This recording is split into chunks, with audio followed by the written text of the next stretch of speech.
This winning, this lifestyle, it doesn't just happen. It's a mindset. So welcome to the Malik Mindset. Let's get it.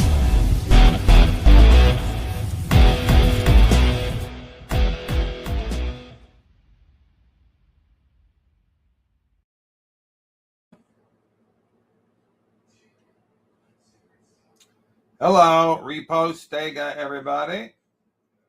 I know I just did. I'm going for like 30 minutes, and I've got DeFi, crypto, and airdrops tonight. But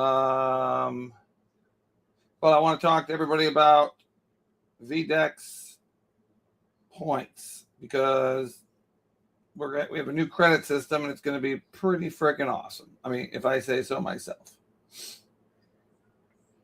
Could be wrong. I don't think I am. And I'll be there in 2 seconds, guys.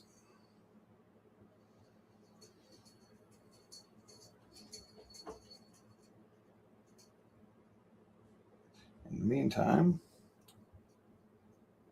let's get some music rolling here and get my screen share.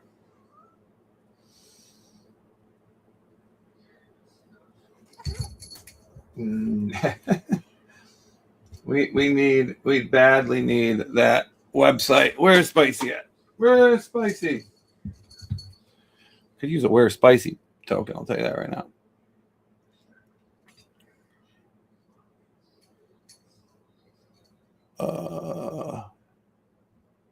Why is Matthew?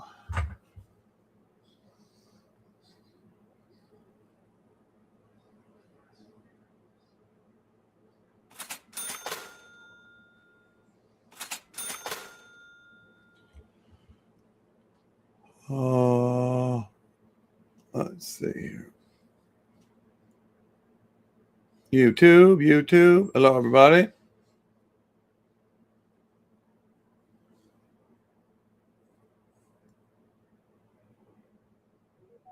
Now, what you're about to watch isn't commentary.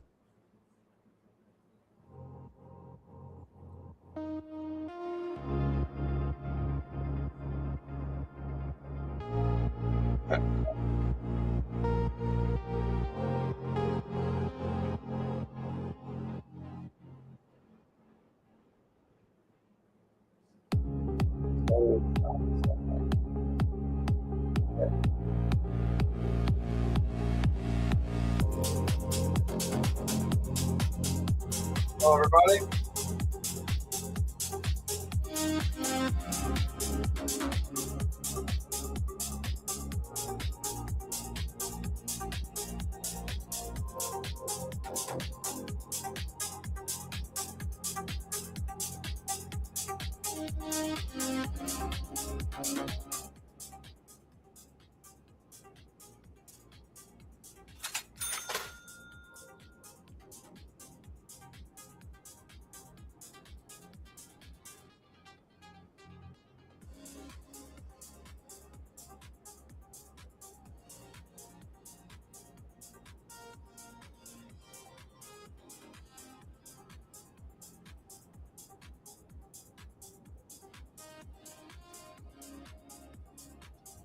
So, Elric, how are you?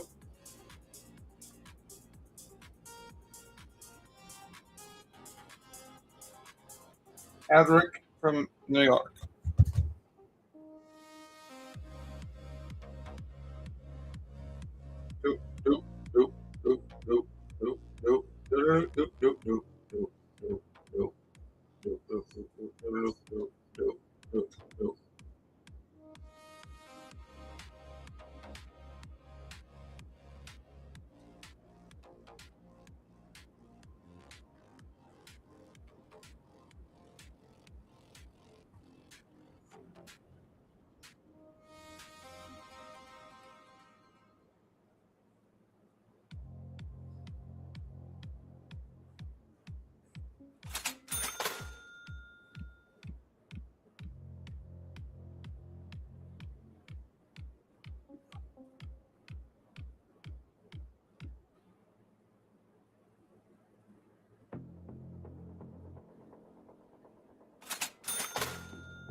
grabbing a drink, and I'll be right back.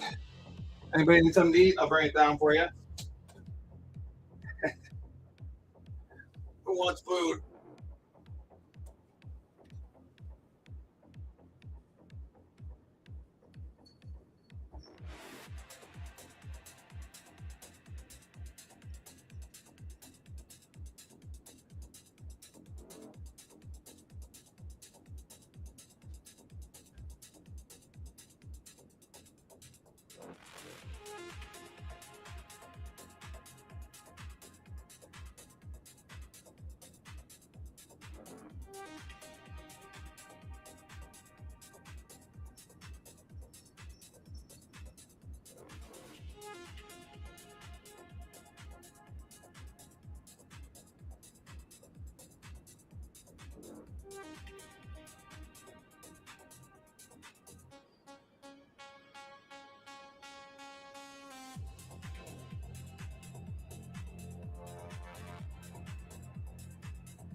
Oh.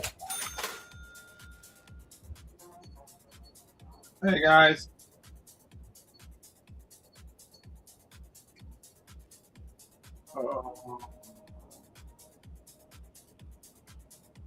something wrong with my Vdex. Let me see if it's on the other browser too. I think they're updating my browser. Is anybody else doing Vdex right now with Brave?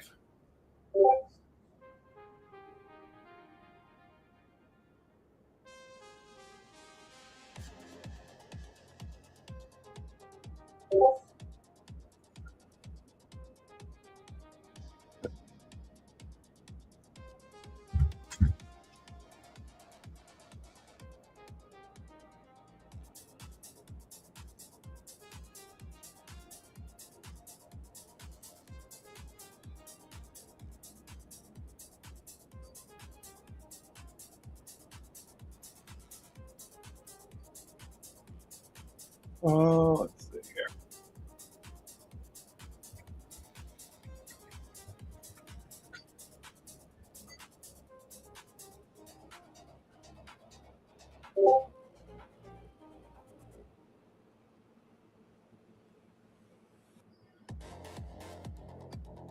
Okay, there we go.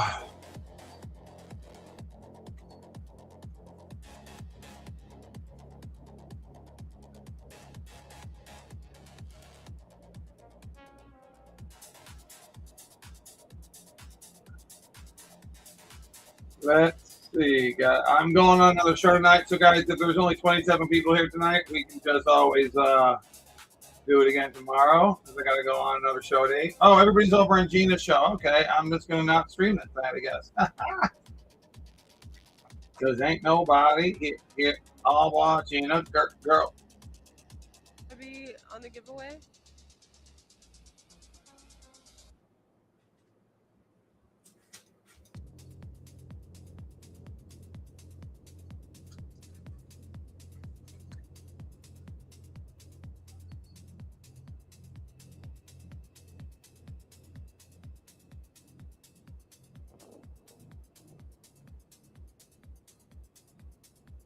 Let's see here. Crypto J, are you here right now? If you are, say hello. Hi, Dob. Hi, Alric. I'm trying to get this. Sorry, I just realized there's a problem with the Brave browser because it worked perfectly good in Chrome and everything else. I don't have my wallets connected to the my Chrome browser, so give me a second here. Gotta send these notes in. Sorry.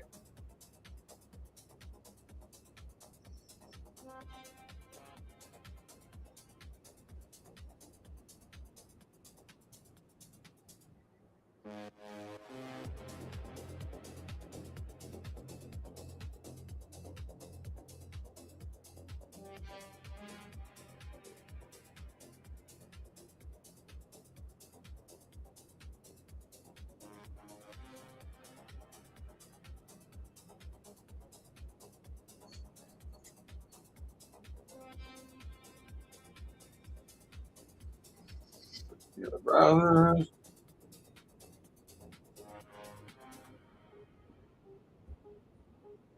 Hello, Crypto Girl. Hello, Crypto J. What up, dog? How you doing? Sorry that you can't see the actual charts here because I am struggling here to what place are you in, Crypto J? What place are you in?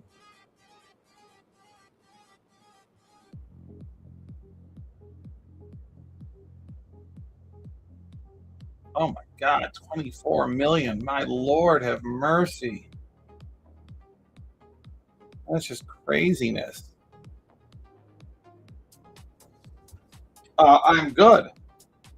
I am doing well. Sweet. So your overall 44 to 47, dude. That's gonna be a dope ad. That's gonna be dope. Let me see here. Go to all time.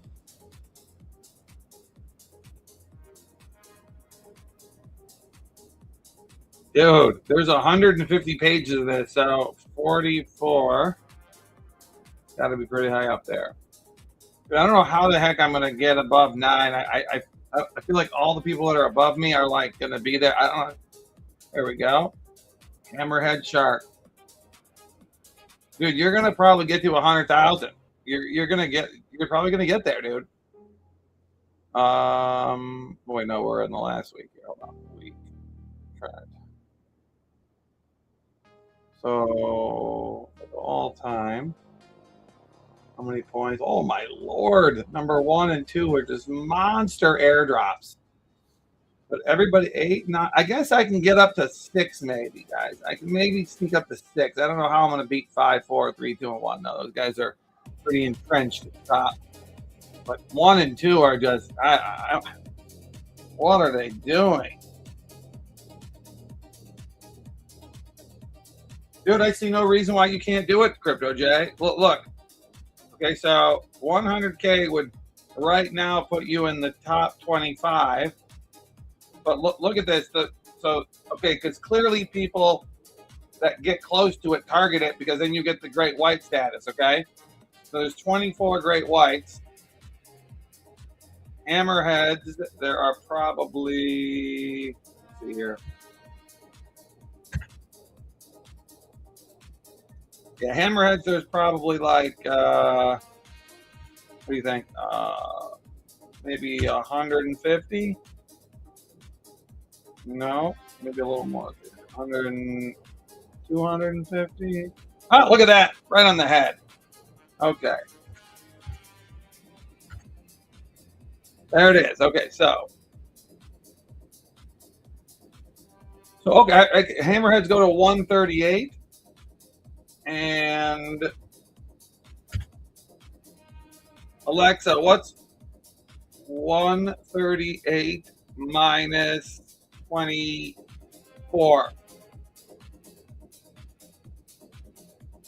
138 minus 24 equals 114. 114. There we go.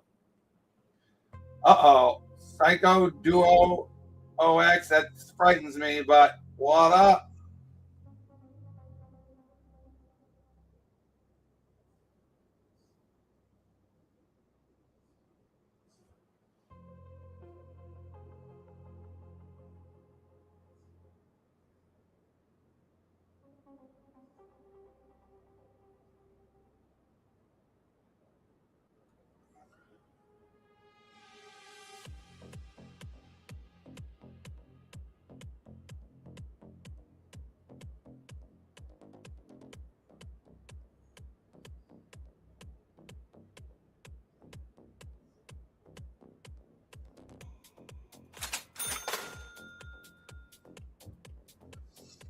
So I'm gonna trade a little bit on 2-bit here, and then I'll take a position on this, but we won't look at the charts over here because it's driving me nuts. What tokens are we trading? This is the only token that I wish were on I just really wish this was on it's not. Are you guys hearing that cha-ching noise? The cha-ching. You guys hearing that?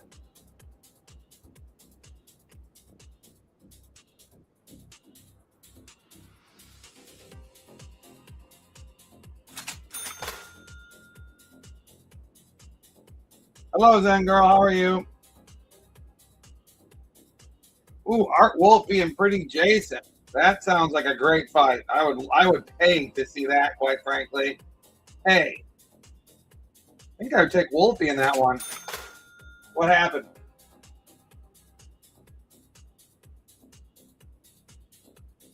I must know the gossip.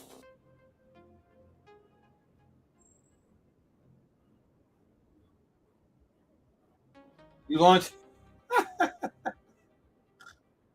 That's too funny, dude.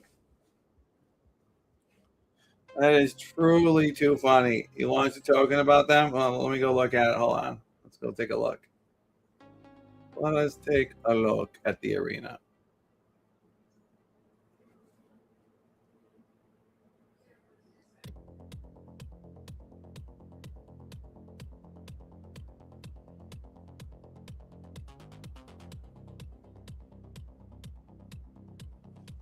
Let's see what we got here. Oh no, another blue Malik? What is wrong with people? Why? Why did they start new Malik tokens? I don't understand. Like, that has nothing to do with what went on today. I don't get it.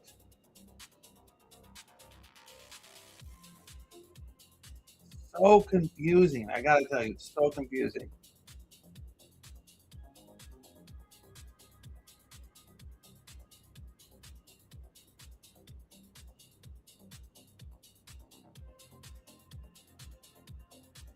I gotta tell you, I don't understand this at all. But I mean, it's funny, that's for sure. Art Wolfie. This is too funny. Oh, just realized I don't have stop loss here. Hold on. Stop loss. Stop loss. Stop loss. Stop loss. Stop loss. Oh, wait. Put. Oh, stop loss. I want to sing the stop loss song, guys. So I'm going on another show in a couple minutes. You mean in the where? You mean right here?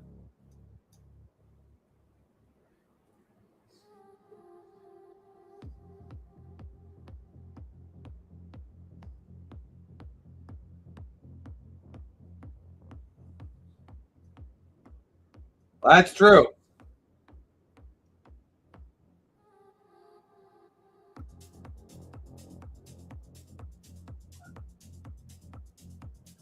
I don't disagree with anything you've said so far.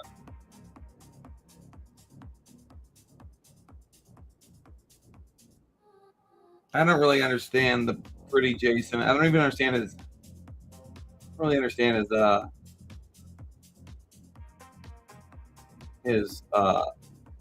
name. I don't know where he came up with his name from, but what's going on, Colin?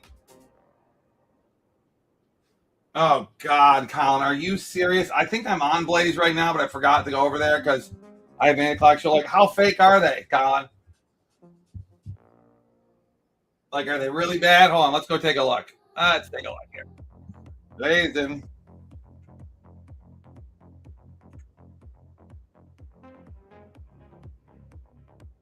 Look at Twice Slice with their 57 people. Where am I? Oh, I haven't logged. I haven't, dude. I haven't even logged into this site. I feel bad. Okay, hold on. Here we go.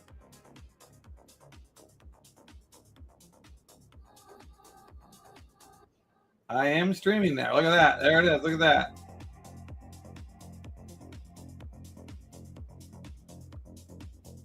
She has 57 people on Blaze. That's not bad.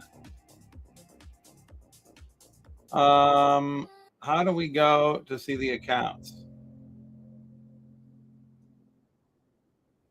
Colin, will you buy, guys? NASA! Colin, will you buy my will you buy my I'll subscribe to your account, you subscribe to mine. Or you don't even have one, do you there? NASA, what up, dog? Dude, NASA, did you just sense that I was thinking about you? Because I literally just read your name. Oh, what the hell is this? This is weird as hell. Stop this. Get out of here. Oh, I hate when that happens. Can someone explain to me what that is? Does anybody understand, like, why that happens? Well, I don't know, but did you see this token that somebody started? I think they wanted you to get your attention very badly here. Hold on. Here. There it is. Here. I saw your name right here, and I'm like, I got to call NASA now that the Lions aren't in the fucking playoffs anymore. Can't believe we were robbed. One call, one play, one game, one everything. How are you, Soul Killer? Dude, I'm good. I kind of wish this football season wasn't over, but what up, Joshua? How do I find the fake accounts on Blaze? And how do I not have myself, like, repeating 5 million times back there? Jeez, oh, peace. I have 20. I have 25 followers and 2 subscribers. This is very sad. Very sad. But it's okay. I don't try. You're ready to launch your NFT. Yay! Dirt. Soul Killer. NASA. Colin. Zengaro. Flowers. Busy. Woo! Joshua.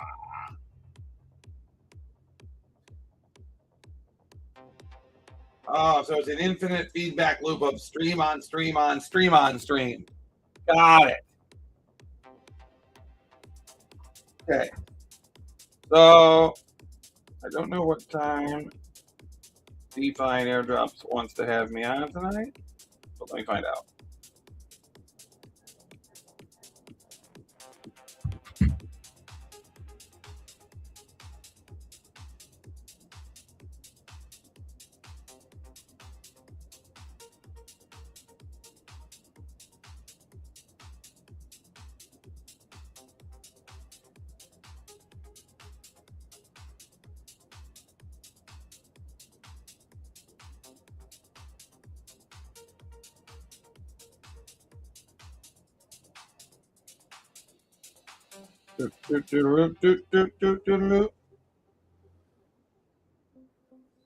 Dude, can you, dude, let's do it. 100%. Hell, let's just go to a game. We're actually good. This is the first time the Pistons have been watchable. The fact that they're playing like the bad boys is nuts, dude.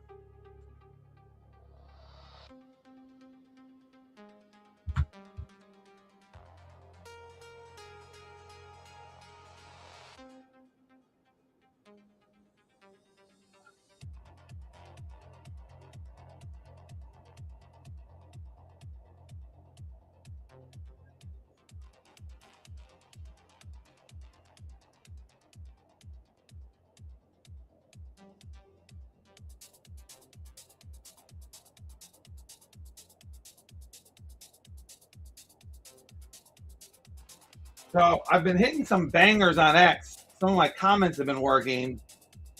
I think I found the key to getting some impressions. Man, Spicy's so good at getting new freaking followers. I get like one a month. One like a month. But I have been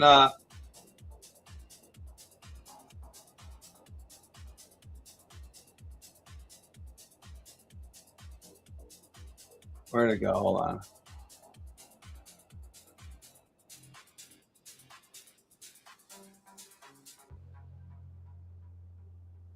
Oh my God. 10,000. Oh, wait, I actually am doing. People get really fired up if I comment on something being AI when it is. They get very angry at me. Very angry. Very angry. It's like rage baiting, but I didn't know that was even happening. I mean, this is great. They get very angry at me. It's very funny. I'm never wrong, though. Oh, no, I was wrong today once. I accidentally said one thing was AI when it wasn't. And I got to be honest, I was shocked. Fucking shocked. So I admitted it. I told everybody I was wrong. Yeah, that's what I did.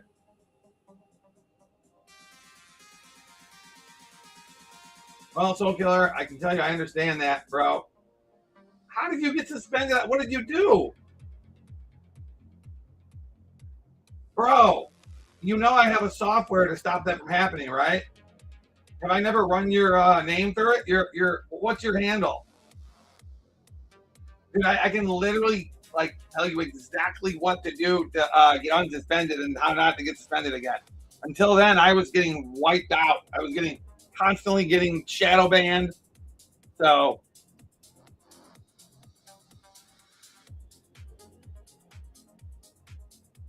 okay, so let's see here.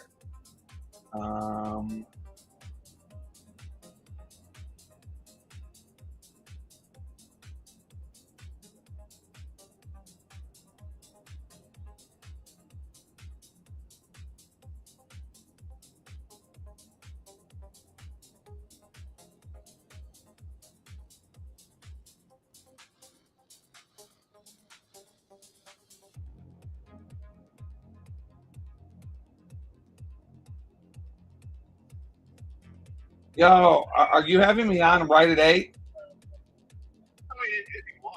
I mean, Gina's in here and Jeff's in here. Okay, great. So let me get. Do you want to send me a? Yeah, it's in your email. You sent it to my email. That's right. Okay, good.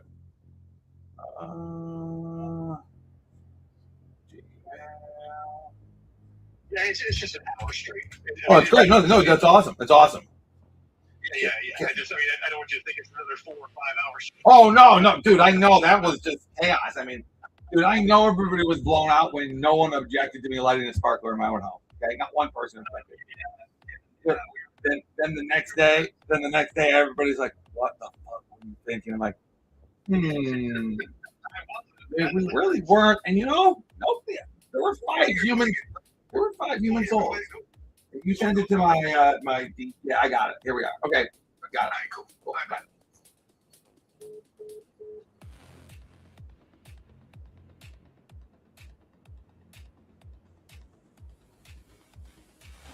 Oh my god, dude, guys, I'm so dumb. I can't even remember what email I gave him. I'm looking your thing up right now. I'll pull it up on the screen the second I get it.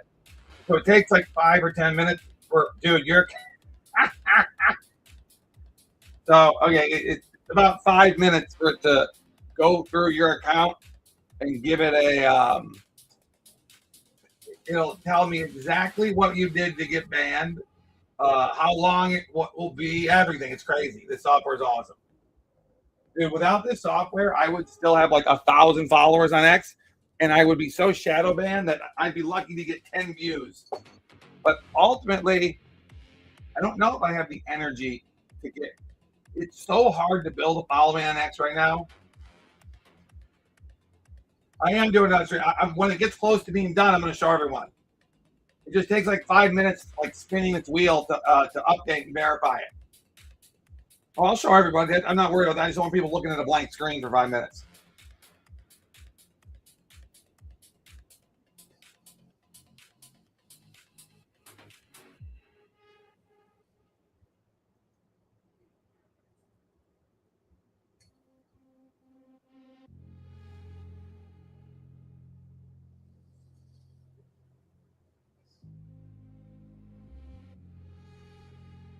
Why can't I find my email for this? What is wrong? What is wrong with me? I mean, other than the obvious things that are wrong with me, what is wrong with me? Here it is. I found it. Okay, good.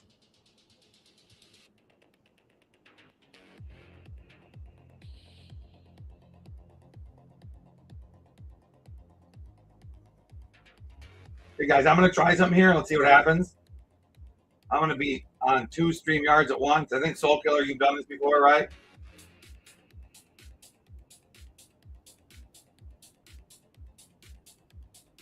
There he goes. There he is. There I am. This is going to be a fun stream. I like doing streams where you got like plenty of people. So the topic tonight is basically just going to be each of our individual opinions on when the market does take off. What is going to be the catalyst? What are we looking for the next the next pump or the next bull run? Is it going to be memes? Is it going to be DeFi? Is it going to be, freaking liquidity being injected because of the M2 or whatever? We're just going to let it flow. All right, cool. What do we got here? All right, let's just go live. Yeah, I'm going to go pee, actually, real quick. Handle your business, player.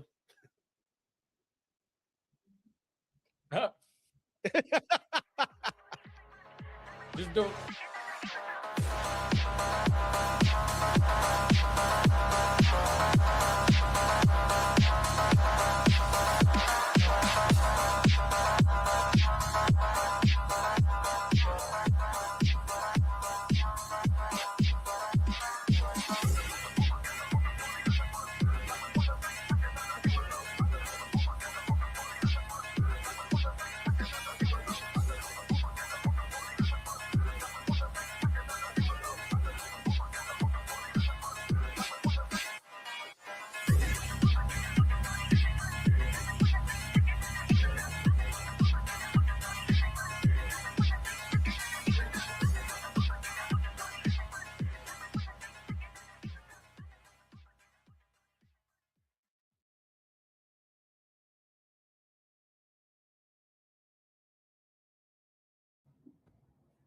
Welcome one, welcome all to DeFi Crypto and Airdrops, Crypto and Chill Edition. Tonight we have some special guests. We have Malik, aka Matt. He is a streamer. Malik. All right. We'll just call you Malik. So he streams over on the Arena. And are you on YouTube? Oh yeah, I wasn't sure if you had your own your own.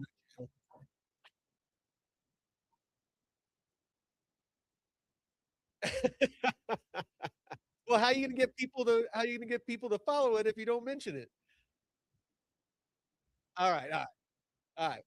And then of course, it's true. It was chaos. And as always, I got my boy Jeff. He's my co-host on Tuesdays and Fridays for Crypto and Chill.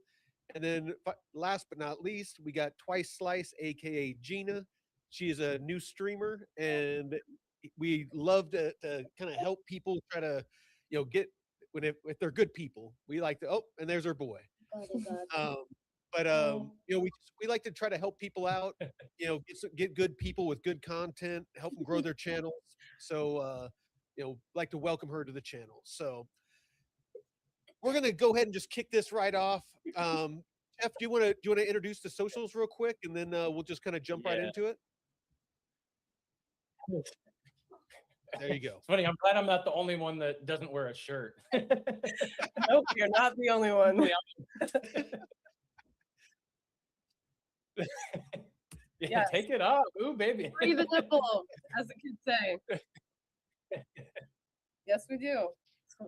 Swing No, we appreciate everyone out there joining us here at DeFi Crypto and Airdrops, where me and Mike go live every Tuesday and Friday, 5 p.m. Pacific, 8 p.m. Eastern.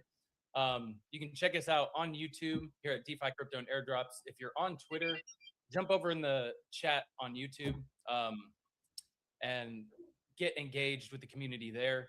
Mike also does Money Talks show on Monday at 10 a.m. Pacific, 1 p.m. Eastern.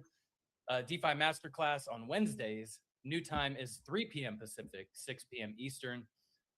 Interviews coming on Thursdays, and a DeFi Academy that's all for free.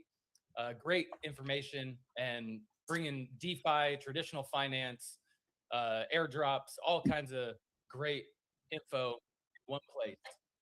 No, we'll get you there. We'll get you there. You can follow our brother channels, Jake Call, Blockchain Basement, Discover Crypto, DeFi University, and me at the Blockchain Report. Hey, Jake Call has. We'll have to add either Gina or Malik on their YouTube channel on there.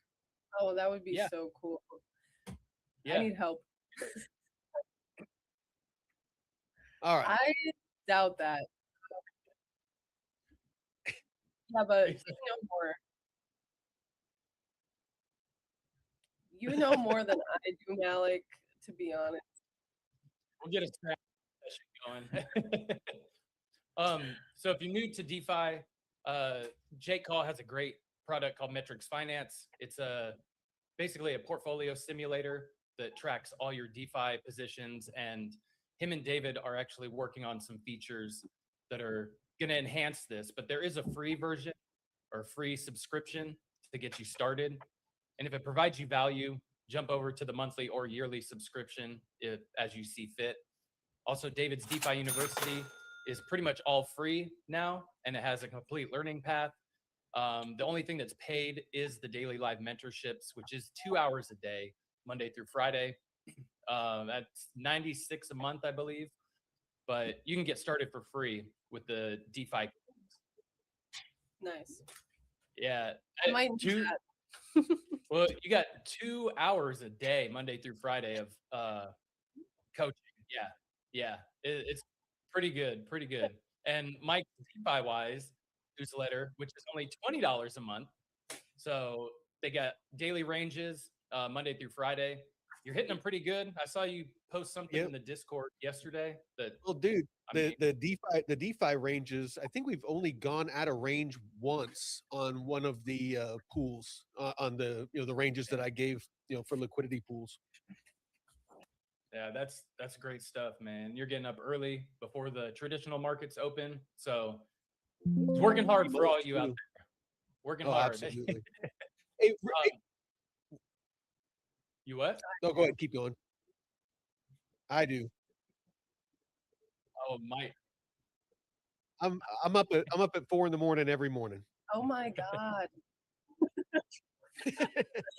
I go to bed at 3 p.m., maybe 4 p.m., and I wake up around 7. So I get no sleep. Well, you're a streamer and a mom. Streamer and a mom. 4 jobs. No, don't get any rest whatsoever. No, and I'll have to get your guys' Twitter and stuff on here too. You can catch us on the_only_DCA, Mike at Veteran4Crypto, me at the BCR142. You can catch us streaming on Pump.Fun and the Arena. And also our wonderful guests are streaming on the Arena here. There's Gina and Oh yeah, and Malik is right here.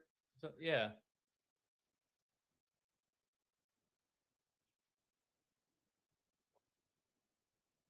hell yeah. Nice. Yeah, look at that. Crushing it. Damn.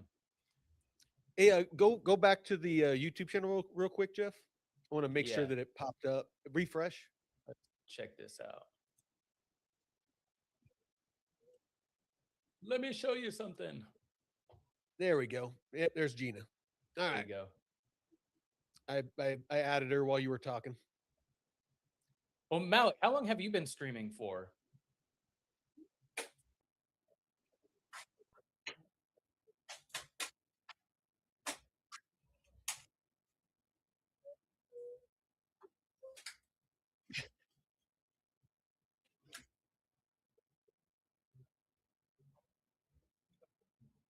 So the past year or two?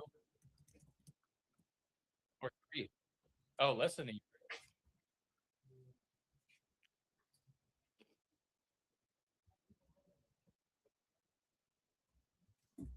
Oh, so you've And been Gina, you've been you're on there for a much newer. while.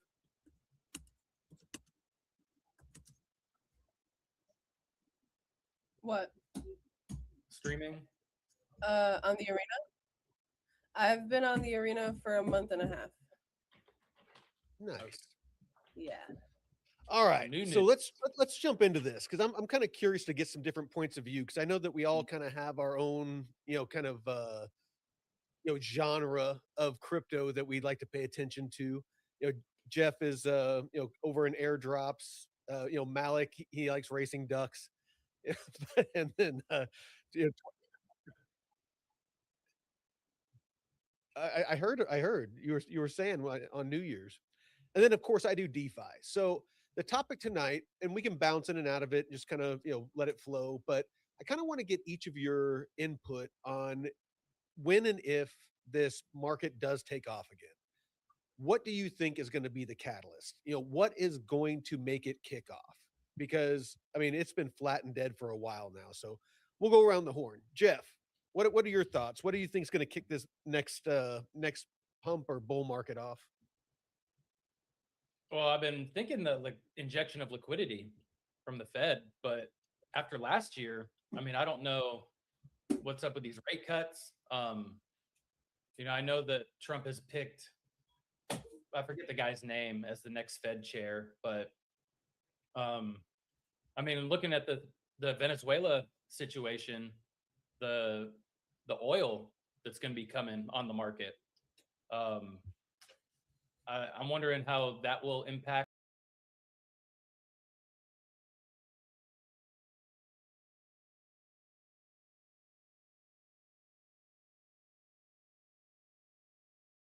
weekly, and so it's looking pretty good, but I don't know. I mean, I know DeFi is going to have its place, but I'm kind of wondering how much longer we'll have these nice APYs for. Well, we can get we can get into that. But hey, Matt, what do you think? What do you think's the going to kick?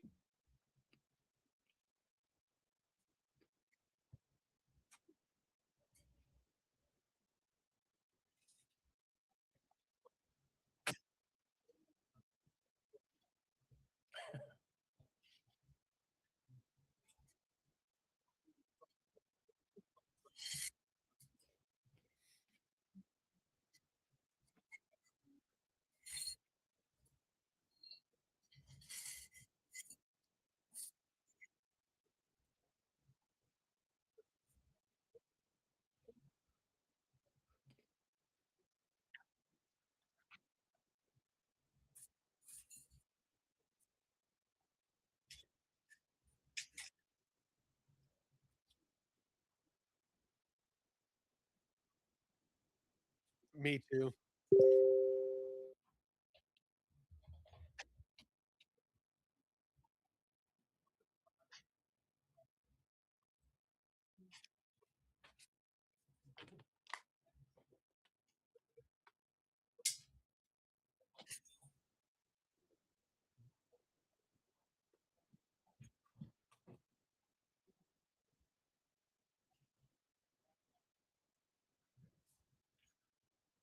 Well, I mean, there was some alts. So the ISO tokens, XRP, XLM, all that. That's what my whole portfolio was. So when those pumped, I sold them all. Okay. Just because I didn't believe in it anymore. That's when I got into DeFi.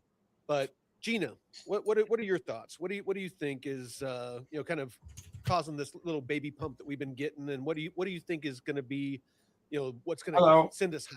Okay. Well, I think that we're seeing a little pump. They're trying to test that 94K area, I believe. See if it'll hold. But also stuff going on in the news. You got Trump and also the markets going crazy. But I believe that we are going to see a bullish run pretty soon here. Like what Mikey, like what May said, on the 4-hour charts are oversold. I expect a big retrace in the next few days. I'm not completely sure about the next few days, but I feel like it's going to happen very, very soon. I feel it in my bones. You feel it in your bones. Yeah. Well, I hope your bones are right, because yeah, I'm with Matt. I haven't seen. I got into crypto at the very end of the last bull cycle. My first crypto was Shiba Inu, and I made a bit of money off that.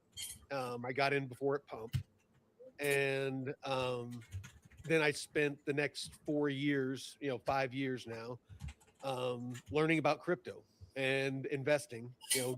Putting my money in, and we were supposed to get the bull run last year, and it just never, kind of those historical bull runs that we keep hearing about, these things of legend. Yes. They never materialized, and except for very select projects. Yes. So You have to be lucky enough to be in one of those. yeah. I feel like one soon though. I really do. I really feel like we're going to see it soon. And plus, they're tokenizing global assets now. How does that help you, Gina? What global assets are you buying? I'm not buying shit. I know. I'm just saying, like, how is that helping either of us? I don't. But well, she didn't say that it was going to No, help. I know. We asked what was going to make it pump. Oh, you mean you think the RW they're going to make the whole crypto markets pump? Okay, that could work. The fact that they're switching to tokens instead of paper money, and they're digitalizing everything. So I think we're going to see like a little pump at least with everything else. I would tend to agree. I hope to God. I mean, of course, I'm biased. My thing is DeFi and RWAs, but everything that I look at all day long, news wise and things like that, is there is constant new regulation being passed. Here in a couple of days, I believe that the new framework for DeFi and things like that is going before the Senate for a vote. And of course, they already passed the Genius Act, the Stablecoin Act, and there's all the institutions. I mean, all the banks, the Nasdaq, the DTCC, working with Canton Network. All of them are tokenizing real world assets, stocks, bonds, treasuries, all real estate, all that stuff. So everything is going on chain. So if you just ignored the prices and just looked at what is physically going on with regulation, which is the rules, the rules of the road for the future financial system, that's all being drafted and passed right now. These institutions are building at breakneck speeds, and all of it's happening while the prices are, have been going down or sideways. This is a huge opportunity, in my opinion. Not financial advice. I'm not a financial advisor. Yeah. This is just what I'm doing. I see what's going on. The key for me is for these different projects, because of their unique tokenomics, how does the success of that chain translate to profits for the token holders? Yes, because they're all different. So what are your thoughts on that, Malik? I don't understand how it works. I want to believe there's a way for it to happen, right? And I have been a part of building tokens and mapping out tokens where the real world activities accrue value back, right? So I understand how in theory it will work, but I don't know that I see any that are out there where I can explain in basic terms how token goes up because revenue's coming in, or traditional ways that companies generate value. So I'll give you an example. So Aerodrome is one that I'm very knowledgeable about. I love Aerodrome. Yep. Yes. And the way that it potentially could transfer that value to token holders is, one, it being deflationary, which is, they like burns and locks and things like that. So all of the fees, 100% of the fees on Aerodrome is either paid out to VE Aero, people that lock Aero, yep, which is, VE Aero. And anything that's not paid out is max locked automatically. So, they don't, it's not like the team keeps the tokens and they have those to sell. So basically it kind of gatekeeps those tokens, if that makes sense. So with a lot of the new things that are coming out here in Q2 of this year, they're claiming, still to be determined. I want to see it first. They're claiming that the Aero token is going to be 85% deflationary. So with less tokens in circulation, potentially that's going to give upward pressure for price. And then of course the new platform being multi-chain. Me and Jeff did a deep dive on it, where there's 10 separate chains or more. That's just when we did the deep dive, that are going to be on Aerodrome now. So there's a lot of different things like that. Yeah. Are they all EVM? They're all EVM, right? No. There are some that are non-EVM. Oh, that's going to be game changing for DeFi. Well, it's going to be a game changer for Aerodrome for sure, because Aerodrome is doing huge amounts of volume and it's only on base network. Right. So Uniswap is multi-chain, and Aerodrome, for being a single chain, isn't that far behind Uniswap. So Jeff, what are your thoughts as far as kind of tokens and projects, and what projects are you looking at that you see having the best potential due to their tokenomics to be able to transfer value back to token holders, like Ethereum? You can stake now and they're paying dividends for staking. Yeah, real quick, Deadwood, I think it's sometime in Q2 when Aerodrome and Velodrome are merging. Yeah, it is. It's a Q2. Velo and Aero are merging, and the new token comes out and the new platform launches. But man, Canton, well, I'm glad you brought them up with the news about NASDAQ being a super validator. I don't know if you saw that yet. I did, but I wanted to bring that up today because that's going to be huge. Getting more financial institutions and traditional finance integrated. I see Canton doing pretty good things. I'm really excited for those of you who don't know, we have an interview on the 20th or the 20th of January. Founder of Canton Network, and they've been building for a decade, and we just heard about them last year. So they've been quietly building, and seeing all these partnerships and stuff is huge. Canton was building before sort of crypto, or it was like the moment crypto started. Pretty much. No, yeah, like 2015, Okay. 2014. Yeah, that makes sense. Well, the founder was involved in some other projects as well, so he's but got deep ties. Canton is a direct competitor to Aerodrome, right? No. No, they're not. Okay. Canton, I would say Canton is more of a competitor with XRP or Ripple. Oh, okay. Yeah. So Canton Network, they More are institutional than- exactly. They are the network for networks. So banks, institutions that have their own networks, but they don't necessarily want to share a network with other banks and other institutions because they don't want everything that's happening on their network to be visible to everybody else. Canton connects those siloed networks. So Right. already Canton is generating $700,000 in fees per day. Now, how that potentially is going to transfer, over or translate over to token holders, that's another story. 700,000 a day in fees. Yeah, My goodness. it's massive. All right, so That's amazing. And, Your and turn. I mean, speaking about RWAs real quick, so Polymarket announces that they're launching real estate prediction markets. So Who buys I don't- something next? I don't know how What's a real with the estate? whole RWA play, Yeah, you're going well- to see all these new features in prediction markets on probably predicting car prices and I think all kinds of other shit. these prediction markets are getting out of control. Dude, I was just I just gonna say, gotta say what are they? Yeah, like, dude, when Well, how much of that will dictate the way the market shifts? Because you saw with elections, right?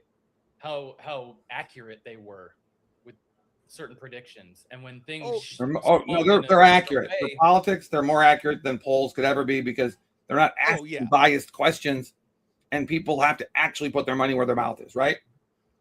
I just mean, how many things do you need to gamble on? I mean, You know it what I is getting out of control. Well, real quick, will before we it get too shift far down the to road, real Gina. estate markets? Hold on, real quick, Yeah. Gina. Yeah. What tokens are you looking at? What projects are you looking at that you're buying and holding long term, hoping that that they're going to get good price appreciation, and kind of what is it that you see that makes you think that they will? Well, right now I'm kind of holding a little bit of everything, but Jasmine is something Okay. I'm holding. OG token. Yeah, It's a Japanese token. yeah. In Japan, they're tokenizing a lot. Their banks are switching over. Crypto is becoming a big thing over there. So I see a big future for it, and especially all the Asian cryptos. I don't know all of them, but I know that they're switching their shit. So I believe that we'll see a nice pump in the Asian cryptos as well. And plus, I gotta, support my people. But I think I wanted to say something, but I couldn't do it. Yeah, you're racist. Yeah. No. What? JK. No, Secure your privilege. It's okay. I'm not white, but everything. Actually, Asians have more privilege than white people, man. Asians be kicking ass. I mean, when it comes to their starting IQ at birth, that's for sure. Well, they start out with a higher IQ. Yeah, like they're a lot more successful. They're a lot more focused. They have their family structure is more intact. Oh, dude! Vitally. Like Asians, they have more privilege than anybody. Yeah. I can't say anything else. No. Rice skinned is the best skinned. What is it? I'm rice skinned. Rice skin. Rice. Yeah. Yeah. I mean, you can use rice for just about anything, right? So. Oh yeah. Dessert. Dinner. They got tiger moms. True. Yeah. You could use that as skincare and hair care. Everything. Rice is life. Oh yeah. Rice is life. I eat rice with every meal. Yeah, me too. Yeah, I learned how to make rice in a pot with the finger method and stuff without a rice Oh, cooker. yeah. First knuckle. First knuckle. First knuckle. I use my ring finger, but yeah. Well, Yes. my ex is a Polynesian. Actually so I lived in Korea for a year. Oh fuck yeah. you were in it. Oh, actually, I have a pressing question from one Not of North Korea, right? for All right, what's the veteran question? for veteran crypto. Is veterans back? What is veterans background? His actual background? Like, is he really a lumberjack looking dude in a wooden cabin with a Built wooden that cabin. board? I really Yeah, hope it is. You gotta ask the question we all want answered. So this is actually how I started streaming. Is I retired from the military after 22 years in 2015, sold everything, moved up here into the middle of nowhere, bought 20 acres, lived in a tent, and built this cabin myself. Hell yeah, love it. You built that whole Wait, cabin? where did you live when you Yep. built the cabin? Out of your car? In a tent. I knew it. I knew it. I knew it. That's dope. So How's yeah, your no, back? what's that? How's your back? What did you sleep in? Did you sleep in like a sleeping bag or did you have a cot? Oh, just had a sleeping bag on the ground. Mm. How's your back doing? Oh, that's how I lived for a lot of my military career, was sleeping Yo. on the ground. And They rugged my stream oh no. again. Every time I hop on StreamYard, What? it lags my well, a lot of things lag my stream, but Oh, that's trust because of your me, computer. Yeah. yeah, I really need to get that fixed. Yeah. I just think People need to tip Gina so she can get a new laptop. he has the computer, I think, right? You just gotta put it Yeah, together. I just need 2 more parts. I have $300 worth of parts I need to get: a motherboard and a storage, and then like little things like the tools for it. Making my own computer has seemed so impossible that I like don't even like nah. Everything's getting more expensive too because they're using the fucking the same type of materials for AI. Yeah. You want to hear something cool about that? My main investor in the first person that ever invested in me in the film business and in other ventures who I'm still very close with. He just made a major bet on a chip company that's going explicitly for AI. The chip is going to run infinitely more efficient than the NVIDIA, because apparently NVIDIA chips are not good for AI in like any way. They're not, because they weren't designed for it to begin with, and they're like very energy inefficient, and they also don't.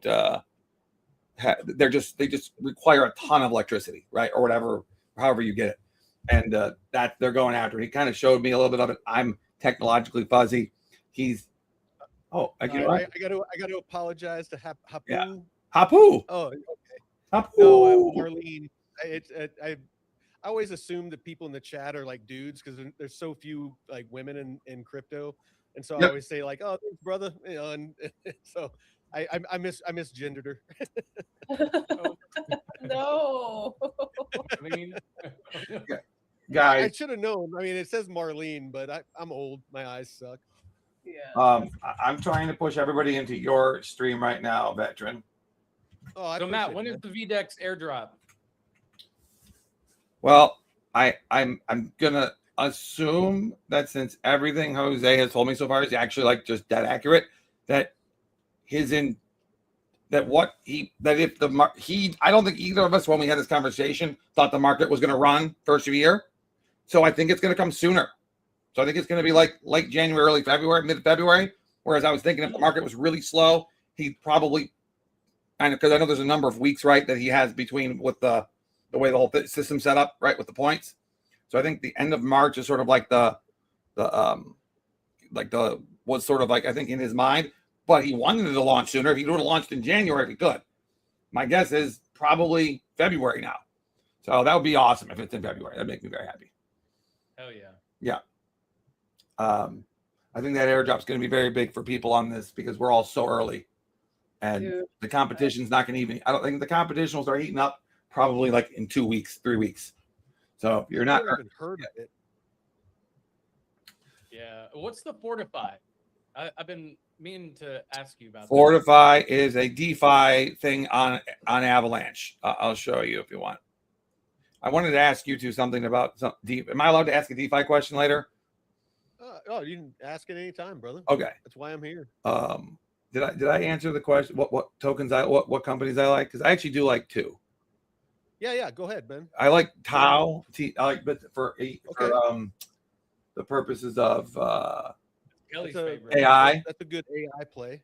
Yep, and I really like. I think Litecoin is going to have a big run. It has a major privacy mechanic in it that I did not understand, and it's proof of work. So I think the combination of privacy with, as you see, ZEC and XRM and proof of work could become a very strong thing, movement. And I've had strong ears to the ground. Usually, my sources never tell me the same thing. But when two of the three of them give me the same coin from totally separate worlds, I'm like, I gotta look at this. And the more I looked into it, the more I'm like, well, they haven't run yet. And the other token that hasn't run yet, Pengu, because never have I had a token. They have our actual real world business, which I don't know how they connect, but it's so much bigger than the cost of their token.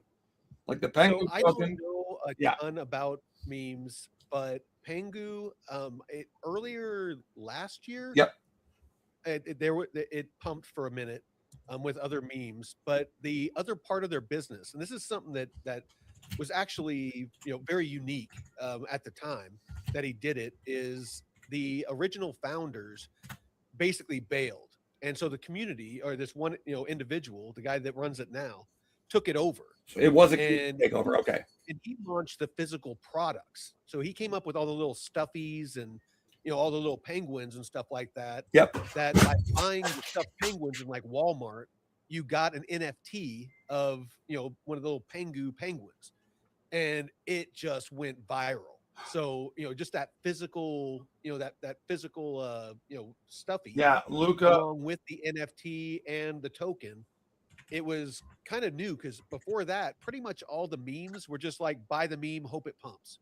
correct. So he actually kind of turned it into an actual business. And I'm not a big meme. I never was. I wasn't a big. Just because I was over on Solana before I came over to Arena and Avalanche. It wasn't. It was before the meme coin thing, right? Way before. Yeah. So, I do have a man down. One of my cameras and lights got taken out by a cat, but we're just gonna leave it. Okay. Just gonna leave it. I'm like, but because I get too excited, Pengu's more exciting to me than my entire lighting setup. So I think Luca, I'm pretty sure, does anybody know what his last name is? Somebody just said it here. Nets, right. I think Kaleo is gonna have him on stream next week. So who is Kaleo, Crypto Kaleo? He is more of he's an OG. He's Spicy Rich's brother, but he's an OG on crypto Twitter. Always in the top 10 of like the things I wish I could be part of. The top streamer on the arena too. Who? Like Kaleo or whatever. Oh yeah, Kaleo is the number 1 earner on the arena by 5x, and he hasn't been on it he's been on it once in the last like 6 months. Wow. Yeah, no. If you go into Arena Book and look at who the top earners are, Kaleo, on everyone, and it isn't even close who number 2 is. I think he's made 140,000 ABACs in one category. Holy shit! No joke. Was here earlier. Yep. Why didn't anybody tell me about this fucking platform? Me too. Hi guys, you want to say hello to my cat? I don't think unless she says hello, she's not gonna go. She's gonna stay here. She's like, hi. It's very, very cat. That's how we lure them what? in. What? Yeah, no, she has very sharp nails right now. She's very dangerous. Oh no. I've never cut my cat's nails, and she never claws anything. Oh, nice. Oh, does she have extendo claws? You know, cats either have like she has the extendo claws, the ones that come out, and then she has everything. She got she was fixed when I found her. I found her outside my cabin. I don't know where she came from. Nobody lives around me, so she just magically appeared in the middle of the woods, and I couldn't find who she belonged to, and so I wasn't going to put her outside. That would have been a death sentence. Yes, not where you live, dude. You literally are a lumberjack, bro. I just really Oh like, yeah, no, dude. Like I see mountain lions and like bear and all kinds of stuff outside dude. all the time. If one day we're on stream and like some other covert operations unit from another country comes trying to grab you, I won't be surprised. I won't be surprised. It'll be right out of a movie. And then Dude, we'll just see a bunch of flashing lights, and then you'll look at the stream and be like, I gotta go, and then you get your go bag and you're out. That's how I see it happening. There's absolutely no way that somebody could sneak up on me out here. No, I was gonna say you probably have. I have a feeling I could know exactly what it looks like. No, he was just up here. I mean, it's like I can actually, like, if somebody's coming down the driveway, Yeah. like coming on my property, I can actually feel the vibrations of the vehicle coming down the gravel driveway in my floor. So it's like, yeah, I mean, and then if you watch the animals, it's pretty evident as well. Wait, so you're saying that between the vibrations of the ground, which who can get around that? I guess somebody have to drop from the air, right? But then you'll probably hear birds or something, right? Like literally, there's something that acts as like a natural in the trees alarm He's system. surrounded by trees.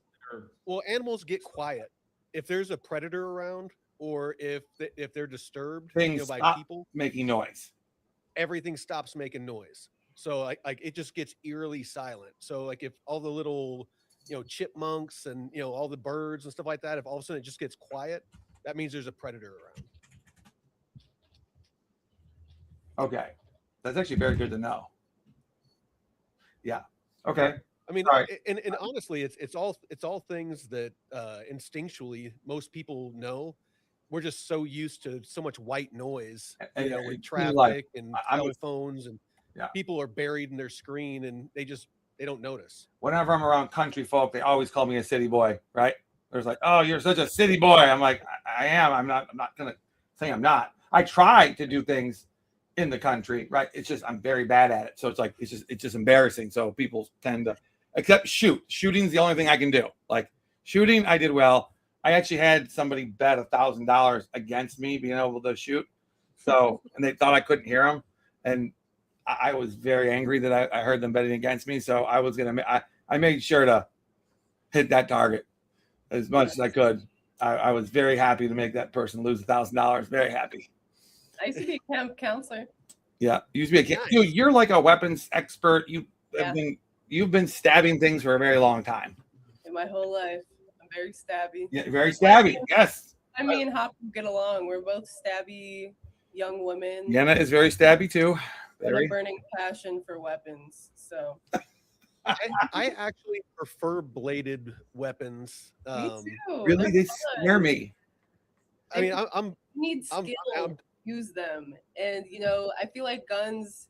I don't know, like, yeah, it's you just shoot it, but like if you go into a knife fight, you need to make sure that you're dipping and dodging and fucking swinging that shit. I think it's way more fun than guns. Well, I always carried a knife, a karambit, and a tomahawk on me. Karambit is my favorite knife. Wait, yeah, no, me too. I mean, my karambit's the best. I know you say karambit, I say karambit, but have you flipped it? I just like it because I mean, it's like an eagle talon. I mean, it's good for slicing. You can spin it around. Right. Really and then, cutting knife. But also, isn't it the only knife that is designed not to be taken away from you, basically, right? Like if you get into close combat, like for someone like me, I don't want to hold a regular knife around somebody out because I'll probably it'll be used against me potentially, right? Like I don't want, if anybody gets close enough to me to use a knife, I have done something wrong. That's what the gun's for. Like I want to keep somebody away from. That's not necessarily true because like if you're in CQB, if you're doing close quarters and like clearing a building or something like that, there's times where you might go into a room right around a door, somebody's behind a door or something like that. They grab hold of your barrel, and instead of trying to wrestle, you just go straight to your blade. You can either pull your pistol or you can pull a knife and just give them a quick slice, and they're going to let go. So it's just. They're the right tool for the right job. Guns are for reaching out and touching people. Blades are for when you're up close and personal. That's my. I don't want to get up close and personal. I just don't. I do. I'm not saying I won't be prepared for it. I just would prefer not to have to do that. It's more intimate. It's more intimate when Yes. you're up close and personal. You know, I could throw a knife and throw an axe like really good. I could do trick shots. I could throw it behind my back and hit the target. I want to stream. Yeah, I've threw an apple in the air, you know, but I want to be able to stream IRL, and I've been waiting for the Arena app to come out so I can do that. Oh, gotcha. Here's all I can say about the Arena app is I'm pretty sure we're fully approved on one and almost approved on the other, so it's like very close. So we're like 50% there, you know, because you got to get approved on Android, got to get approved on iOS, and usually it goes in order A, but I don't know if it is or not, but I just know that we just need one more thing from one more company, not two. That's good. Not two companies. We just need from one company, and we're golden. I feel like even if they were approved also, they have a set roadmap in place. So I feel like even if they got approved right now, it would be another month and a half before they actually released it. No. Because that's what he said. He already you mean said the app? Yeah, the app itself. No, the app, I think they want that out as soon as they can. They obviously would want to spend like probably a week with the app being like, you know, doing a couple things, but the app coming out they're prepared for all the things you have to do around it, whether it be like the app, because you got to put an advertising. That's when you start marketing, right? When you're in the stores, you probably want to be in there for like 7 days. There is a sort of beta mode. I've downloaded apps before where it's clear that it's not everybody can do it yet, right? So they're probably going to do like 7 days of that. But yeah, that'll be the key to the whole thing. I think Jason doesn't like people telling him when to release things. So I trust that more than likely it's the other way around. Now, if he tells you it's 2 months, it's probably coming faster now. But because in the past he would say it's going to be done in 2 weeks, and if they were 3 days late, he'd have 3 days of people just yelling at him for no reason. It's like, dude, calm down. People online are terrible. Dude, they're terrible creatures. And yeah, how big of a team do they have? I think like 7 or 8, maybe 11. Okay. I mean, so Marlene, I think she's in Finland, either from Finland or in Finland. Oh, and she's oh, okay. That's my best friend. Oh, is it? Okay. She says that Finns believe in stabbing. Oh, is it? Okay. She says that than guns. It is more respectful, and I believe it's like, I don't know. I feel like you're more, you know, brawlic, more. I don't want to say more of a man for using, thank you. Like a blade instead of a gun, but I feel like that's a little bit hotter, in my opinion. Well, like a samurai. I always thought that like hunting, like nothing against hunting, and I mean if you're doing it for food, it's a different story. Yep. But when people call it a sport, I'm like, it would be a sport if you had a knife and you had to like chase down a deer, or you had to stalk a deer, and they had horns, you had a knife, and then it's like even playing field. Yeah, that's what I like. I like when it's even, you know. What if someone shoots faster than the other? I guess that's cool, but like, I don't know. I just love the art of blades. So well, there is art to them. There's no doubt about that. Yeah. Oh, yeah. Absolutely. Well, I mean, there's an art to everything. I mean, there's an art to shooting. If you're good at shooting, there's definitely an art to it. But it's just I love it too. But I just prefer the blade, and they're gorgeous. I love the different types of blades that there are. I'm actually building a forge at my dad's house, so I'll be making my own weapons very soon. I've actually been contemplating doing that myself. I've been reading up on metallurgy. Yes. Wait, really? Yeah. That's not surprising. That makes sense. Well, I mean, it's, you know, I'm building this shop, and so I've been designing the shop, and just being a blacksmith, I mean, out here is a valuable skill. Yeah. So, you know, knowing how to make blades and, you know, knowing how to repair metal and stuff like that is a skill, you know, welding and all that as well. I would fucking love to, and I can't wait. I think I'm gonna start with the there's like these throwing spears that are kind of like cylindrical. They're like kind of more round, but they eat like Oh, darts. I made a mistake. It's 21 people on the arena team. 21 Okay. people. Okay. Yes. Cool. Well, Mike, what was that show that we were watching? Me, were you watching it with us? Me and your brother? That blacksmith show on Netflix where they were making the Fire. Forged in Forged Fire. I've seen yeah, a couple shit episodes was of that. crazy. They're pretty good. There's some people on there that are very, very skilled. There's some people that, I mean, all of them are more skilled than me, but there's some of them on there that are like next level. They do some cool shit. Yeah, dude. I want to be that good. Maybe if they're still doing the show when I'm good, maybe I'll try to hop on there. But yeah, I would love to work with, they have high quality materials, like Damascus steel. They have the best leather, the best wood for for handles and stuff. Yeah. They got like Purple Heart and like cherry, or I'm like, I want to do that, dude. Coca-Cola and just all the exotic woods. Yeah, dude.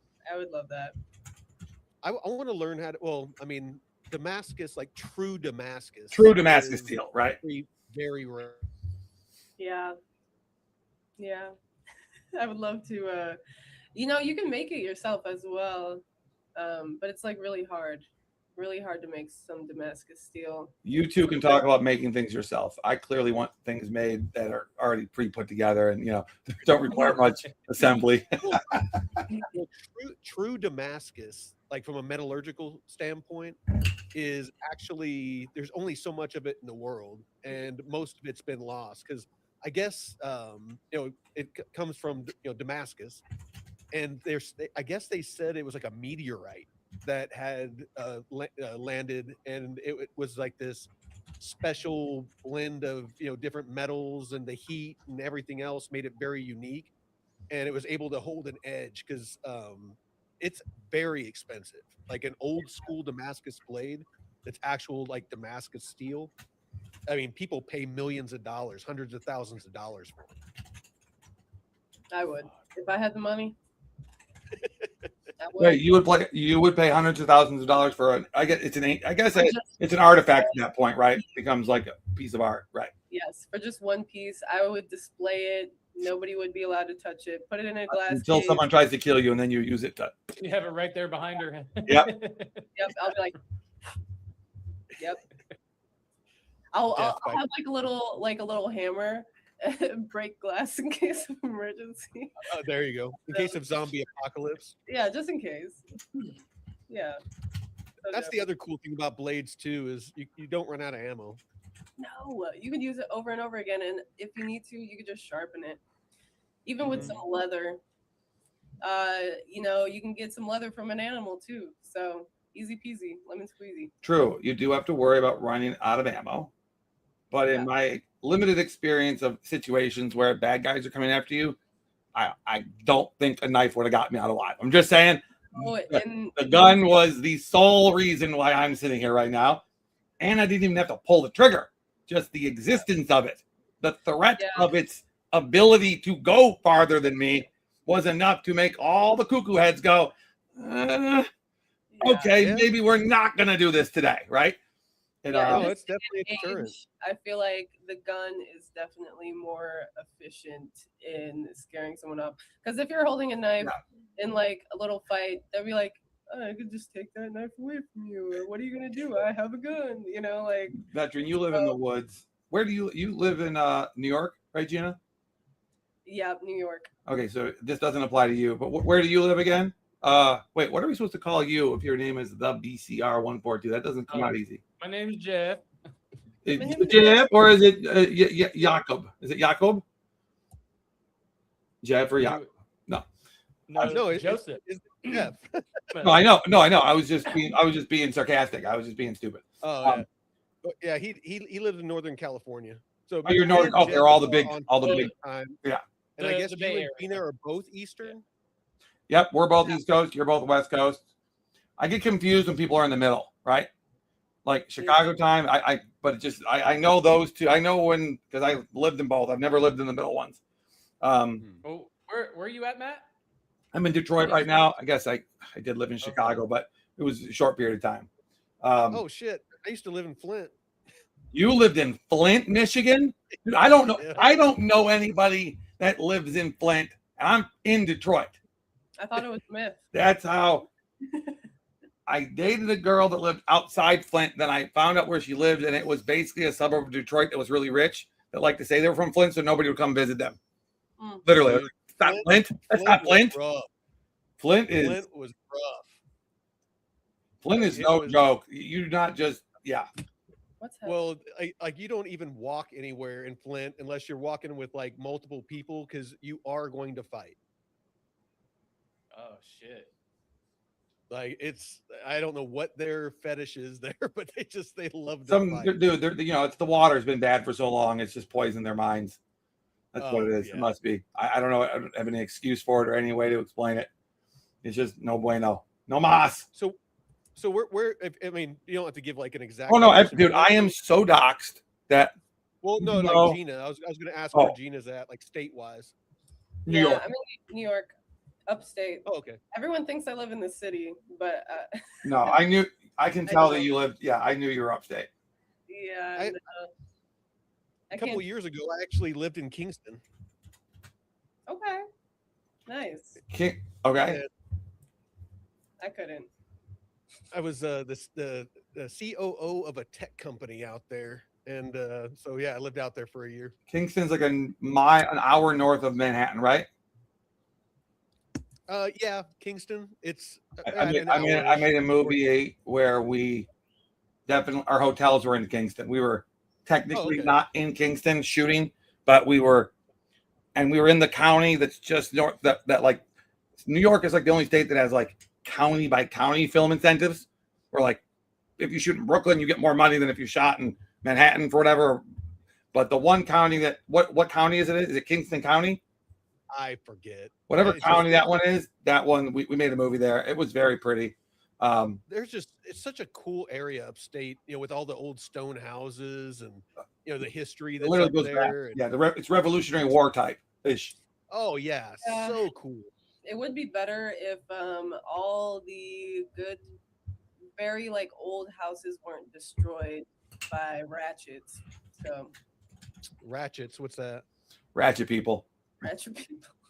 Oh, wretched. I thought ratchet. You called them ratchet. Like like a Any like old for like value, Wow. like they rent out as apartments now, and or for the college students in my area, and all of them are. You got some like old houses from the 1800s, like very beautiful, but now they're all run down. It's falling apart because they just weren't taken care of properly, and it's kind of sad because there is some really cool looking buildings over here, but yeah, all that history, and they're so old to the fact where they need to restore it and not take it down. Like they're not allowed to. They'd have to restore it, but to restore them, it'll be like $1 million for restoration, but they don't have it, so it's crazy sauce. Looks like Colin on the arena says that I'm originally from Yorktown, where Cornwallis surrendered to the Americans. Oh my God! Look at that tip from Colin to you. Holy $100. Oh, holy shit! $100. Yeah, holy crap! Man, Yeah, baby. Appreciate it, Colin. That's badass. We love you. Oh, I can show you how to stake it on the arena too. No, absolutely. Yeah. Oh yeah. No, Sorry, I've seen that staking's 10% now, not 20. I have not looked. I looked, it was 20. I just Last looked time a I week seen ago, it was and 10. let me look. Let me double check. Yeah, it says 10%, but I think that's a mistake. Okay. I know when I staked the other day. Yeah. It said it was 20. No, I'm pretty sure. Oh, Colin just said he heard they lowered it Monday. Oh, really? Okay. Yeah, because I was staking some and I was like, oh wait, 10%, and I was like, oh shit. Probably until the price goes up a little bit. I'm imagining that's my guess, because they're it's bullish because they need to make the token more deflationary. I mean, less inflationary.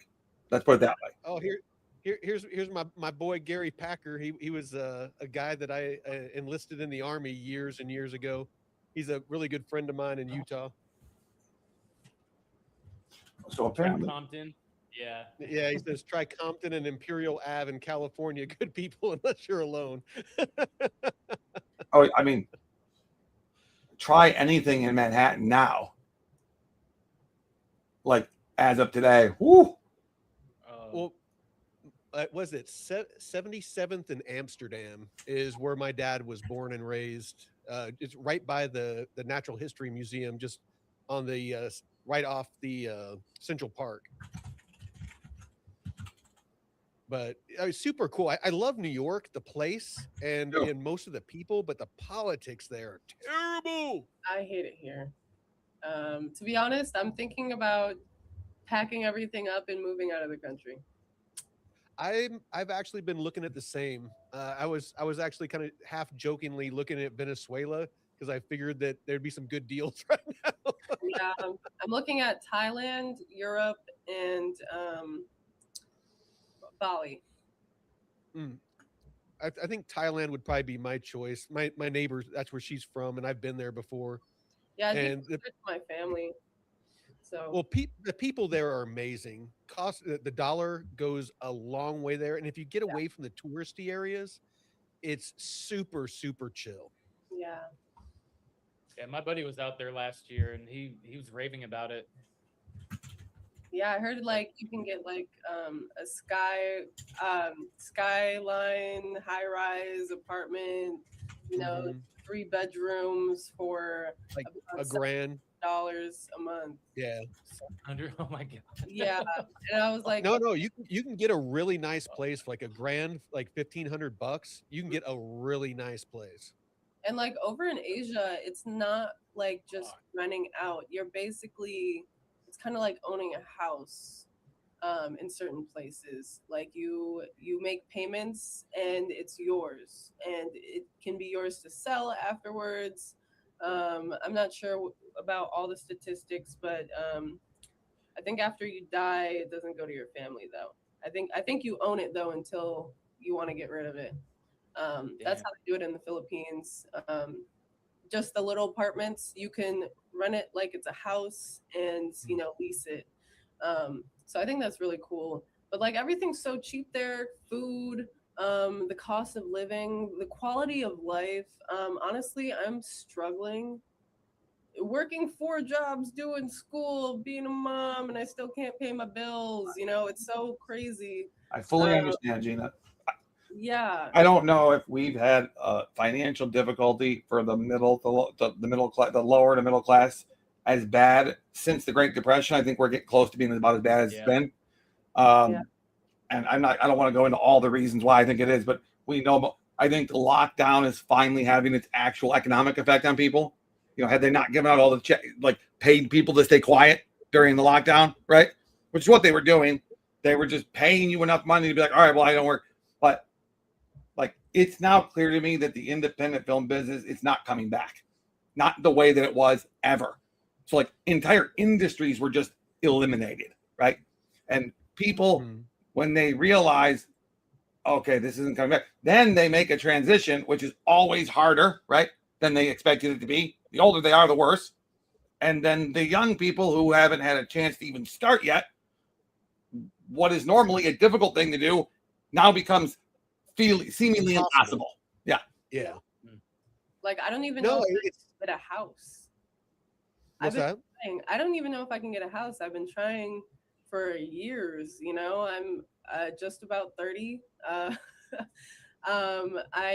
have a child, and I'm sick of mortgage is cheaper than rent. It's like if I were to have, if it's like if I don't have a car, it would be more expensive to Uber everywhere than it would be to have a car. So it's basically the same thing with houses. It's cheaper to have a house than it is to have an apartment. And it's like this whole cycle, and there's no catching up. There's no Well, one thing that, I mean, people that live in the US, one thing I've told, people that I know that are having that same problem is, basically look at buying a piece of bare property and somewhat do what I did, get an RV or, build a tiny house. You can get kits for pretty cheap. Yeah, I was looking. And basically you do that, and then you don't have a mortgage, you don't have a payment, and you just save your money, to build your forever home, eventually. I have 'Cause- land, but the land is in a swampy area. I need to clear the trees, level it, and in the county, you have to dig a well. Oh. So all of that, it would be about 20 grand. And then after all that's said and done, Then you have to build a house. Then I could put a You house. need to reinforce the foundation and stuff so it doesn't sink. Yeah. They have Well, Yeah.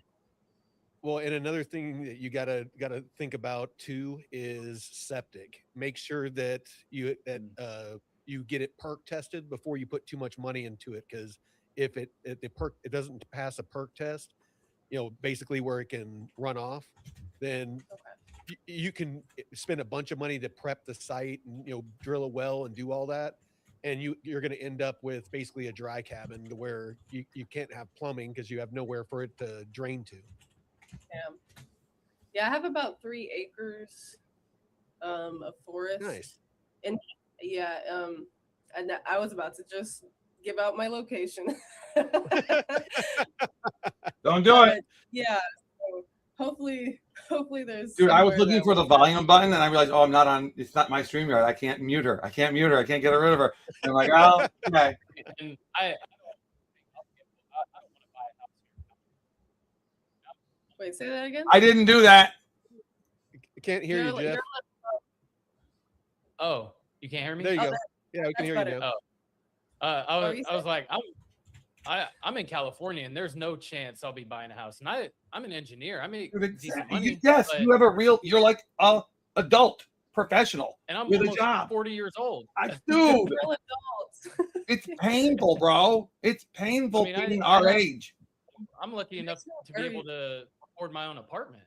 My Yeah. friends all live together, and some of them live in different places together, but they all have to share and shit. But it's hard for some of them to even find a job now. It is because Well, what we need, It's- Jeff, what we need to do is we need to build you a tiny house up here on the property, Yeah. and then we'll get another place in like the Philippines or Thailand or something like that. I'm Filipino. And we'll go back and forth. Yes. Actually, my Gina, favorite food is Filipino do food. you speak was it Tagalog? Tagalog. I understand it, but I have trouble speaking it and I can't read it. But I can understand what they're saying. My mom never taught me as a kid. But yeah, if you want land in the Philippines, they're making it so only citizens can. So if you need me, we can go in. We can go in on it. That's what I'm thinking. Then we could like buy a bigger piece. We'll like subdivide it, and then we can just have like a crypto colony in the Philippines. Well, we'll just live lavishly and eat cheap, and we'll stream all the time and make our money that way. You know what we could do is have like tiny houses where like you could have like your separate little area, and then just have like a badass common area. Yeah. Oh my God. We can like build a pit, like a hangout pit. Those Hell like yeah.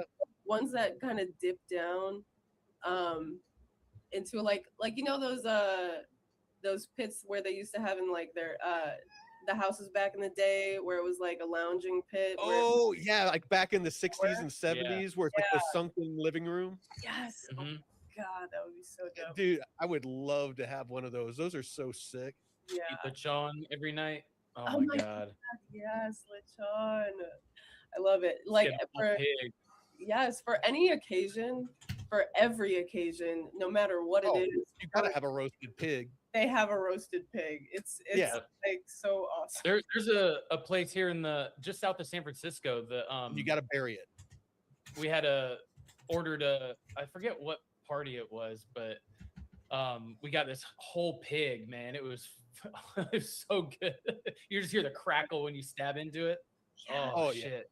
Shit's No, juicy. the best way to cook it though is they put all the spices Yeah, and stuff like that. They underground. wrap it in the palm leaves and the chicken wire, and they bury it, and they let it like roast like that, and then they pull it out and put it on the spit, and then it's so juicy, and I mean you can just pull pieces. Oh, so good. But the one thing that always got me was like the head. I know some of my family members that would be like, "Ooh, I want the ears or like the eyeballs for me." Oh no! You like that shit, Jeff? I ate all the weird stuff. Yeah. Oh my god, Jeff. Have you tried the eyeballs? Yeah, once. Yeah. All right. My dad said try anything once, and if you don't like it, you don't have to eat it again. So Does that include slimy looking things? Because I just can't. Like, I do like sushi. Squid. No, I can't do. Well, I can do one variation of it. I can't do it in all variations. I tried. What's going on in the chat and arena? Zen Girl says veteran is living Colin's life. Yeah, Colin. I made a clip of him. I bought my house after the 2008 crash. I quite literally got paid to buy a house by the government with zero down. Cut me a check, $8,000. I didn't do anything. And then he said, I prefer, as someone who used to own a home, I prefer to rent, just way less bullshit. Which I do understand that, because watching sometimes doing the upkeep of the house I live in and seeing how much it costs, and when things don't go right, how much like property taxes is. I mean, you're in basically California, renting it though, from the government. it's outrageous. It's like so criminal, so criminal. Yeah. That's why I don't want to. You're not paying less than $10,000 a year here in California. Like, that's on the cheap side. That's crazy. Yeah, that's why I don't want to do it in America. I want to go outside and do it somewhere else, because a lot of other places, they have it's so crazy, refugee programs for the citizens of America. Who does? Because they're like so worried about us. Who? You can get like an Italian citizenship, super easy. Ireland. The only one that's lived in Italy, like formally here, I can tell you, it's not because they're concerned about us. It's because their population is going down so fast. They were the first nation to ever drop below the 1.3 children per couple threshold of all Western countries. So they're at 1.19 now, which is bonkers. So there are basically not going to be Italians in 40 or 50 years unless they find a way to get their birth rate up. Same thing in Japan. Japan is Japan's the second worst. Come there to basically to breed with like locals, because they'd rather have half Japanese, half Italians than no Italians, no Japanese. Yeah. Greece as well, Antikythera, that island, they are actually paying people 0.9. to live there. So I didn't know countries had dropped below 1 recently, but South Korea's 0.75 and Japan's 0.9. How, dude, you talk about you weaken your dollar and you make your population base decrease, you're in deep shizzle. They're not going to have any employees or nothing. Like, when the kids get older, there's not going to be much more kids around. There's just like, I know that everybody over here, there's like a whole strike, the women not wanting to have kids, but women naturally don't want to have kids if they don't feel safe in their environment. I don't feel safe. I was thinking about having another kid, but with the way the economy is going and everything, I don't want one. We're starting to sound like that beginning of Idiocracy, where it has like that really smart, successful couple. Oh yeah, and they're like, we're gonna have kids, but we're just gonna, with the economy the way it is, and housing, and we're gonna wait. Yeah. And then you got like the idiots that are just like, hell yeah, they're like having like 18 kids. I mean, I'm not suggesting that we should go full Islamic, like let's breed them out, right? But I do think we need to find a middle ground, because if people who are willing to breed with no concern for like anything but the things that they do that for. I'm not gonna say it. I'll get clipped and get kicked off of Twitter. So and YouTube. If that's what happens, then you'd think we could respond with a healthy, 3 or 4 kids per family at some point. But if I were to say that in a crowd of people, they would all look at me like I was insane, right? Because dude, I think that like if you get married and you're of childbearing age and you are able to, because there are groups of people who like or men who have mental health issues where 1 or 2 kids is like the most they can handle, great. But if you can have 3, 1 more than the 2 of you, I feel like that's a good start. If we could target 3, because that always makes the best movies. Families with less than 3 kids are boring. You gotta have a middle kid. You don't have a middle child. What are you gonna do?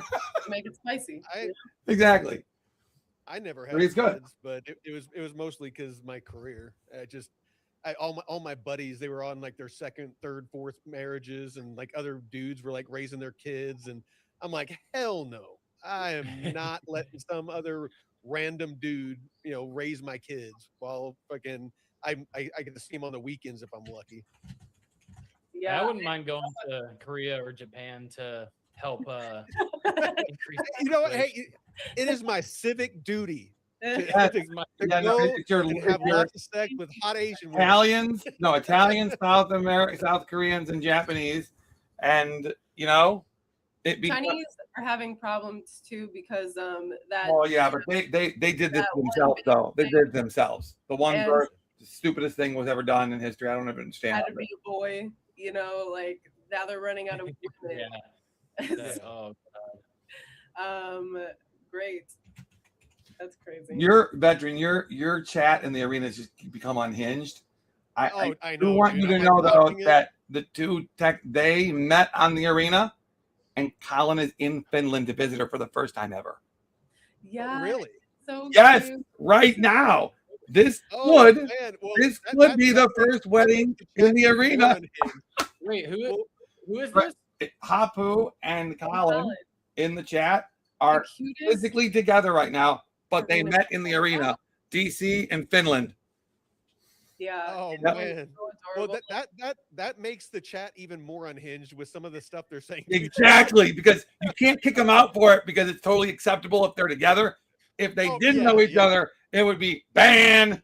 Well, so how did that happen? Well, and she's definitely putting him in his place. She's like, fix your language. They were both, well, Colin and Apu are both incredibly active members, sort of, but Apu didn't really do a ton of streaming at first, but she was very in the chats, right? And then I think just the fact that they got to know each other because they're both very, it would, at some point they were going to meet, and then you'd have to ask them. I think it built so organically. And Colin built Avalanche. He's actually the dev that built Avalanche. So he did the code literally. Colin did? Yeah, he's number 1 on the tip. The number 1 on the Gladiator, the champions board. Yeah. All right. So Colin's number 1. Colin's number 1. Now Hapu just said mutual private chat. Now. We'll divert our eyes. You guys go ahead and do whatever you're gonna do. Special moment. Oh my god. Yes. I can't even repeat what's going on in there. No, Colin. No, not saying it out loud. So what the hell? What was I gonna what? Where did that dude? Bro, if this was my stream, I would ban you. I just want to point that out. The one comment's like, what? We're having such a great moment, and then that comes in like, why? He's so right. That goes back to what you said about people on the internet. It's like, what? Why? Where did that? How did that go through someone's brain? How? Well, I think that people have gotten way too comfortable saying things online that they would never say face to face. Yeah. Mm-hmm. Yeah. There's something to be said. Like when I was growing up, it was in the 80s and 90s. And if you said something, it was to somebody's face, and there was a chance if you got incorrect that you got whacked. Yep. There was consequences for your words. You're free to say whatever you want, but there's consequences to your words. Yeah, there's no consequences for degenerates. No. I think more people need to get smacked by their dad. You know, If they had a dad. It happened with us. Like you say the wrong need thing. to you figure get out. smacked. They need to figure out a way to where like you have to hook something up to you to go online, and if you get out of line, somebody can like virtually slap you with like an electric shock or something. Bro, even before Like before dog or something like that. I asked my mom and dad once why the car companies didn't have a horn that could hit the other person, right? When I was a kid. And my mom was like, "What are you talking about?" And as far as I remember, they always would tell us, you were just like going on and on about how you wanted a horn to hit them. And we, at first, I guess they didn't know what I was talking about. And finally, I explained it. And they're like, well, the horn doesn't really work. What if they don't have ears, right? Like, what if they can't hear well, right? I wanted something in the car that would like smack them, but I guess it would be good enough if it just like alerted them, or at least you could talk shit and be a text, right? Like, what if every car had a little thing that you had to have in your car that had like where cars within proximity to you could like text something they say in voice, like, get out of my way. At least you could, like, get your road rage out, right, real quick. And you had to see it. That would be kind of cool. I think we can make a business. What? No, I think that's one of the we're on to commercial ideas. We're definitely on to something. At first, I was like, "Oh wait, That is a go gadget." That would be the opposite of a commercial idea. That would fail so miserably. Only California would pay for it. I feel like they would love it over there. Yes. Your cat is unhinged. I don't know what I'm trying so hard not to say. Do you know that on the website they made about me, they put a ducky meter, how many times she tries to take out the stream, and there's like a counter, and they can bet, they can put a number, and then everybody can do a bet on like which one. I'm like, how? You're just gonna make a whole prediction market on your life. No, that's what they did. So the one investor I told you about, Bill, he looked at it and goes, they're trying to market and do a prediction market off your chaos. No one will win. People will never be able to beat that. You just can't predict your chaos. I'm like, I know. So at least this will be a fair betting market, right? But I left the stream for 30 minutes. I came back. They built an entire website. I'm like, wait, what just happened? They're like, well, we were bored. I'm like, okay, I guess that is my fault. I was gone for a long time. Like, so we did this. And I'm like, oh, come on, you're just joking around, right? I'm like, no, it works. And then they had a duck race in it, had 2 different games in it, had 4 different prediction markets. I'm not even going to say what the other prediction markets are because it's so making fun of me. But the main one is a clock for how long I'm going to be gone. That anybody in the community can or you say I'll be back in 5 minutes, and then people can bet on the time. They can, like, someone posts, I bet it's going to be 7 minutes, and then you go over under. So I'm like, I mean, it's pretty smart. I wish I wasn't the guinea pig that had to, have all the characteristics that made it necessary, but that's the way it is. So I love you all. Thank you for doing that. But who knows? We're unhinged. This chat. Sorry, I've lost it. Sorry, I'm reading the chat. Yeah, I know. I know, dude. I love all these. Yeah, I don't know how you guys not see when the entire light. Did you guys not hear or see anything when the whole one of the cameras and light systems just went crashing down early on? You guys didn't notice anything? No, because I kept as straight a face as I could. I wanted to scream my cat's name and be like, "No! Look at your cat. Look at how nice it is.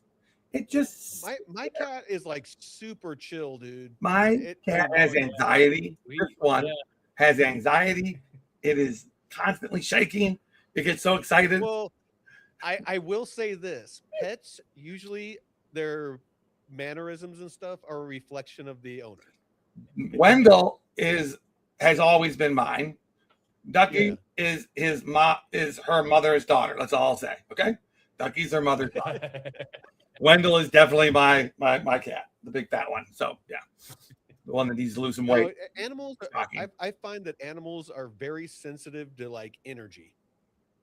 So if you're a very calm, relaxed person, you'll have very calm, relaxed pets.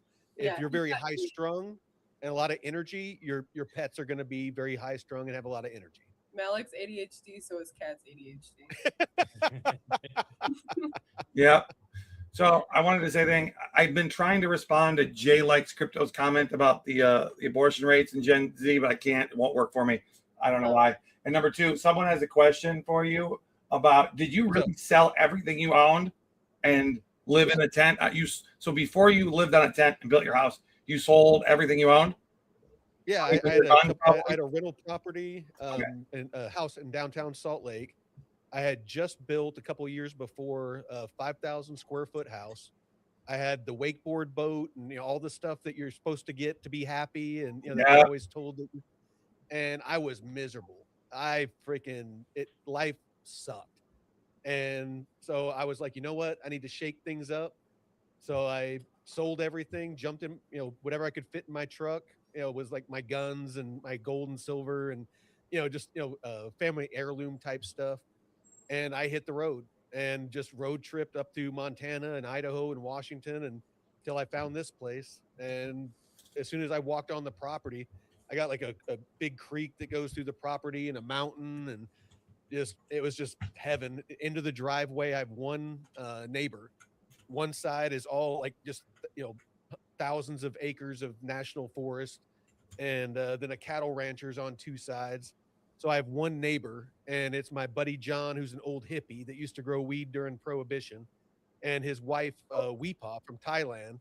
She actually they own the Thai restaurant in town, and so he was a contractor. It just so happened, and so he was kind of the foreman and told me what to do, and I did it. So like he'd come over in the morning, and he'd be smoking a joint, and he'd be like, all right, today you need to do this, and this. Let me know if you come on over if you need to ask me any questions. And I just spent the day doing what he told me to do. And when you were done, you go to your tent. This is making sense to me. Okay. Oh, dude, I would take my baths at night. I'd go down to the creek, and I had that Dr. Bonner's, that biodegradable soap. Yep. And I'd take a bath in the creek, and I cooked my meals in a cast iron skillet on the campfire, and I was living like a hobo, man. I mean, you're only a hobo if you don't own any of the property you're on, right? Pretty sure you're not a hobo if you own any of the property you're on while holding DeFi assets. It was an adventure, and it was an experience that I always wanted. And why not? You only live once. Property's beautiful, man. When I was up there at the beginning of December, I mean, it was snowing and shit. So it was really, really cool. Oh yeah, really cool. Well, and just the energy here, it's just I mean, it's almost like healing, it's because there's no noise, there's no anything. I mean, there's not even a cell phone signal. If I didn't have Starlink, I'd have no connectivity. For the first couple of years, I actually didn't have internet, didn't have power. So, my heat was just my fireplace that you see behind me. And that was it. So no, your kitty's actually moving right now. That's good. Oh yeah. Yeah. Your cat just is like so happy just sitting on your lap and not doing a thing. Dude, if I were closed, my cats would all be in here trying to jump on me. If I had a way to close the door where they wouldn't start running headfirst into the door, making tons of noise, banging the doors down. I don't know why they're so obsessed with having access to rooms they're not using. I don't get it. I don't understand. I had one just a while ago trying to scratch under the door. They just are like, no, let me in. And I've been told. So Gina, do you have any pets? Yes. I have lizards. I used to have black cats. I didn't have any good experiences. I like more traumatic experiences because of other people. So I decided no more cats. So I got some lizards. I have a bearded dragon, a chameleon, and a leopard gecko. All right. Mm-hmm. That's definitely low maintenance. Yeah, if I were to pick something, I would want like a hedgehog or like a miniature pig. I love those mini pigs. Have you seen them? They're so cute. Oh yeah, the little teacup pigs. I would love one like just as a house pet. What would you name it? Mm, Bacon. yeah, I was about to say that. Yeah, I want to like think of something else because I feel like everyone. Yeah, that's such a like a common name. I feel like for pigs. But yeah, I think that's so cute. Oh, and veteran, did you see that you got tagged by Gladius? Oh yeah, I saw that. Who's Streamer. Gladius? Gladius is a AI bot. They also have one of the top tokens in the arena. It is the top Oh. token right now. It's worth Yeah. like 5.3 million market cap, I think. Yeah, huge. So they're like a bot. So if you ever need to ask, you can tag at Gladius, and they can answer any like arena questions for you. It's actually a pretty good AI. It's a pretty good what are they called? AI. What are these called? Agents. AI agents. Yeah, it's a pretty cool agent. Yeah. Yeah. Most agents I've interacted with are just. There you go. Jay came up with a name for your pig, Peter Porker. Peter Porker. Yes. I love it. Yeah. Dude, that is amazing. I think I've seen that in one of the Spider-Man movies, the animated one. They had a Spider-Man pig, and he was like, "I'm Peter Porker." Fucking cute, dude. I love that name. The arena just cleared out the bots, right? And you dropped by 1, and I lost like 40. Like, just you can see it happen sometimes where they'll do a scrub. So yeah, so there's 76 viewers and 12 in yours, 10. So that's pretty good. There was a point in time where that would happen and you'd lose like 70%, right? But now it's very minimal. The bots have been very robustly eliminated here. I need to like do some research into the arena and kind of figure all this stuff out. It I took don't know me anything about it. You just have to sort of have somebody explain it to you or tinker around because there's stuff on here that I don't even realize has been updated. I'm like, wait, when did we get this? This is like another cool thing. So yeah, I'm very excited for that. And then on X, no matter how much of a banger I write, 100,000 impressions, I get 2 followers. What's the point? What is the point if 100,000 see something and I get 1 follower or 2 followers at most for the whole week? I don't even get it. Doesn't make any sense. Like me and Jeff, we I don't know. We're kind of weird because like we don't really try to monetize too much. And I love that when you explain that on New Year's. That's it's just I mean we're more about just trying to educate people and just be like a credible resource or place channel where people know that we're here just giving good quality information. Yeah. And it's not because we're incentivized or we're just trying to clickbait people to get eyeballs so that we can make more money. We really just want people to find us have a safe place to come and learn DeFi and crypto and airdrops and memes or whatever, so that they don't get taken advantage of or get suckered into buying some weird token because somebody got paid to hype it. Yeah, and supporting other streamers that aren't Absolutely. predatory. There's too much of that. Yeah. Shit. Well, shit. Should we wrap this up? I know that Gina's been streaming for like hours on end. Well, Gina's the new Malik. I used to stream for 9 or 10 hours a day on the arena sometimes, like a lunatic, just when I started. And now she's like, she's always streaming, which I know she has real life jobs, so I don't understand it. And a child. You gotta grow your followers. That's correct. Yeah, we're almost at 1K on the arena. And when you reach 1K, I'm doing a Catwoman stream. Man, that will be popular. I know Jeff will be there. I fucking love Catwoman, and I have like bring my cat replica version. We'll all bring our cats. Yeah. So 1K followers on arena, be there. We're almost there. I think we're like 19 away. So oh shit. Really? Yeah. All right. Well, everybody that's watching, go and follow Gina if you want to see the cat. I have a black cat. I'll bring him on stream. Yes, to celebrate. So you really, Gina a boy. made over He's really- $1,500 in the first week of being on the arena, and Oh shit. yep, she's close to she's more than $2,000 now. My stream, these are on our streaming accounts because the money you make streaming gets counted in your stream. I kind of wish there was a place you could see it without having to have the stream on, but it'll get there, right? And then my account, I if you would have told me I would have made $15 streaming, I would have laughed at you. Literally laughed, like yeah, right. But to see how much has come through, it's just like mind-boggling. Dude, you and Drew were killing it on that one stream. Like, you guys made like $2,500 on one stream. The blockchain basement moving over to on the arena. Yes, one stream we were tipped $2,500, which is now $3,400 of arena. Wow. Damn. So that, and then it was basically the Christmas stream. I think Christmas Eve or the day before, and somebody gifted a lot of YouTube memberships. So then it started like this little war between the YouTube people and the arena people. Started going back and forth with the gifted memberships versus the tips. I think Colin had a lot to do with that, if not most all. But yeah, we were definitely. I don't think I've seen Drew with a bigger smile on his face after stream. He was so stoked. It was a good stream, mind you, but there was an energy to it because of we couldn't keep our eye. We're like, what's happening here? Like we had nothing to do with it.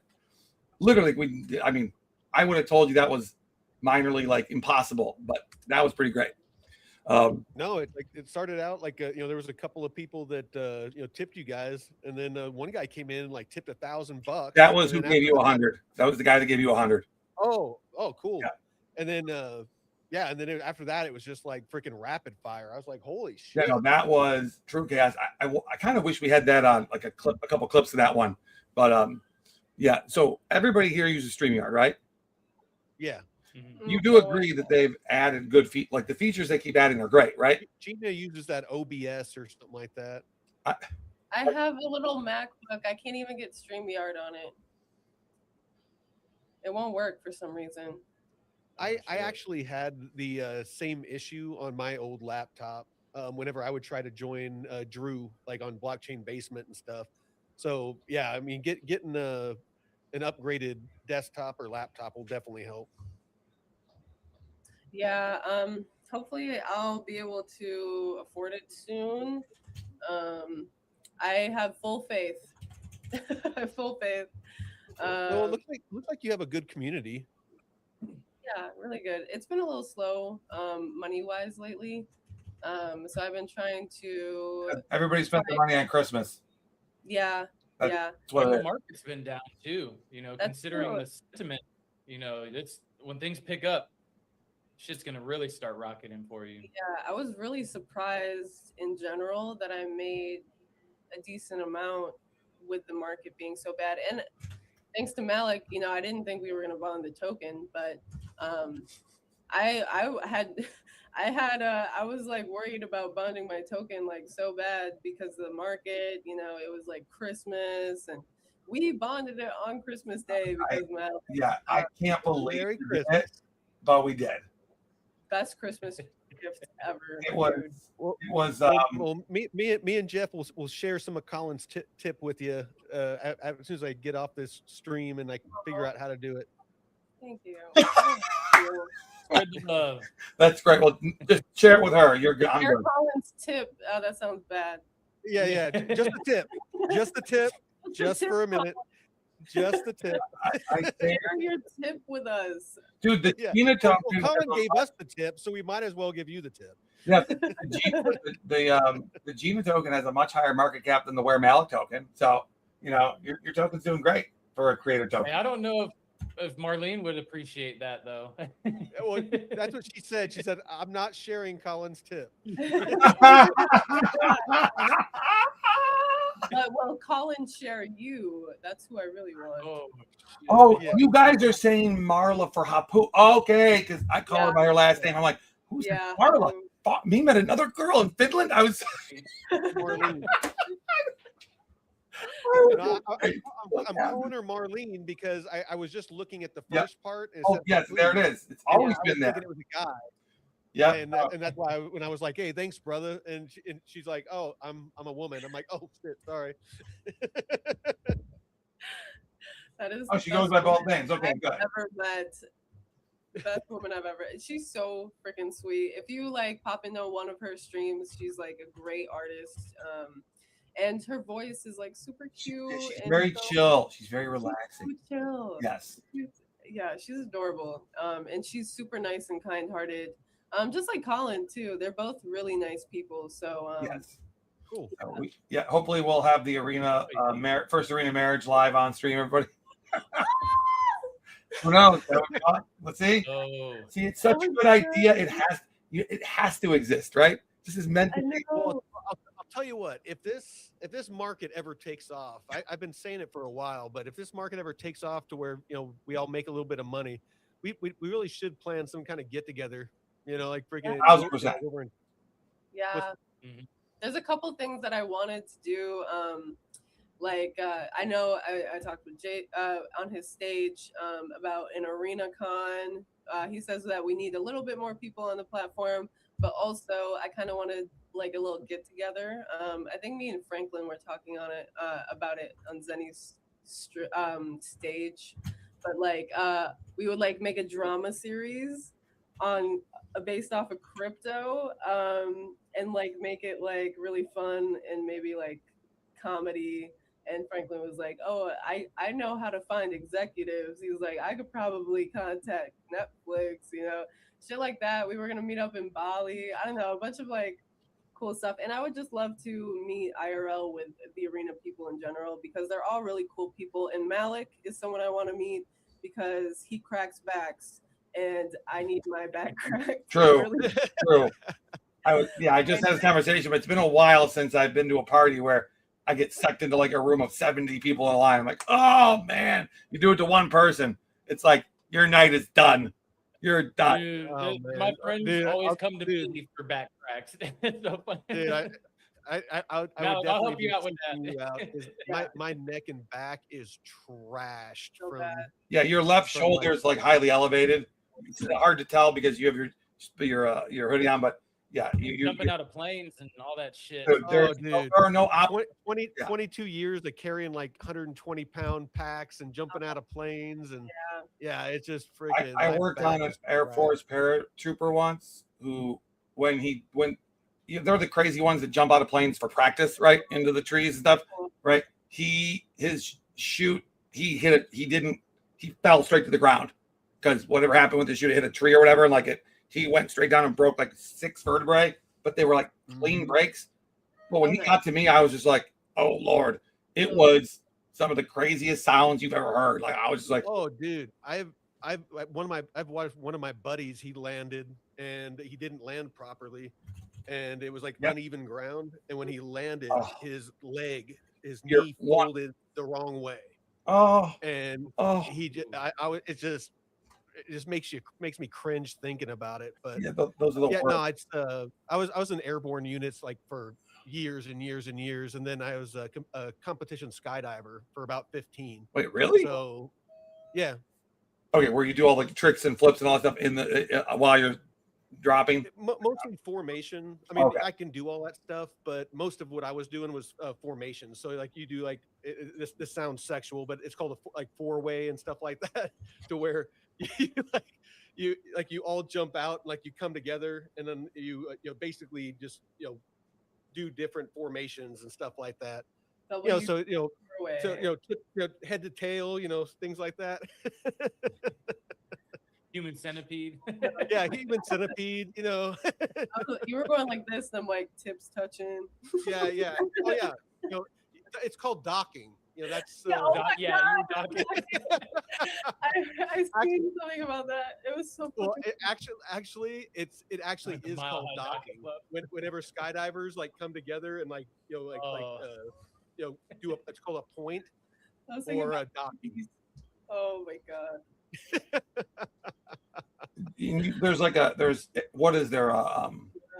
There's judges that do a points based system. Is that what it is?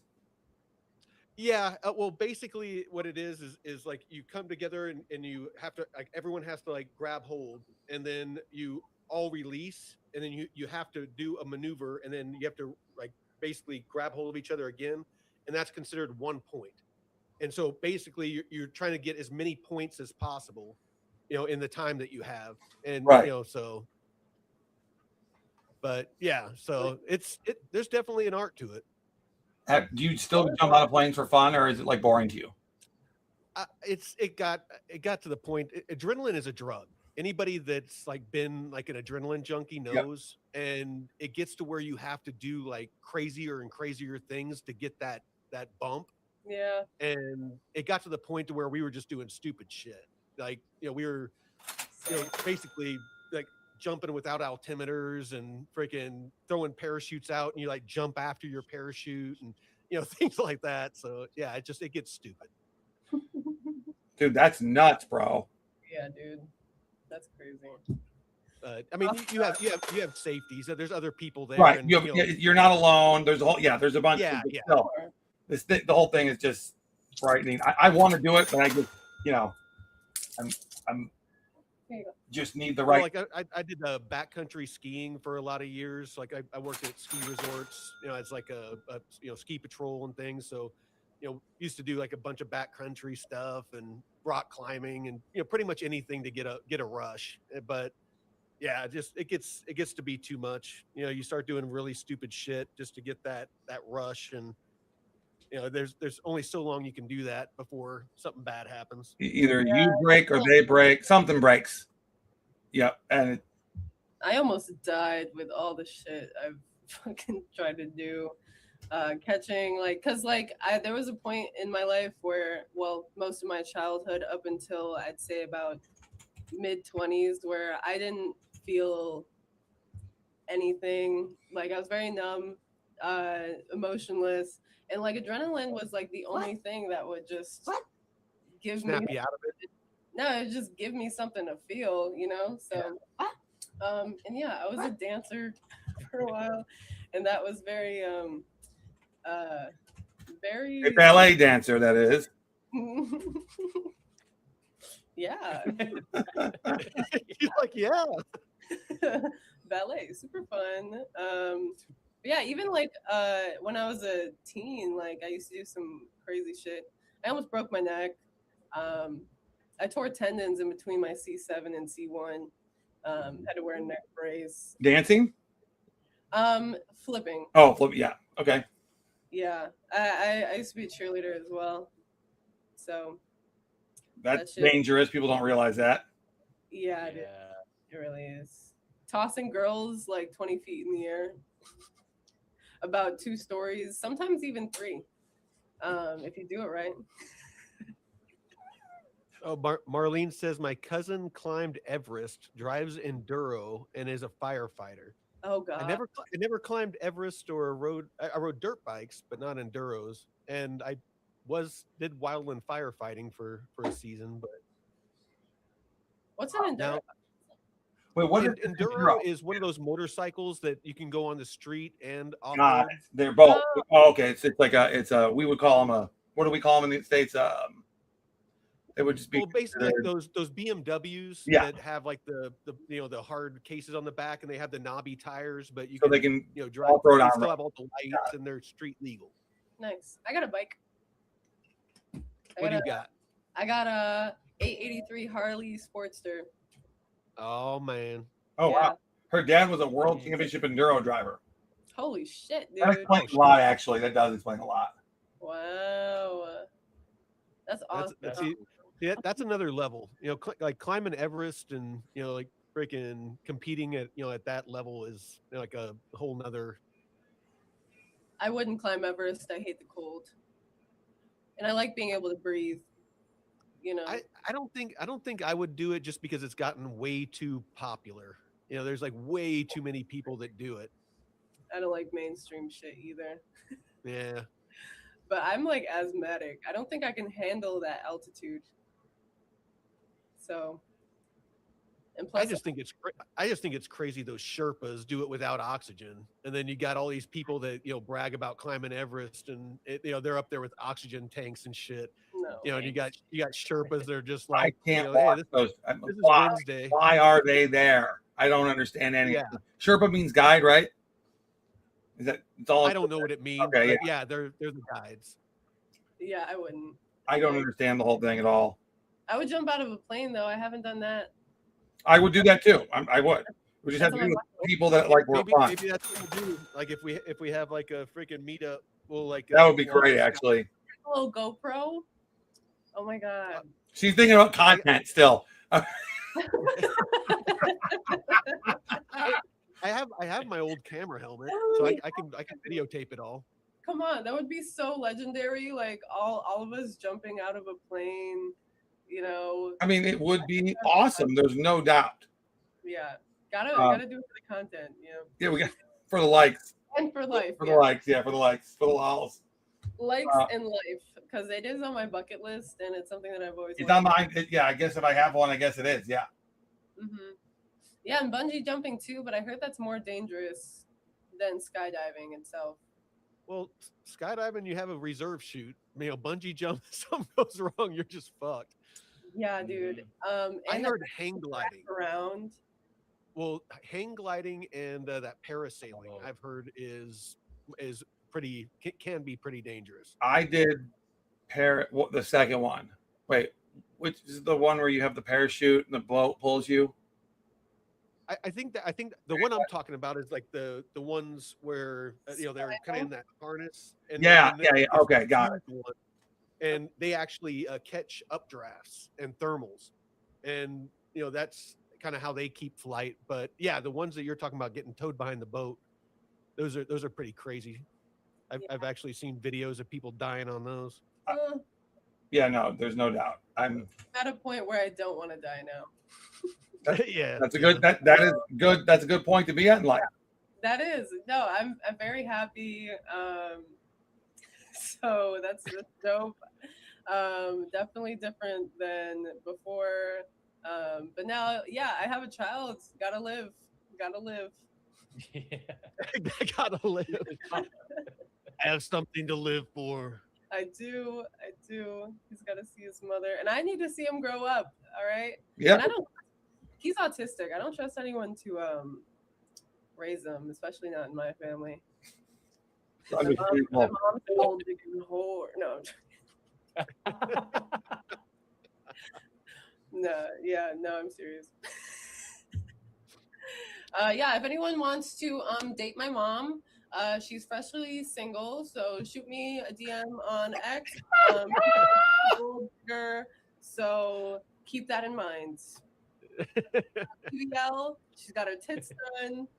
And so she's like fresh on the market. She got revamped and everything. Yep. She's fully built. She's made up out of parts. So there you go, bells and whistles. Yep. Well, all right. Well, let's go ahead and wrap this up. We can pick this up if you guys want to join us on Friday. We can do this again. Do it. Yeah. All right. Yeah, Matt. Right. Yes. I did want to say. So I got a content idea. So the whole duck thing, right? Yep. I want to share this. This is my duck shrine in my apartment, right? Oh, dude, that is so hilariously awesome. That is so awesome. My group of friends were the duck squad, and okay. I need to get my duck tattoo somewhere on. Oh, look at this! So live stream ducks. Yes. Gina, if we do a meetup, we got to get my duck tattoo. I will do and that. We could have Gina do my tattoo. Yeah, I gave that to Vet when I was up there. Really? Jeff just like randomly left this when he was up here. It was my offering. So my mom has a Jeep, so she's got a whole thing lined. Shit. Yeah. Fucking full of ducks, dude. Seriously? So we got to do my duck tattoo. Okay. Could be tattooed by Gina on stream. Dude, that is the way to go. Have like we could have a whole thing. That's how do duck races. Yeah, that's how. Isn't that how you? That was how you had your first big stream, was when you tattooed Arena on you, right? Yeah, that was like the first one where I had like a bunch of viewers. Oh yeah, over 200. That's the first time I had over 200 viewers. Tattooed the arena. She Yeah. tattooed it right. Look, it's right there. Oh, there you go. Oh damn. The arena logo. Yeah, it was very awkward because I was like this.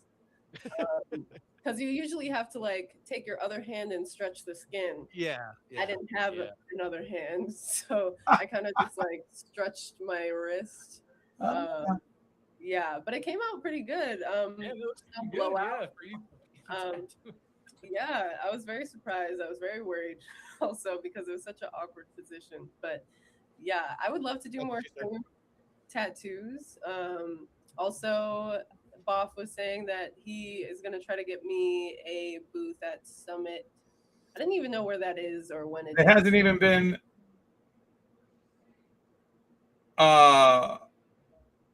It hasn't been announced. I don't think they haven't chosen location. Dude, forget that. I'm telling you, we're gonna do Arena Conference 1.0. Forget even one ecosystem. We're gonna do our own. Because Jason, I need some ink done. I need some ink done. Oh, look at that. Let's do it, Vet. Oh, you've got it Let's do it at the everywhere where arena. your dress uniform would cover, right? Oh yeah. No, all my tattoos, like I have a full sleeve, but all my tattoos are, so they can be covered up with a long sleeve shirt. Nice. Yeah, I did like a bunch of my own. A bunch. I don't even know if I could. I did my legs. Let me see if I can.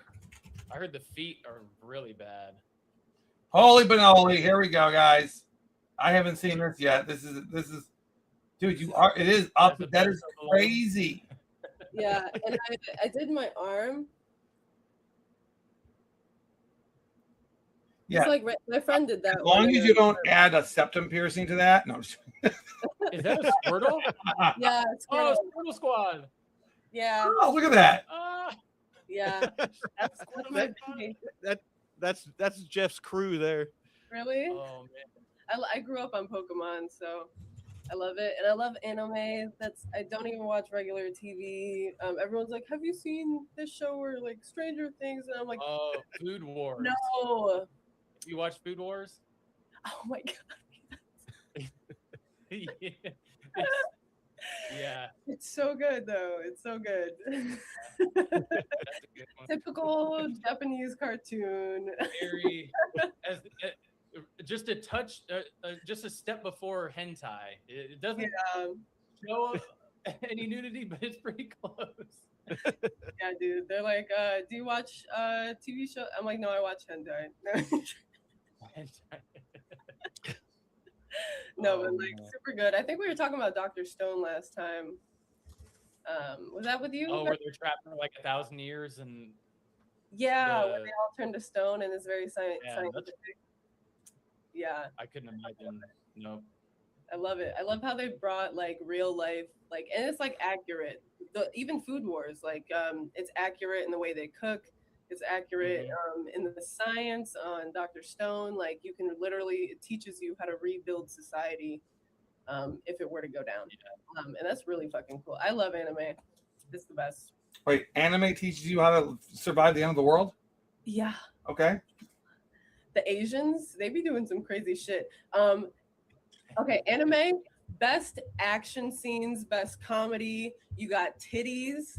Okay, like what more can you ask? And you have information that the Asians, you know how the Asians are. They just be putting shit out there. There's been a few that have made me just like tear jerkers. I prefer real titties over cartoon titties. I agree with you 100,000%. I mean, that's just real life ones. Yeah. Yeah, they're the best. Oh, freaking Mai Loading is no, Soul Killer was talking about those squirrel suits. Have you ever watched those videos? Oh, yeah. Where they skydive and they're flying down the mountainside? Squirrels. Yeah. Well, and they're flying down the mountainside, with those flying suits. That's dangerous. Like, that's something I wouldn't mind trying. Oh my god, that would be cool. That would be sick. Like if you want the feeling of flying, that would be it. I feel like I would hit a mountain or something, or Fuck. I feel like I would go Chris Platt. You know. But yeah, that's fucking cool, dude. All right, let's go around the horn. So I was gonna say, Jeff, I think we're getting out of hand. I think it's gonna get. Yeah. closing thought. Yeah.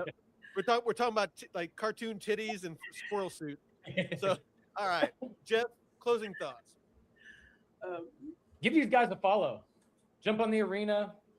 Everyone out there on YouTube, Twitter. You know, we're trying to build a good community of solid people and help support each other. And yeah, just try and catch as many streams as possible, you know, throughout the week. I know we all got our day jobs, but support people, share it out on Twitter, on socials, and yeah, just spread the love. Absolutely. Malik, closing thoughts.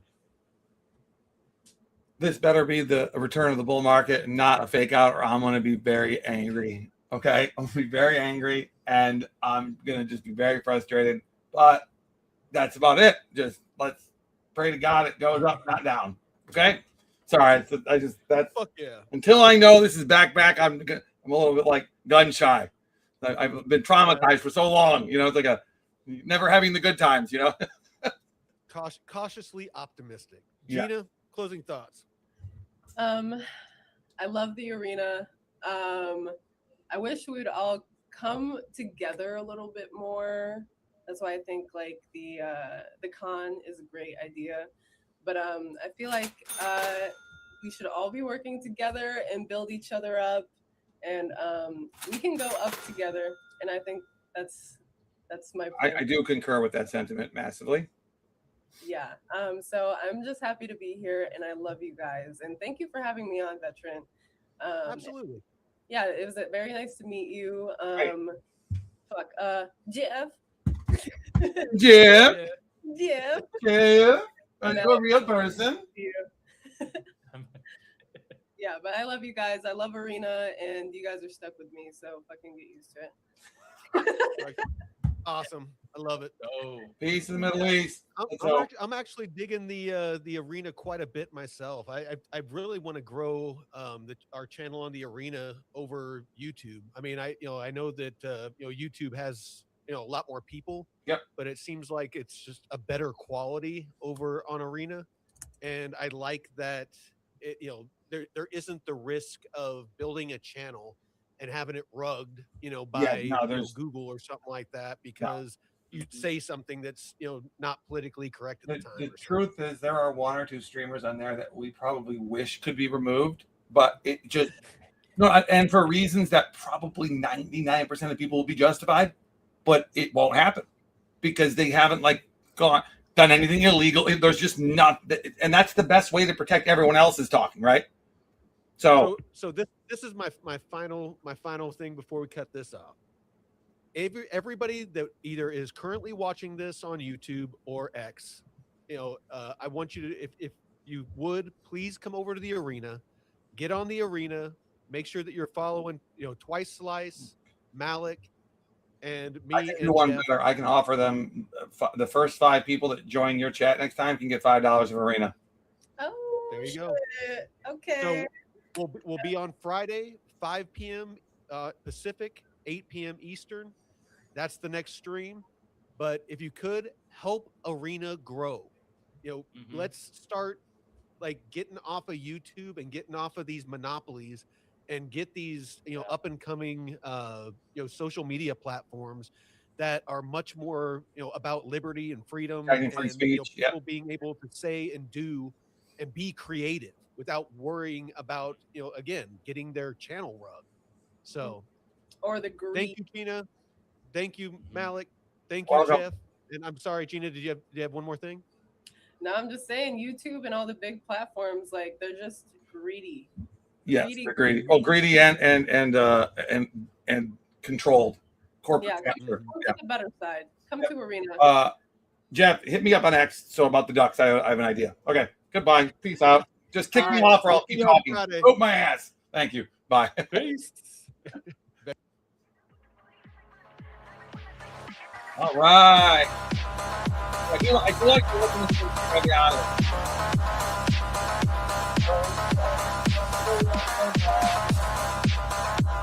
I'm going to stay up for 1 minute. Thank you very much. Dirk, did you enjoy that tonight? Did you guys like it? Because here's the thing. See, on YouTube, guys, the one thing they do give you is they give you a lot of numbers and metrics so you can tailor your stream, your show to be better. And I want to do that. So I have to rely on feedback from you guys. Who was I talking shit about? I don't think I talked shit about anybody today, did I?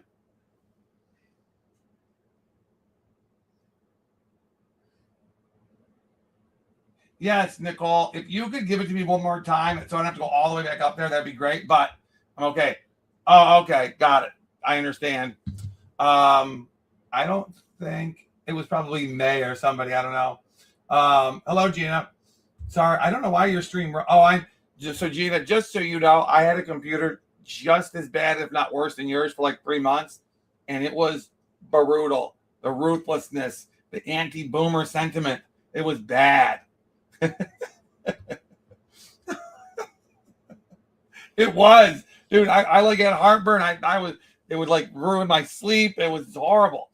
But at least people know that when you have technical glitches, it's not because of you. So just know that it could be worse. You could be a boomer or close to one, and then it would be way worse. Let me pull up share my screen here because I think I got a big trade brewing. I think I do. Nicey. Why can I not think of what movie that's from, and why is it driving me nuts right now?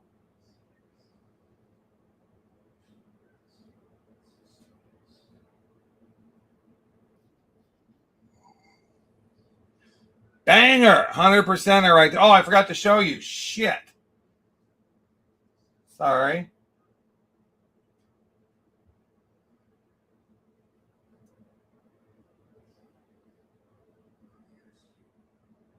Well, I don't know if it's your stream in particular or if it's that when you try to do two things, like when I used to on my old computer, I would get smoked.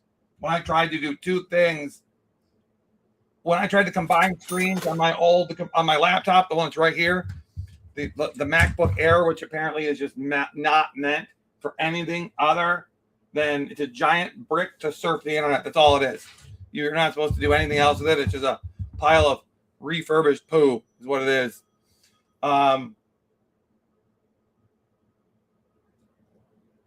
Correct. I do think, guys, 2026 is going to be awesome.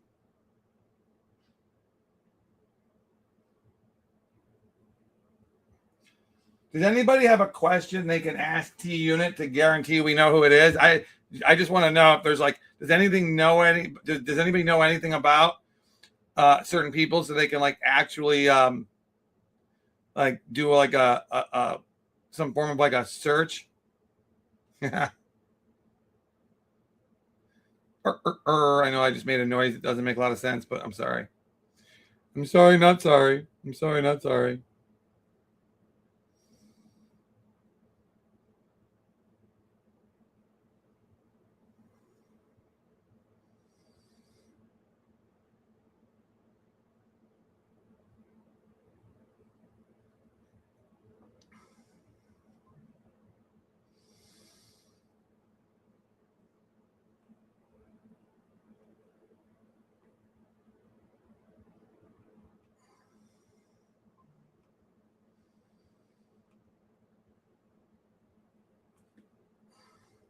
Gina, if you want to come up, do you want to come up, Gina?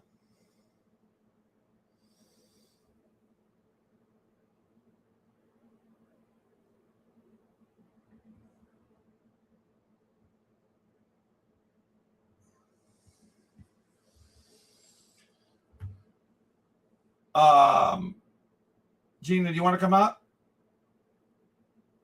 Yes, exactly. Let's do the Arena Summit.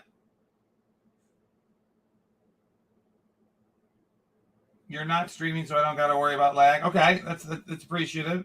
Oh, right, because you're not the one streaming. Got it. Understood completely.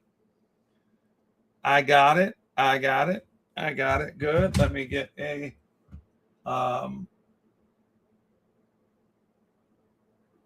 Oh, there you go. You finally found me around here. You suddenly became interested in my life. Is that what you're saying? Hello. What is going on with you, buddy? What's wrong with you today? You're like, oh, my camera just made a red flashing thing at me. That's not good. Uh-oh. Wait, what? Oh, no, no, no. You have to have a, oh, no. No bueno. No bueno, no más. No bueno, no más.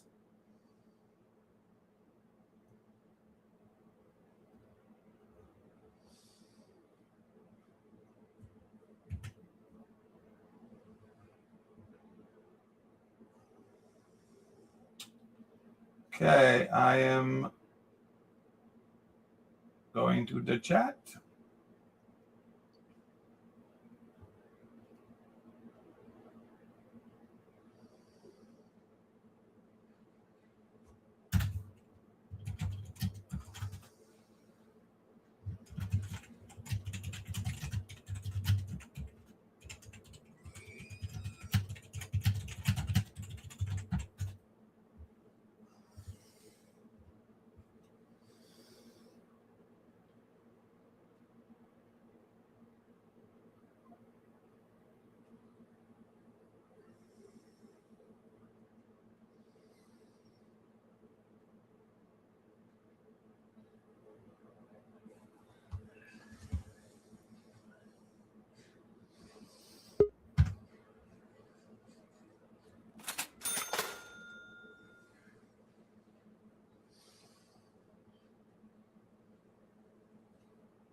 There you go, Soul Killer.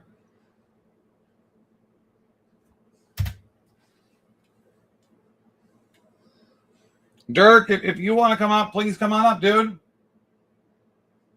Dude, Dirk, go ahead, text me. Here, let's see what is your ringtone, Dirk? Hold on. I know your phone call. Let's see here. Go ahead, call me, Dirk. Text me, Dirk.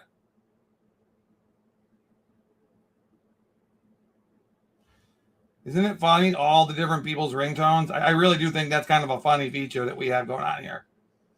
Dirk, you know what the problem is? Wait, I turned it off. Do it again. Do it again. One more. Did you hear the siren?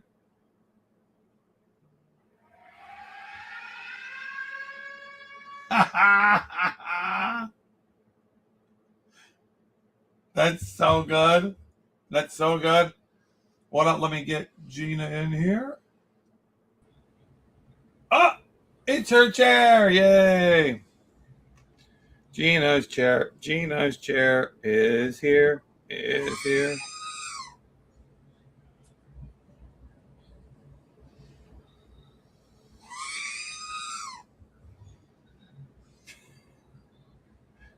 Oh, the X is right here. I just put it in the chat, Soul Killer. Oh, got it. Okay. X it is. X it is.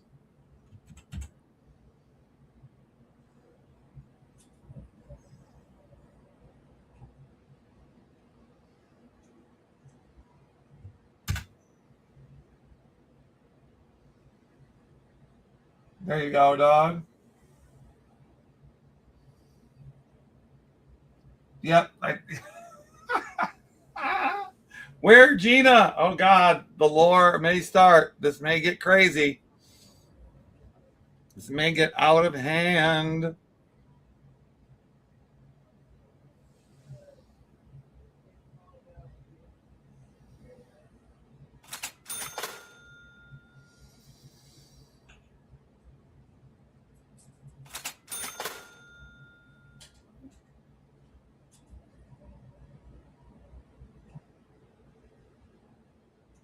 Going to get married.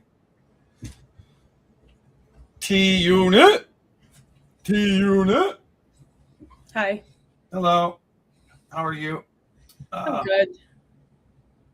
I grabbed a couple beers as well. That's perfectly fine.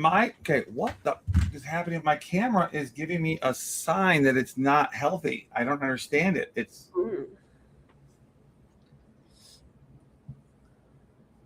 I gotta check my trades. I only have one open, I think. Long BTC. There we go. Okay. Yes, I need to check my trades too. I have one open, Sol long. I have one BTC long because I didn't want to put a bunch because the market has been crazy today. Actually, Right now, I would just go long and hold yeah. with a reasonable stuff.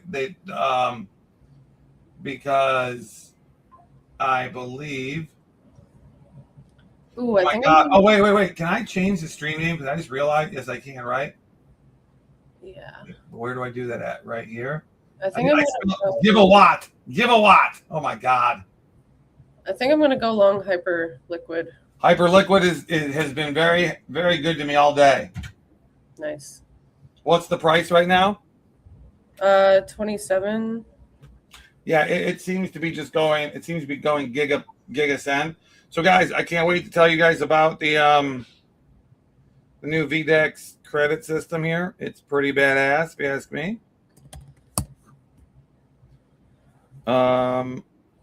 It's being built right now. Yeah, I wish I had $100 to put in to be able to get those credits. Right. You mean to get the $100 from? I think it is 100 for 200 for 100. Is that what it is? Yeah, 200 for 100 and 500 for 100 too. 500 for 200. 200. Okay, that's what. Yes. But I am going to be given a test account with $10,000, and any money I earn, I can't take it out, but I can give it to you guys as credit that can be withdrawn after a certain period of time. Oh, that's really fucking cool. So it incentivizes us to do trades that are profitable, but they're not just giving us $10,000 of hard cash, right? Yeah. So this is actually pretty cool. No, on top of that, the entire credit system is going to change so that the credit walls don't become like super problematic. Nick Dunn, what you have to do is I need to get your Vdex addresses. That's pretty much all you guys have to do. So I can put them in the queue to start getting your credits, which will start happening probably. It usually happens. I think the dev that does it is in Taiwan. So like when I'm sleeping, they do it, but sometimes they do it right away because if they start working early. Shit, let me get some too. Oh, Soul Killer's probably. Yeah, no. Everybody that needs credit. Oh wait, where did Soul Killer go? Is he here? No. Oh, there he is. Soul Killer, can you put an NFT in your instead of a white thing? Can you put your NFT in here? Because I think it'll let you do that. I sent you my wallet, Malik. Oh, sweet. Put me in the queue, baby. I am going to do that. I'm going to go to the bathroom really fast. Oh, Soul Killer's here. Hi, Soul. There we go. That's so much better. It just is. What up? Better. How are you? Good. How are you? I'm all right. I did lose this morning on trades, so it happens. That was upsetting. But then I made it back with that really long. I caught that really long candle on BTC, Sol, and ETH. Oh so yeah. When I was struggling, and then it finally shot the fuck up, I did catch that. So I made about $15-20 on that. So, but I'm still working towards my liquidation. Climbing out of that. When did you get liquidated? Remember when we were on stream with Mick? Oh yeah. Yes, I remember that. Yeah. So I was like negative $50. but now I'm only negative 10. So we've been working hard the past couple days. That's much better. You mean your P&L is negative $10? Yeah. Oh, that's nothing for for bro. I'm negative like $70 right now, but it was all credits. Oh yeah. I can get you some more, I think. So Yeah, I was gonna ask you, but Malik was supposed to be doing it. I can do. Let me. I just saw your text. Let me go use the little boys room, and Okay, I Malik. will come. Let me change this. See my Vdex. By the way, just so you know, my Vdex. What token do you guys want to see? Because my Vdex does not work on. They're trying to fix on. There's an issue with the charts. You can't see them on Brave right now. Oh, So there's no point in me pulling this up because you can't see the chart. See? right. Yeah, you can just leave it. It doesn't really matter. Yeah. You sure? Yeah. Just don't be gone forever. you guys can blow up my phone. I can't. Where am I going to go? You can put it on that. Do you have your YouTube up with the Dancing Wednesday? Yeah. Right here. There you go. There you go. Dude, whoever thought of this was genius. I got to be honest, right?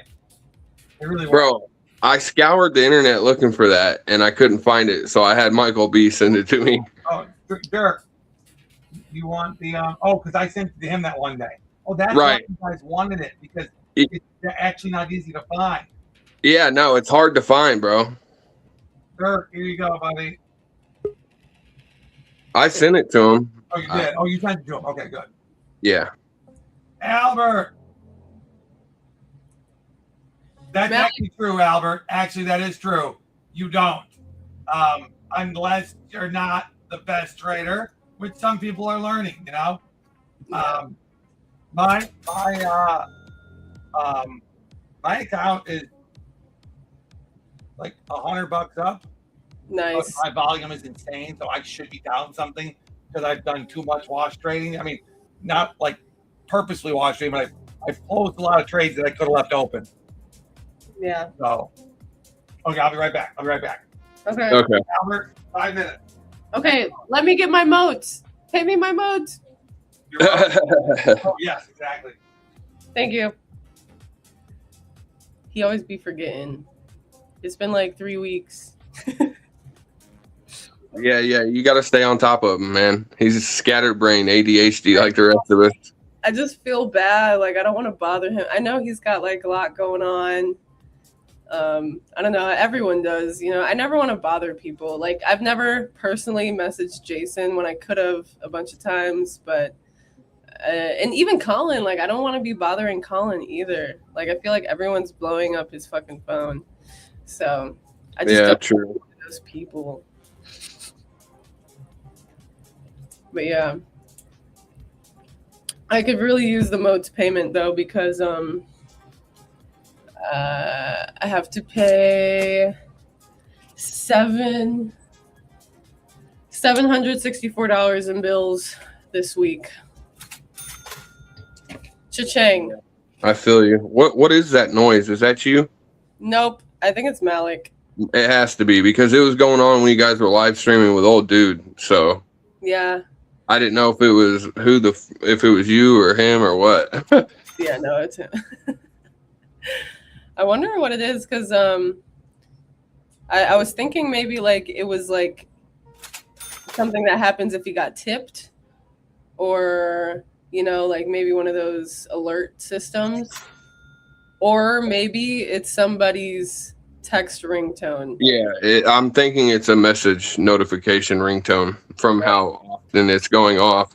At first, I was really like you. I thought it was like every time cash or money was mentioned, that it would do it automatically. Cash. You know, Druth has a program like where every time he cusses, it bleeps it out for him automatically, like Dude. live. That's so cool. I need to do shit like that, and I can't. Not until I get this PC figured out. Yeah. I don't know what the hell system he's got, but I don't know if it's integrated into the microphone or the software or both or what. But he's got a badass system. Yeah, dude.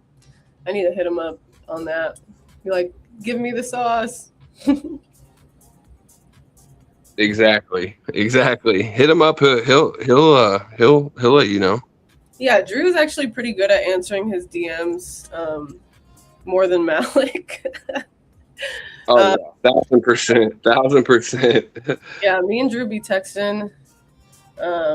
He's really good about keeping up with things. So, yeah. Yeah. Now I got the chat. Hi, Matthew and Gina. Hi, Ishmael. Yeah, I know. I'm trying to look at the chat.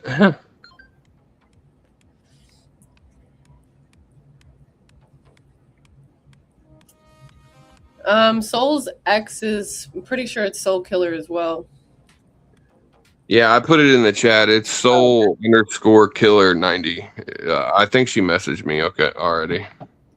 You were in Jason's DMs to get your OG badge transferred over. It didn't transfer? Did it not transfer for V2 or something? I actually just seen that I have an arena drop badge, which is super fucking cool. Malik should have it too. Next. What was that? Was that a mini airdrop or what? Or was that from that thing you won?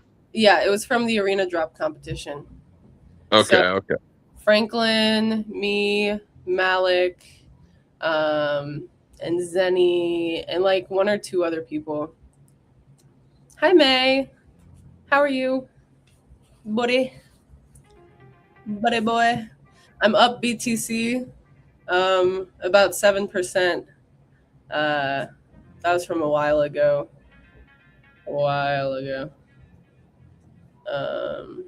Let's see.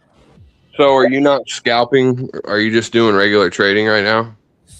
Right now, yeah, because the market's been really weird. So I just been holding everything. Yeah. Because I tried to smarter right now, man. Yeah, I tried to scalp this morning and I was negative. But I was like, okay, so I know this is going to happen in the long term. So I'm going to just put in my trade while it's low. And it did climb. It climbed quite a bit. Let me see. Damn, I need more referrals. Who doesn't have Vdex yet? Let me know in the chat. And I know. I've got one referral, bro. It's NFA, and he's actually like, he's been putting in work. He's made me like $80 in money for referrals. Oh, nice. I haven't made anything. You know, Vdex, they have a channel to post it. People are always in there asking how to get in because it's still beta. Yeah, it's still not open to the public yet, I don't think. Okay. Well, if you guys use my Vdex referral link, I can get you a discount on fees, and I can fund your account as well, like $10 to $20. So let me know. Let me know if you have it. May said send him the referral link in DMs. He'll do it. Oh, fuck yeah. Fuck yeah. And after you sign up, make sure you send me your wallet, May, so I can get that funded. Let me go into my fuck. I don't think we have anything on X. Nope. Oh, I typed in your name and there's a bunch of chats with uh-oh. Okay, let's go to Discord. I'll send it there. I'll also drop it down in the chat. If you guys want your account funded, I could do 2 a stream. No, it's like $20 a stream. So let me know. I think last time though, they sent like Soul. I don't know how much they sent you, but they sent Mushi like $30, $40. Yeah, they sent me 20. Nice. Which was sweet. Yeah, I think she was the first one I did. So yeah, that's what's up. May said, I have never done a long or short in my life. I only DCA and hold long term. Well, this is perfect then. It's still beta, so you're going to be earning for the airdrop and you're getting house money to play with. Yeah, we can get you funded so you won't be playing with your own money. And also, the more trades you put in, the better for me if you want to help me out. I haven't made anything. I have one referral and they haven't put in anything. They haven't done any trades. But yeah, I can get you some money to start off with. Of course, Mushi. I love you. I love you so much. But yeah, just make sure if you use my referral link, shoot me a DM and I will get your account funded. Okay? I'm gonna buy green and sell yellow all day. Yes. Hey, as long as you're getting volume, though, honestly, I mean, for this airdrop, I hope it hits in February, bro. Like, if the money is what Malik is saying it's going to be for the XP points, like, how much is he saying now? Because he said what he was going to be like 15 to 50K airdropped, and now and he was saying that they were trying to shoot for 100K. So what was he? What did he say to you? what do you mean for his airdrop? He was trying to shoot for. No, for the total. Oh, I don't know about that. I haven't talked to him about that. We were talking about for like our personal selves, like from XP points. You know what the conversion's going to be and all that. Oh, what did he say the conversion was? He didn't give me a number, but I told him how many points I had, and then he was kind of giving me roundabout, number on it. I don't know if they're not wanting to release it yet or what, but I didn't know if it was on points or volume because I heard it was volume. Well, it is volume. So the more trading you do, the more points you get. So it's the more volume have, the more XP points you're getting. Oh, okay. Yeah. All right. But if they're gonna do the airdrop sooner than what they were thinking originally, that means there's not as much time to farm this bad boy. Yeah, I'm farming, baby. I'm farming hard. Damn, you got 5 million in volume, bro. What the fuck, bro? You gotta be, yeah, he's got to be at the top, like top 20 or something. Yeah, he definitely is. He's got to be like 5 million. Are you a great white? Yeah, he has to be a great. I think I see you. He said, nah, 44. 44. Oh, he's number 44. Okay. Fuck yeah. For all time or this week?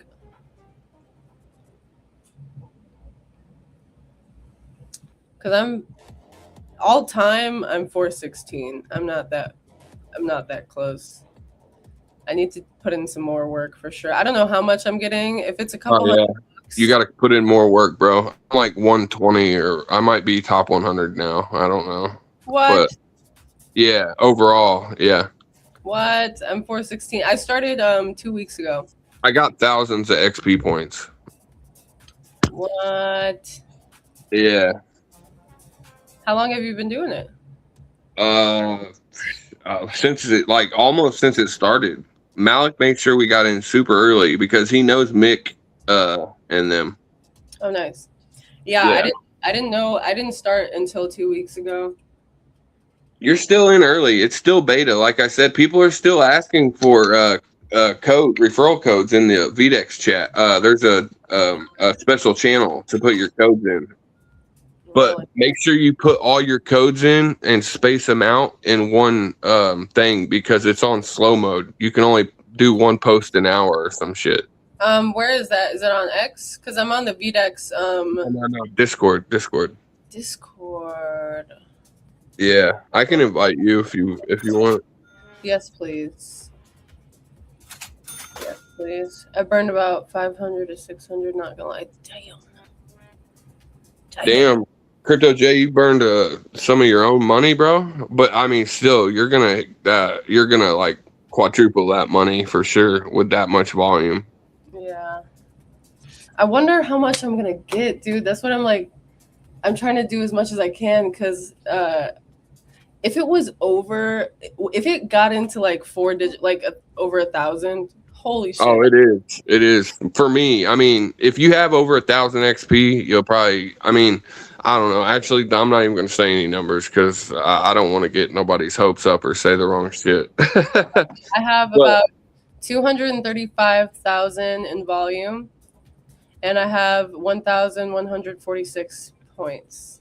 Yeah, that's not bad. And you just started a couple weeks ago. Yeah, you're not bad off. But I would definitely keep doing small trades for volume. scalping, quick trades in and out volume. For sure. Sometimes I have like 6 open trades, 7 open trades. I was going hard, really hard. Today, I was like, oof, I need to be careful. Yeah, I mean, if you can keep up with all that, for me, I can't do that. Like 2 or 3 trades, you know, is about all I'll do at one time. Yeah. just to keep up with it. But like you were talking about, your P&L's negative. Yeah, because I got my P&L's negative like 80 something bucks, bro. But I mean, I probably only put about $40 of my own cash into this, and like I said, I got thousands of XP. Like, but Crypto J, he's got way more XP than I do. I wish I had 200 to put in so I can get that 100 points. Wait, what? They're giving points? Oh yeah. If you check on Vdex's X account, No, yeah, but I thought it was they're only matching money, cash. Yeah. So So you're saying you could turn it into points? Yeah, okay, I got you. Yeah, if you do 200, they give you 100. If you do 500, they give you 200 extra credits. Right. Yeah. Yeah.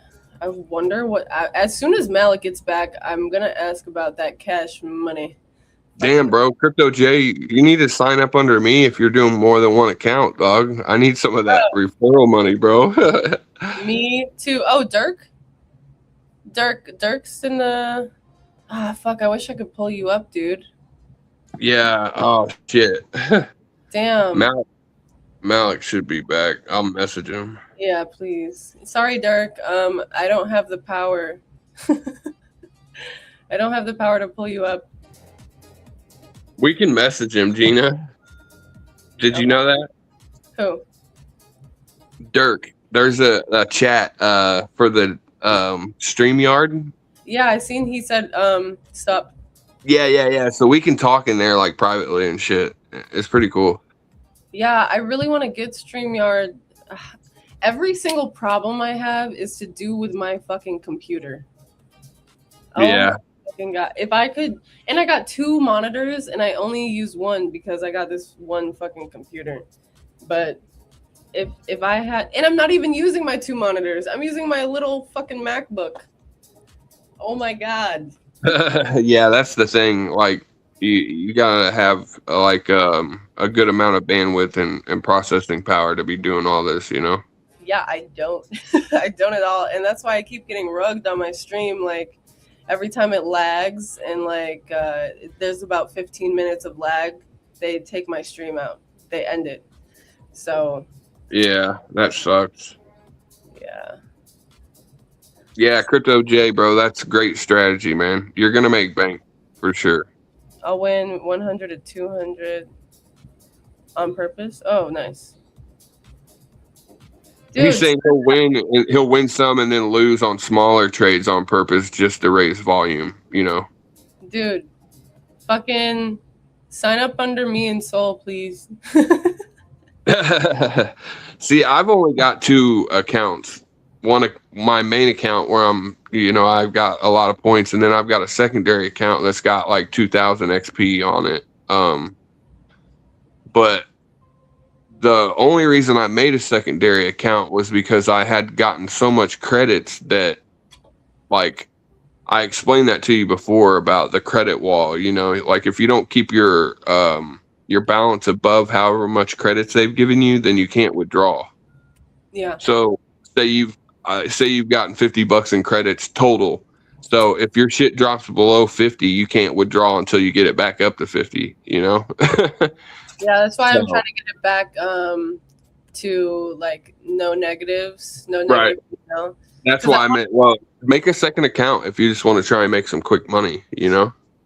Right. All right, I've been trading on Blowfin a little bit today. People, I mean, Drew be talking about that. Is it good? Yeah, it's not bad. It's not bad. The fees are kind of high, but I mean, they're not too bad. Okay. Shit, I might buy some more BTC. And I think I might do some Zcash. Yeah, Zcash. Yeah, that's a good one. Zcash looks like it's about to do a run. I want it to drop down a little bit more in the RSI for me to put in. Look at you sounding like a professional trader, bro. So proud. Thank you. I feel like I wasn't like super into it before. I was just like doing paper trades, options, and day trading.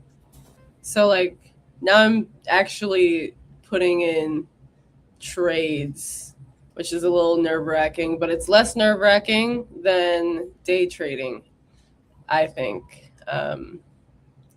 But yeah, this has been like really cool for my, because like I got ADHD and shit, you know. I can't just like sit there and like bite my fingernails over like a day trade. You know, the scalping is like almost perfect for me and my brain. And I don't know if it's because I'm Asian as fuck, but I be seeing the patterns, and it's a little bit. It's not that hard to just follow. In my eyes, I didn't know how easy it would be for me, because you kind of look at it in the beginning and you're like, oh my god, this is so confusing. How does anybody read this fucking chart? You know. But once you get used to it and you get to know what to look for, it gets a lot easier over time. You just gotta like try, you know, don't give up, keep learning, and you'll be able to make some good trades in no time. I want to be Crypto J when I grow up.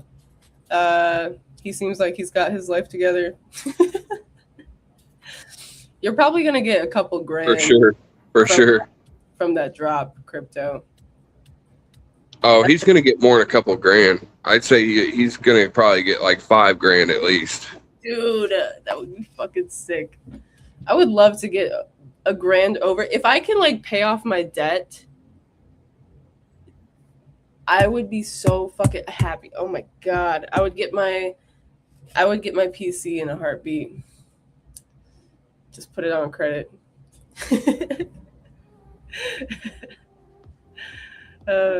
Crypto J. Where the fuck is Malik, bro? Where Malik? I messaged him and told him that Dirk was stuck backstage. I don't know where he's at. Okay. Oh, there he is. There he is. Dirk is in the stage. He's back. Yeah. Crypto J said he's been in the markets for like 7 years, so he's had time to train for this.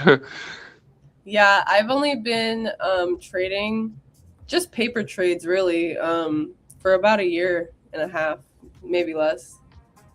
Yeah, same. I started trading memes, but you know, I got interested in crypto and then I got into memes, and then eventually I started trading perps, and I got pretty lucky at first on MEXC and won, you know, like a couple grand, and oh wow. And then I got greedy and then lost most of it back. Always withdraw, man. Always withdraw half your profits at least off the get-go. Yeah. Yeah, dude. I was trading like SPX and NASDAQ and shit. Paper trades, learning the charts, figuring out what the fuck a candle and what a wick was, you know, bull and bear and all the basic necessities you need to know to learn how to trade. So I'm glad that I kind of got into it a little bit beforehand. So coming into Vdex was like not too hard and stressful for me. No, that's like the perfect segue. You know, you were already learning charts and shit. You know, you're better at reading the charts than I am already. So, well, fucking May also gave me some sauce that I cannot share. Hell yeah. But yeah, he's been a big help on like the more statistical side of things, and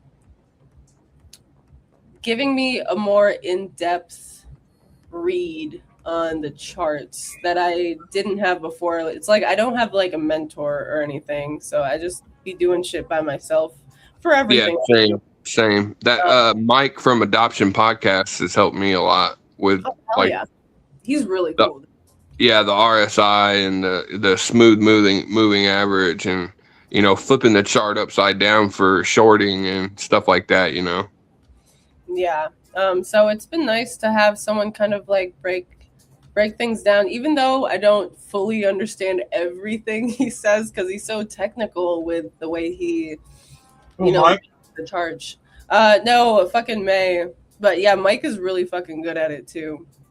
Yeah, Mike, he is a good trader. He puts videos on X too, to help people also, which is cool. Yeah, I love that. Dirk alert! Finally got a mic. Oh, nice, Dirky. Hey, what's up, guys?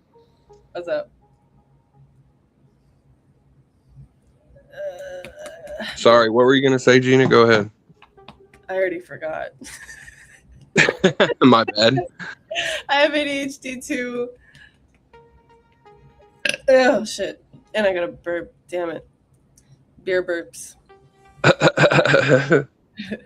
Malik, you say you're here. I've been talking. Oh. He's eating. Dirk, are you a great white yet, Dirk? No, I'm still a swordfish. Yeah, same, bro. I'm almost to the tipping point. What's the next one above swordfish? Because I'm at swordfish too. Hammerhead. Okay. Oh right, hammerhead, sort of. I'm at 870,000 volume, so I'm almost there. All right, baby. Yeah. Wow. Hells yeah. As soon as I get some more funds in there, I'll be back at it. Yeah, I need some more funds too. I feel like I can't do much. I have 235,000 though. It's slowly getting up there. Yeah, that's not bad. You started later than us, so. Yeah, I've been doing lots of leverage trading because of it. So I heard that if you don't put leverage, you make more money. Why is that? If you what? It depends. If you're using, if you're using more capital, then you don't need as much leverage. If you're only deploying like $5 in capital, then you want to use high leverage to, catch more money off of the trades. Yeah. But if you're deploying $500, you don't need 50x leverage, Well, yeah. I'd say probably a couple thousand, but yeah. Nice. 500 is a good number if you're comfortable having one or two trades open at most. Yeah, I do like 6 trades. If you're doing that, then you would need to use leverage. That's the thing. You have to learn what the balance is. Yeah, I left my phone that I have to close my trades with upstairs. That's up. I just realized I'm up $100. I don't know how to close the trades on the computer yet. I only see them. Looks like it's doing a little bit of a downtrend. Hold on. I can walk your car real quick. I don't know what you said. I think he's talking to his dad.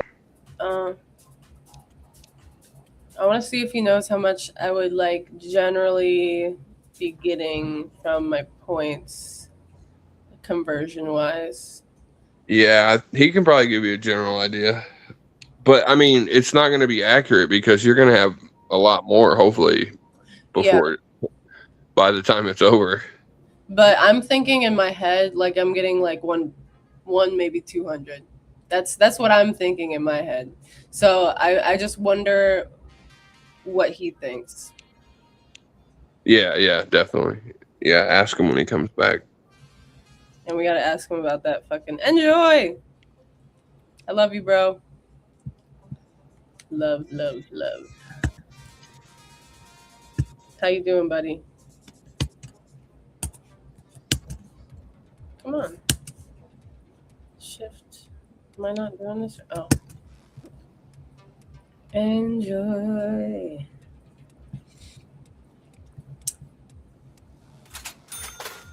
I need to ask him about that fucking noise. Is he just It's gotta be a notification from somebody. right?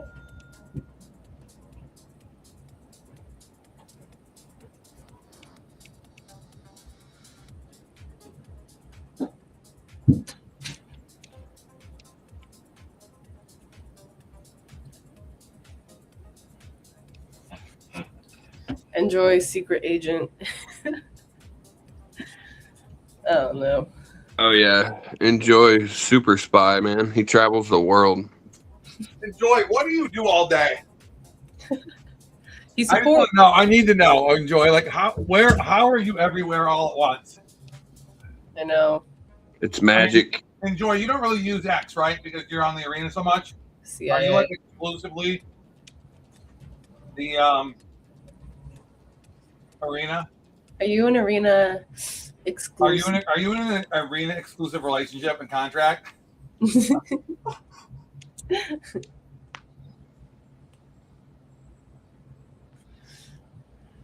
So Malik, based off of points and volume, could you give a general gist of what someone might make on the drop?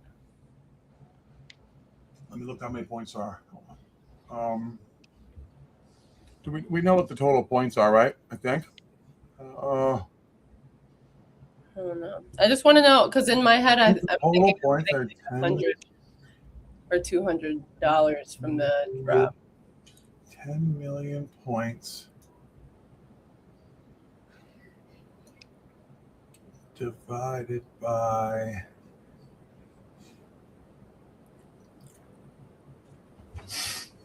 Hold on. I actually do think I have a way to calculate this. I haven't actually. I'm actually surprised I haven't thought of this myself.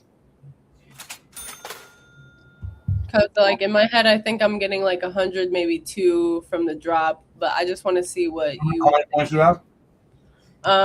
So I have 1,146 points and 235,000 in volume. Okay.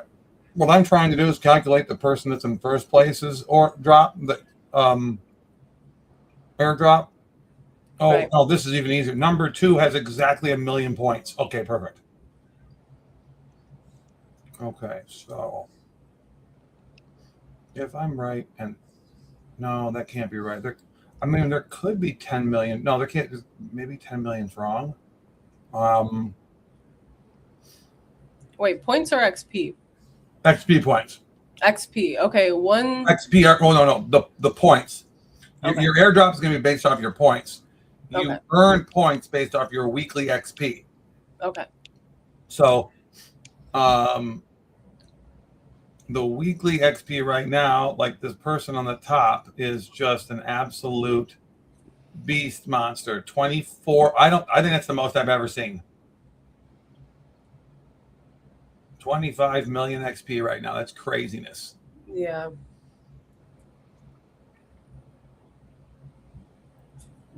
I'm not even close to 500,000. That's okay though, because if you're trading to make money, right? Mhm. And the goal is not for you to the goal isn't to be making as many opens and closes. It's to make money, and then the opens and closes just provide you with a bonus, right? Mhm. Now I will tell you, your points, like if you do trade with $100, your points do drastically go up, right? Mm-hmm. Just like if you trade with 500, but you just got to make sure you don't lose it right away. Okay. Yeah. I mean, it's really strange because it shouldn't really work like this. Wait, is BTC pulling back right now? It is a little bit. Let me double check. I mean, it's just on the way. Okay, I got it right here. It's not. I mean, it's not go. It's just like it's just doing its thing. Yeah, it's just going slow. BTC, why are you not in my favorites? See, I don't understand any. Okay, let's see here. Oh shit, I'm gonna go long, Zach. What's the price? It's at 8.17 billion. I'm looking on TradingView though. Yep. On Vdex it says 496.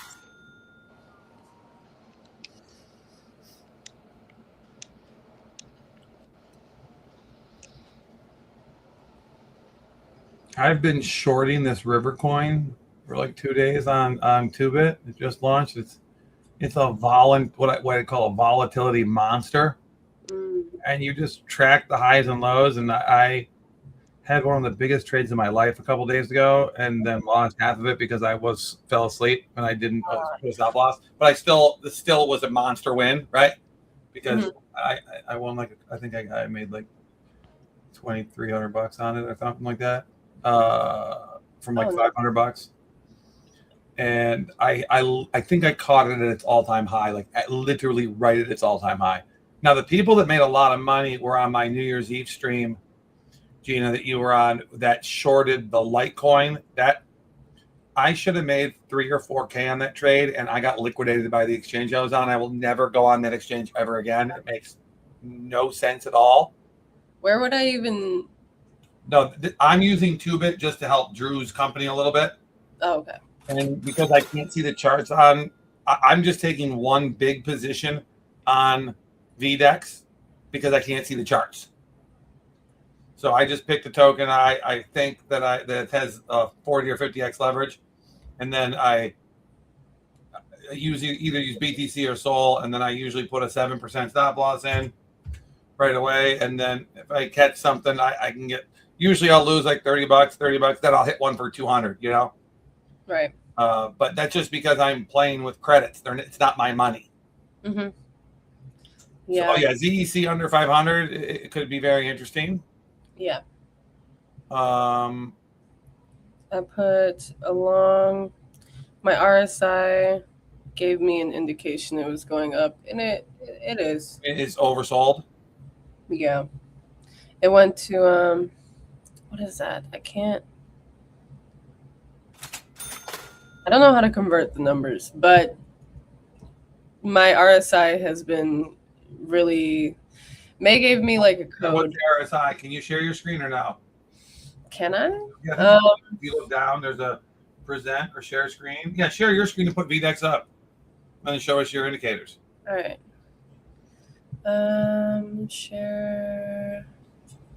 Share screen. And then I'll see it here, and I'll pull mine off. TradingView. Yeah, there it is. Okay, so right here. And what time frame are you on here? Is this the buy indicator? It's a 1 minute. Go to at least the 3 minutes, so I can kind of get an idea of what we're doing here. Okay. All right. I probably would. So you don't want to use RSI on the 1 minute. You know that, right? It's been doing pretty good so far, but because you're in this hyper volatile market. Mm-hmm. But you could, but I would say use the 3 minute at least, right? Okay. And that is, it looks like it's kind of looking a little like it could go down a little bit more on the 3 minute. Yeah, but if Bitcoin starts roaring back up, I bet this starts moving big too. Yeah. We're kind of in the middle. And then go look at the 15 minute really quick. Let's just see what it looks like on the 15. I mean, it looks like a lot less. Who was it that was on here? Somebody a couple days ago made a point where you really don't want to use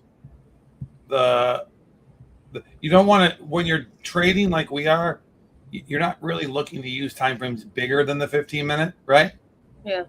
Unless you're starting zoomed out just to get a macro feel for where we're going. Now, I don't think we need to do that because I think we all feel like we're going up, right? I think we're going from the 1 hour to the 15 to the 3 to the 1. We want to look at it from a perspective of we're not pulling back. This is just like a retracement. That's the word we should be using, right? Yeah. A pullback is when you drop below a significant marker, right? And I don't believe we are. Do we have our moving averages here? I think so. On Vdex, you can choose 3. I think you can use 3 indicators at a time. And on TradingView, the same thing. You can use 3 indicators without paying, right? Maybe I could share So mine. you got your RSI up. What about, and are you using your 200-day SMA? Smooth moving average. I have a 20 and a 5. I forgot to switch it over. That's fine. 21. I would love. I'm gonna probably bring a chart expert on to do like just a chart talk, like a chart teach class. Mike would be really good at that. Yeah, I was thinking Mike would be the right one to do it. Yeah. So I did a 20 and 21 and a 200. It looks like it might go down a little bit more. So Mike's actually in the chat, guys. We talked about Mike, him and manifesting him. Come on up, bro. Yeah, come. We love you. Yes, a scalp is better than puts. That's my take. I completely agree with you. Yep, 100%. Because if you're watching charts and you're not a whale, well, so I heard you guys talking about MEXC, and I used to be a MEXC big. If I told you how much money I lost at MEXC last year in my account, I would start to dry heave and get very angry at myself. Oh God. And somehow it happened without my knowledge. Like I had no clue I had no clue I was losing this much money. Part of that's because MEXC was giving me a lot of money back every day, and that money doesn't get counted in the profit loss, right? So I was losing. So it made it look like I was losing even more than I was, which just stressed me out. And I get that their bonus money is the least encumbered because they're the most nefarious. So MEXC is evil in my mind because they're a marketer's wet dream. No fees, right? And basically they make that you never have to pay fees, but they're trading against you on the other side. Like they're notorious apparently in the insider circles for trading against their clients, which Vdex trades with their clients. I've gotten wicked out. I've gotten scam wicked on MEXC. Dude, you have to put your stop loss so far outside the bands, right? That it almost makes it stupid. So I stopped using stop losses and would just put $100 into an account, right? Yeah, I don't. And I would just trade, and liquidation was just like my stop loss, right? Yeah. But I would get liquidated way less than getting wicked out. So that just lets me know right now. On Drew's show today, one of the more stubborn traders that Drew is friends with is a really big. He's a big volunteer in the blockchain basement. What's his name? Oh man, he'd be so upset that I didn't know his name. But Ducey, who comes on here sometimes, right? Yes, So the reason why I'm very loyal to Vdex is because I have never won more trades more consistently, and I don't believe I've ever been scam. I don't think I've ever been stop loss hunted, right? Scam wicks can still affect you because Vdex is connected to the market. So if there's a scam wick coming from market makers, it's going to affect Vdex. But there is a slight buffer to where you'll notice that sometimes the price action on Vdex won't be as violent as it is. You'll be on 3 charts, Vdex, let's say Light or Aster, right? And MEXC. And you're going to see that the exact same token moves similarly, but the MEXC one is violently up and down, right? The Aster one, it's kind of difficult, but then the Vdex ones, it's the same movement, but you don't see the extreme wicks running down, up and down, right? Because where would those wicks be coming from? Not Vdex operates dark pool, doesn't it? Vdex uses dark pools so no third parties can come after us like in Hyperliquid. Okay. Right. Hyperliquid, our positions are not protected, right? Which isn't horrible, but what it means is that if you're not a whale, but if you're like a mid-size level wallet trader, right? Then nefarious people who are the nefarious market makers can target a wallet that they think is going the opposite direction, right? And it can really, really, really like smoke you. They can smoke you. And my mentor just the guy who taught me how to trade, the guy who gave me like $7,500 of USDT, real money, not credit, to trade just because he was teaching me and I was doing well. I woke up one morning, there was $7,500 USDT in my account. I was like, what the hell? Where did this come from? He's like, oh, hey, don't worry. It's not a loan. It's a gift. I'm like, I wish. He isn't trading anymore. He's done. He quit yesterday. Like for real this time because he's out of money, and I know why he is, because I stopped trading on MEXC, so he's not making any fees, right? Mm-hmm. Two other people, the three people that were trading on him, who were probably making him like $100 a day, right? Mm-hmm. We all quit using MEXC and moved to Dexes, right? Right. And then he had, where is that? Have you guys seen that Giggle token? No. So the Giggle token is it's this cycle's version of the token that the all-time high is $620, and his liquidation number was 682. He had a huge short with like 750K on it, and he just kept adding to the short because it was so overbought. What I realized is that the exchange had each exchange had one person like him. So they kept pushing the price up artificially to go after these guys' money, right?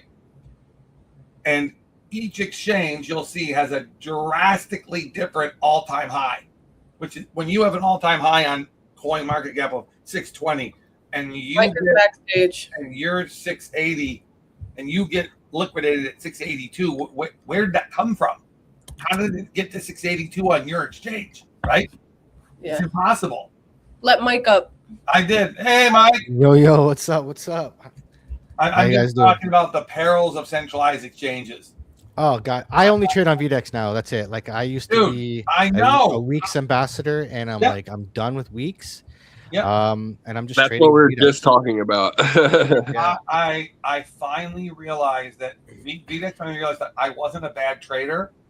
I was a decent trader with good instincts who was just getting smoked by centralized exchanges. And MEXC is the worst because everything that made me like them, it was all just part of the scam. No fees on your favorite tokens, right? They're their own market maker, right? So yes, they control they know everything. So someone that you would know if I told you it was, I was sworn to secrecy on this one point. His partner and him worked very closely with two centralized exchanges. They got to know a guy that got a chief of operations there that then was fired in sort of like a move because he was questioning some of their tactics, right? Yeah. He said that in the industry, in the top 10 exchanges, they deploy what's called B-book traders who are employed by the exchange off book to explicitly trade against their clients. Yeah, that makes sense. Why not, right? Right. Why not? If you have all the information, right, and there's no ethics, you might as well go all the way. Absolutely. When Jose explained to me that he does the exact opposite, which I'm going to call A-book trading. Okay, it's funny. I don't think that exists, but we're going to coin it because A-book trading is he sees where his community is going. If it reaches 75% consensus on a top 10 asset, right? Yeah.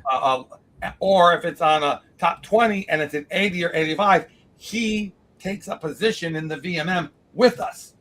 Yeah. So The biggest thing for me was like when he told me about like all the transactions being done on your own device. Oh yeah. And like basically like the Lightning network, I was like, that's it. That's what it's up. So I don't have to deposit my money in the exchange because that was my biggest worry this year because I put a lot of money into weeks and I'm like technically Canada's not supposed to be doing that there. Exactly. Right? And I was like, you know what chain is Vdex on? It's not on a chain. Not on a chain. So the transactions are done on your device. So that's why there's no gas fees. Think about actually Jose stole this from me. So it was think about going to the bar and you open up a tab. That's why you connect your wallet and you do that signed transaction, right? Yep. And then that's connecting to the blockchain to make your account for Vdex.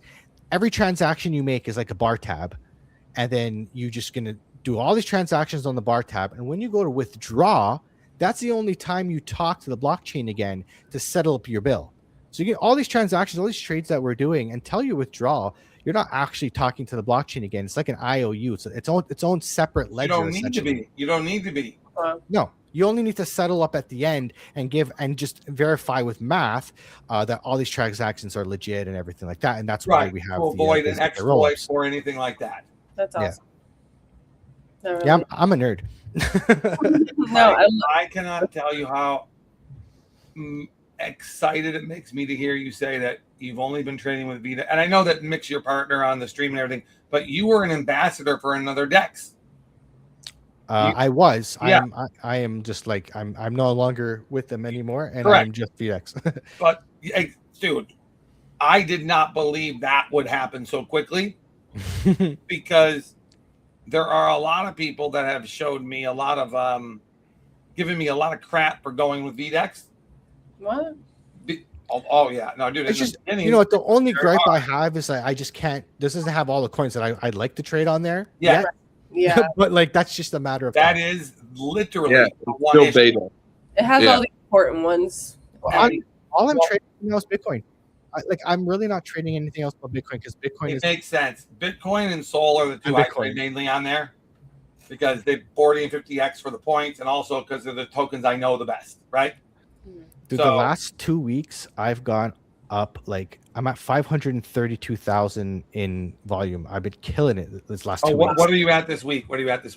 I'm ranked 20. So I got 398,000 XP right now. So we just been I don't know, man. I've been just seeing the charts in a way I haven't seen in a while. So it's been working. So share. Now, I should say I did trade ZEC from 400 to 650 and just crushed it. Even with 10x, that experience made me realize that excessive leverage is not needed for massive gains, right? Mm-hmm. No. Like if you would have told me I could make like $4,000 off of my $400 using 10x leverage, I'd be like, it's going to be hard. No, it happened and it wasn't very hard. The leverage will it doesn't really change how much you make in the trade. Only difference it changes your it just changes your margin. Like if you're using isolated and you put high leverage, it's going to change how much margin you actually need to be in that trade. So say for example, you can only use $5, but you're trading with like 500 or something like that, right? Yep. But the difference is the higher the leverage, your liquidation price is going to go high. That's why I don't like to use too high leverage because I like to give my liquidation price some wiggle room. So that way I can fit my stop loss in there without getting liquidated. Mm-hmm. We were just talking about this, how if when you're on MEXC to not get stop loss hunted, you have to put your loss so far outside of the channels that you're trading, correct? Or else the best way is to look for your stop loss when you're entering a position. Try to hide your stop loss around a big liquidity level, like a former resistance level where price touched a lot, and then so play with your leverage until you can find your stop loss to get in there and try to do a trade that's like at least a 3-to-1 risk versus reward ratio. Right, you get into a trade where if you stop out, you lose 1. If you win, you lose 3. You win 3, right? Yeah. So can I share my screen real quick? Yeah, please. Please share your screen. Oh God, yeah, please. Let me see how I can do now. Just so you know, on this StreamYard is chaos incarnate. Just so you know, so things like this happen. You are banned. Don't be scared. Okay, don't be scared. That's awesome. And then sometimes this happens, and it's just because we want to scare everybody to death and wake them up. Like that kind of woke me up. Not gonna lie. Yeah, that was this one will too. FBI, open up! We're getting swatted here. I like that one. Dude, Spicy Rich uploaded that and played it without me knowing. I literally believed he was being raided by the FBI. I freaked the fuck out. Awesome. I was like, Spicy, what's happening? And I look at him, he's just laughing. I'm like, dude, you can't. Come on, dude. You just scared me to death, bro. You just jumped off your chair. And like, Where's your? Is that you? That's There me. we go. All right. Yes, So this is my trade I'm looking for. I got out of the trade because we had like dumped back down. Yeah. I got in here and I had such a nice entry. So what you want to do is when you're looking for a trade, for example, I believe this trade is going to go to the upside, right? So if you're on Trading View, you can do this on Vdex too. I'll just do it from Vdex. Yeah. So So yes, just so you know, my Vdex charts. What browser are you using? Just Chrome. See, so Chrome works. There's a glitch right now on Brave. They're fixing it right now. On Brave? Yeah, on my Brave, my Brave browser, it will not hold Not- the chart for more than 2 seconds. I have not used Brave in a minute. They fixed it. Yes, Yay! dude, look at how I'm gonna- responsive they are. At the opening of the stream, I told them about this. We're not even done. They already fixed it. Who else does that?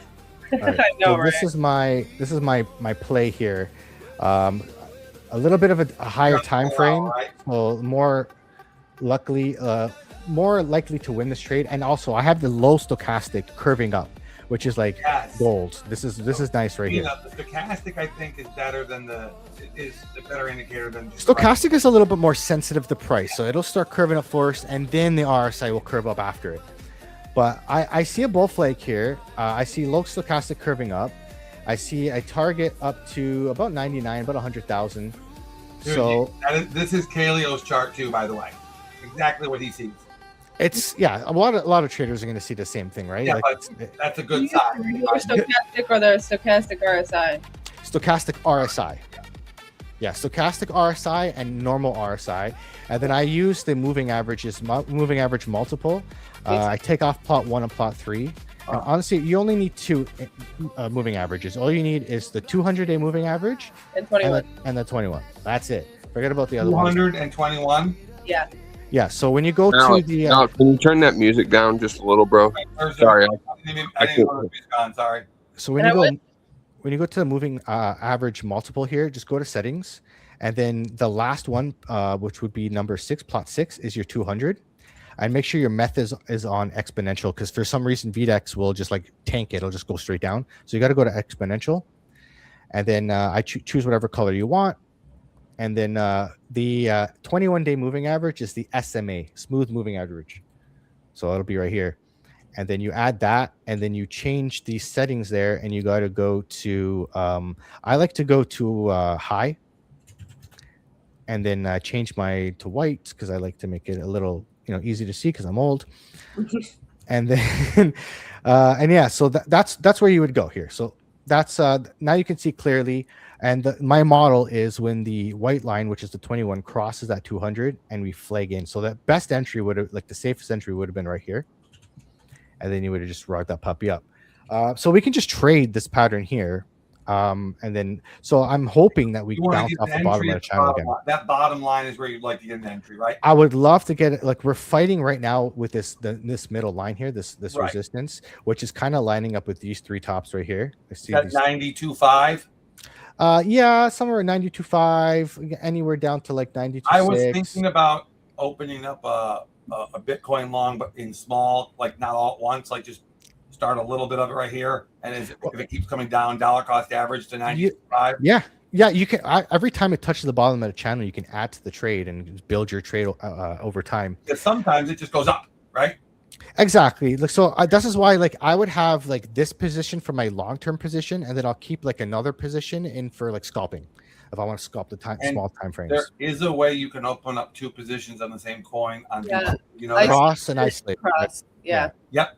That's pretty cool. I when they showed me that, I got excited. And it doesn't necessarily even have to be a long and short. It can both be one. It can be 2 of the same one. Yep. Yeah, That's pretty exactly. I tried to do 2 on cross and I got screwed. So I lesson Yeah, learned. no, what happened? Because it just cancels itself out, right? Yeah, and it sucks because I had such a good totally entry boned too. myself. I know. Yeah, I missed out on a nice $200 trade.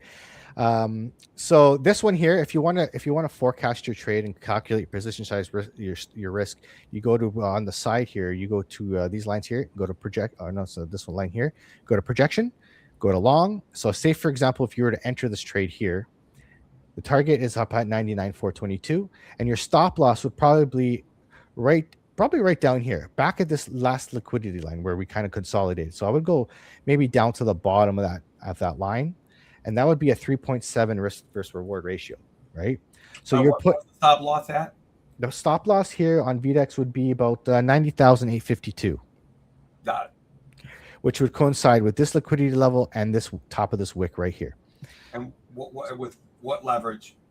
Leverage. So here we can do like depends on how much you want your risk for you, right? Like if you want to risk, for example, say I want to do 1% of my portfolio. So my portfolio is 1,419. So 1,419 times 0.01 is $14.19. And then what I would do is on here, you see a percentage on your stop loss, which is 1.96 divided by 0.0196.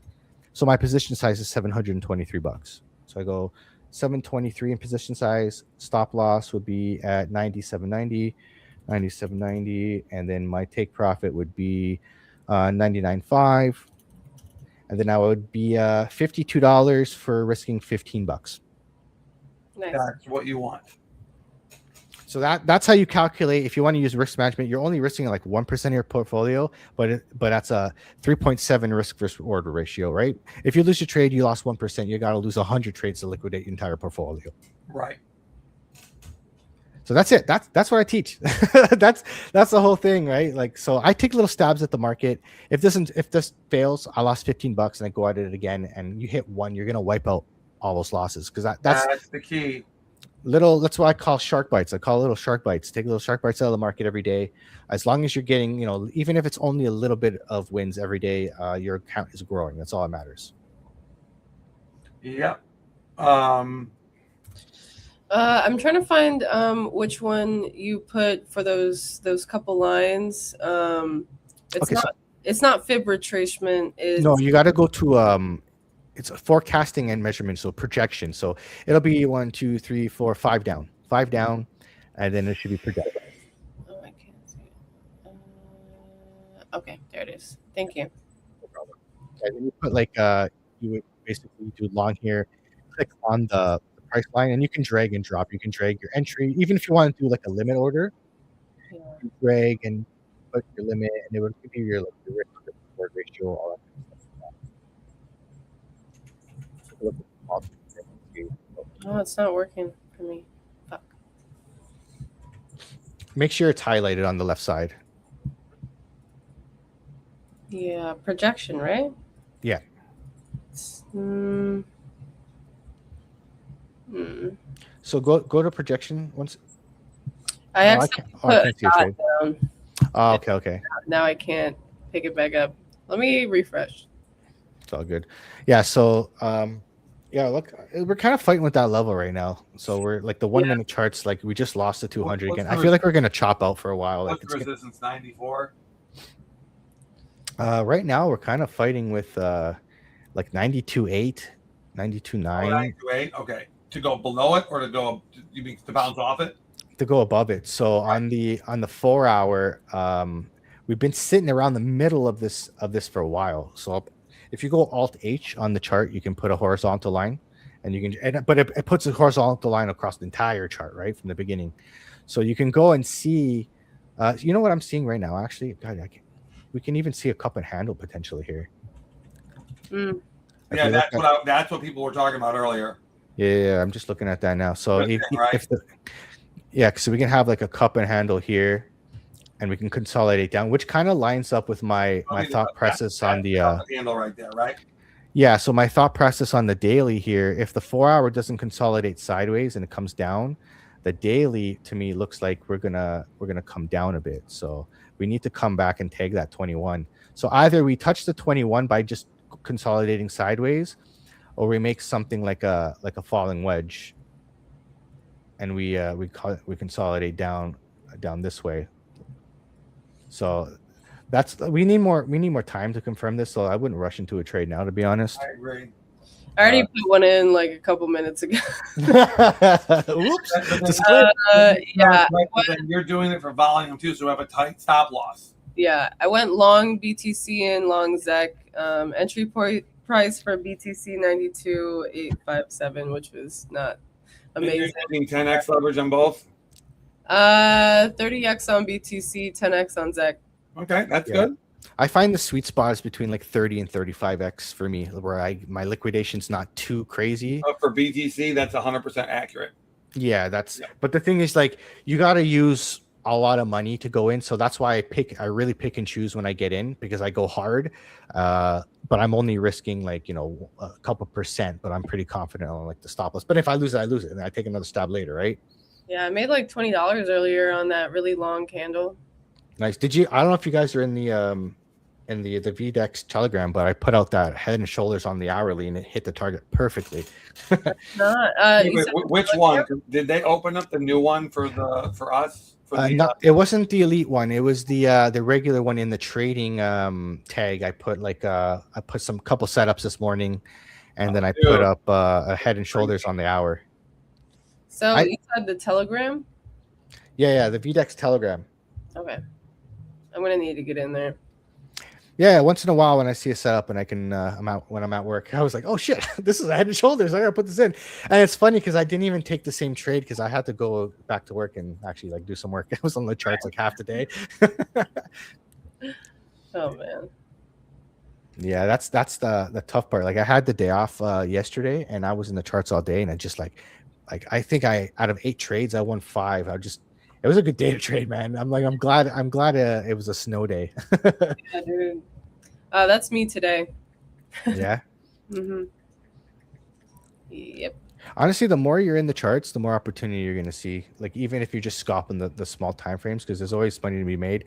But I do find, like, at least for Bitcoin, the best time to trade is between like 7 a.m. and like noon.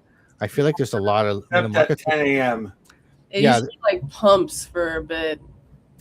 I've noticed. So I've been getting up a little earlier, like around like 6:30 in the morning, and I notice my model will flash sometimes by like 6:30, 7 o'clock by the time before I go to work. Oh, wow. And then I'll get into the trade, and by the time I get to work, I'm already in profit, and I can like sell the first leg of the trade. Oh yeah.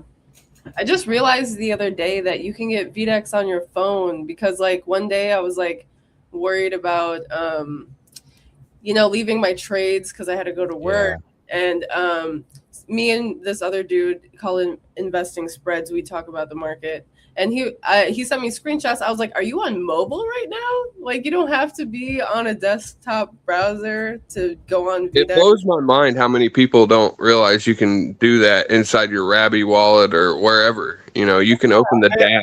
I'm actually shocked at how far along the integration with Rabby in particular is. It's very easy. Lovely.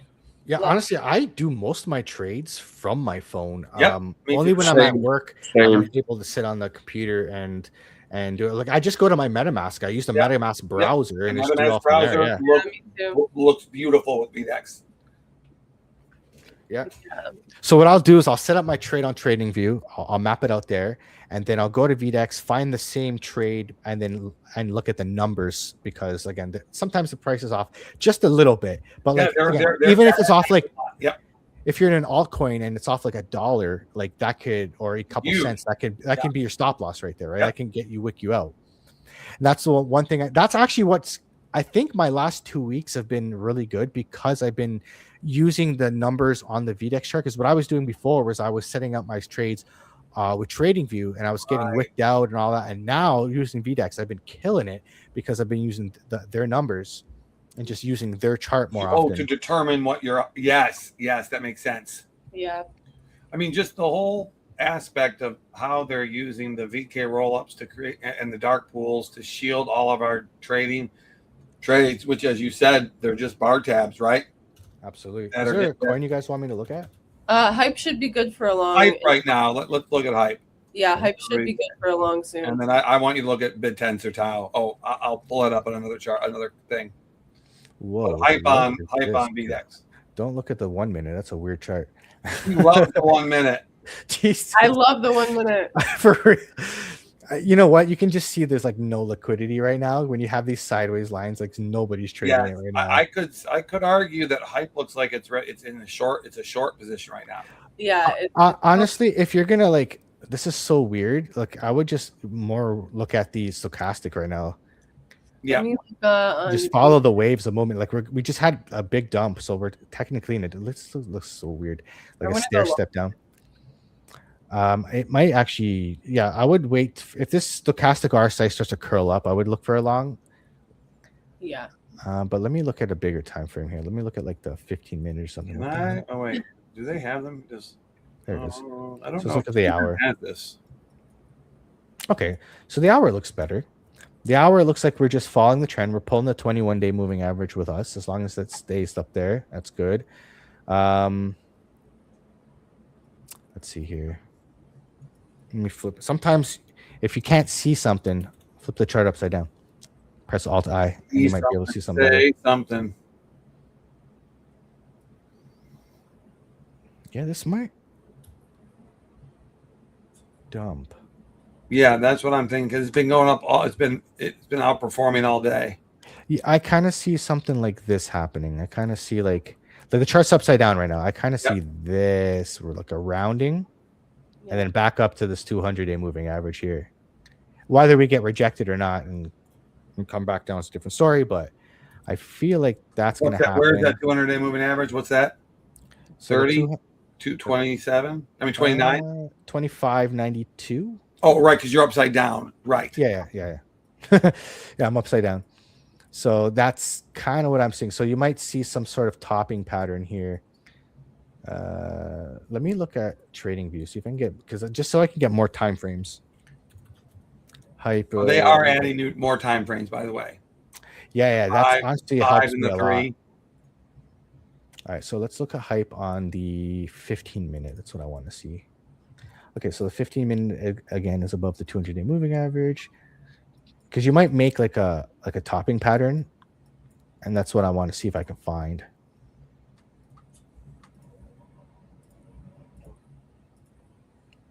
Okay, so this could be a descending triangle.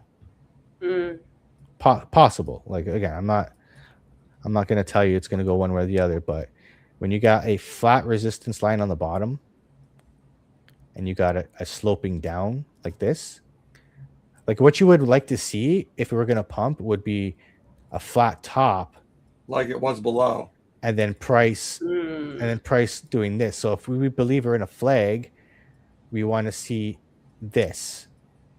So it can be it can be either or, but like because we haven't touched the top of this trend line again, I'm more leaning towards the descending triangle than the ascending triangle. So I believe we have a move down. So if you were to trade this, you would trade it like this. I'll show you. So if you were looking, you would be looking for a short here, and you would trade it. Let me just redesign my triangle here. So you would trade it like this. Price would kind of do this. It'd break down. It would probably try to get back in, and then this is where you get your entry. And then your short position would probably be conservatively down here at 26.89. So again, right around that 200-day moving average, because the 200-day moving average is still sloping up, so it'll intersect with that at some point. Cool. There you go. I hope that happens. I hope you guys take that short and it happens. Yeah.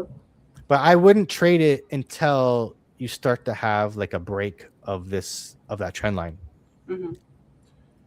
Yeah, the only reason I traded is because I'm going for volume. So I figure if I get stopped out, well, great, I got my volume and I kept and I'm going to do it again. Oh yeah, absolutely. Yeah, I'm like I have this weird thing in my head where I need to win. It's like I hate like losing a trade. You know what I mean? I used to be like that too, and so which makes it hard to farm points. So I had to just give up my. That's how I trade on my cash account, right? Yeah. This is my cash account. Like, right. like this Okay, is right. so that's This why was my cash account for a long time, and then they gave me credits, and now I can't get above my credit wall, so it's just credits. So it's like, okay. I'm going to trade. I'm either going to lose it and start over, or I'm going to get above my credit wall and then be able to make money again. Yeah, like I'm up like, mind you, I didn't put a whole lot of money in the account. I put like $342, and you heard about the matching thing they're doing, right? I'm up 40% right. No, I didn't have a matching at the time. Like Mick just gave me like 1,000 points like a couple weeks ago, and but I'm just trying to run that. I'm trying to treat it like my goal here is like I'm trying to double my portfolio, and I'm trying to like build like I want to show people over time that these little trades over time. Anybody, no matter how much money you can make, if you trade the right way, you can make money. Here it goes down. Oh, is it dumping hype right now? It's about to. It just went under 27.7. Okay, yeah, I'm looking at it on Trading View. Yeah. It might even just hit the bottom of the channel, bounce up. So you might. That's 25.8. Like this could take up till what's today? Wednesday. This can go all the way till like 3 o'clock in the morning before it dumps. And what would you say the target is there? The target is 26.87. Oh, good. So I have it at 26.87.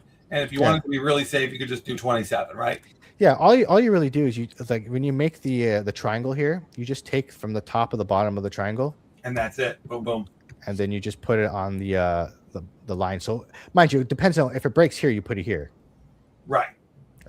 But I like to be conservative. Like you don't have that's the great thing about trading. You don't have to catch the whole move. Right? Take your profits halfway, or take some profit halfway, and then take the rest of your profits if it hits the target. Yeah, I like to keep them open just in case. Sometimes. Yeah. And a lot of the time, like from what I've learned from the mentor that taught me how to trade, like usually you want to enter these positions when it's like 75% filled. Right.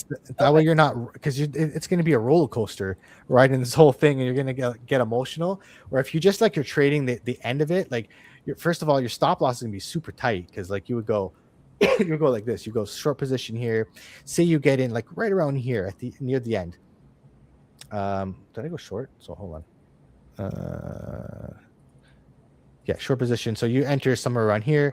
Your stop loss would just be at the top if it broke, and you put it at the bottom. So you can keep your stop loss really, really tight. And that way you don't have to worry about too much. You put your stop loss somewhere around here, and then like you're using not even 1% stop loss. And then you fail it, you try it again later. Yes, exactly. Once you actually get the move that you were looking for. Yeah, if you get in too early in the trade, and then you where you got to place your stop loss might have to be out of the pattern. So you're gonna have to ride a lot of volatility. It probably does need to be out, right? Yeah, absolutely. I wish I could see your face, Malik.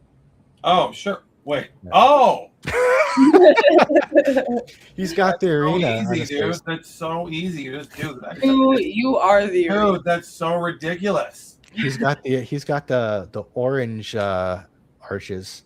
Dude, I had orange on my face. What the hell? Oh, so if I have some, because I did stake on modes, so I'll be eligible for a fortify. You already are eligible if you've staked anything on modes. Okay, I did Hefe and Bensi. Those are the two best ones to do. I know that the founder wouldn't tell you that because those are the ones he's very closely connected to, but yes, those are the ones.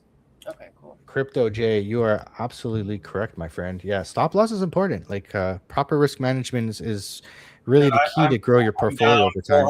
$400 today because I made 2,000 yesterday, and I stupidly fell asleep without a stop loss this last night. Yeah. Dumb.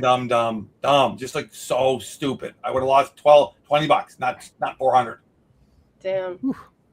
Yeah, it's I've been there, man. Like when I started trading, it was different. Like it took I started trading in November of 2024, and I was like just doing all these crazy things, YOLOing, wasn't doing stop losses. I was just like, screw it. I was thinking to myself, I don't want to be scam wicked. I'm not going to let them get me. So I'm just going to not put a stop loss. Yep. Yeah. So I was doing all that. And then like, I got in the trading, it was killing it, doing so good. I thought I was invincible. Then, November, December happened to 2024. Oh yeah.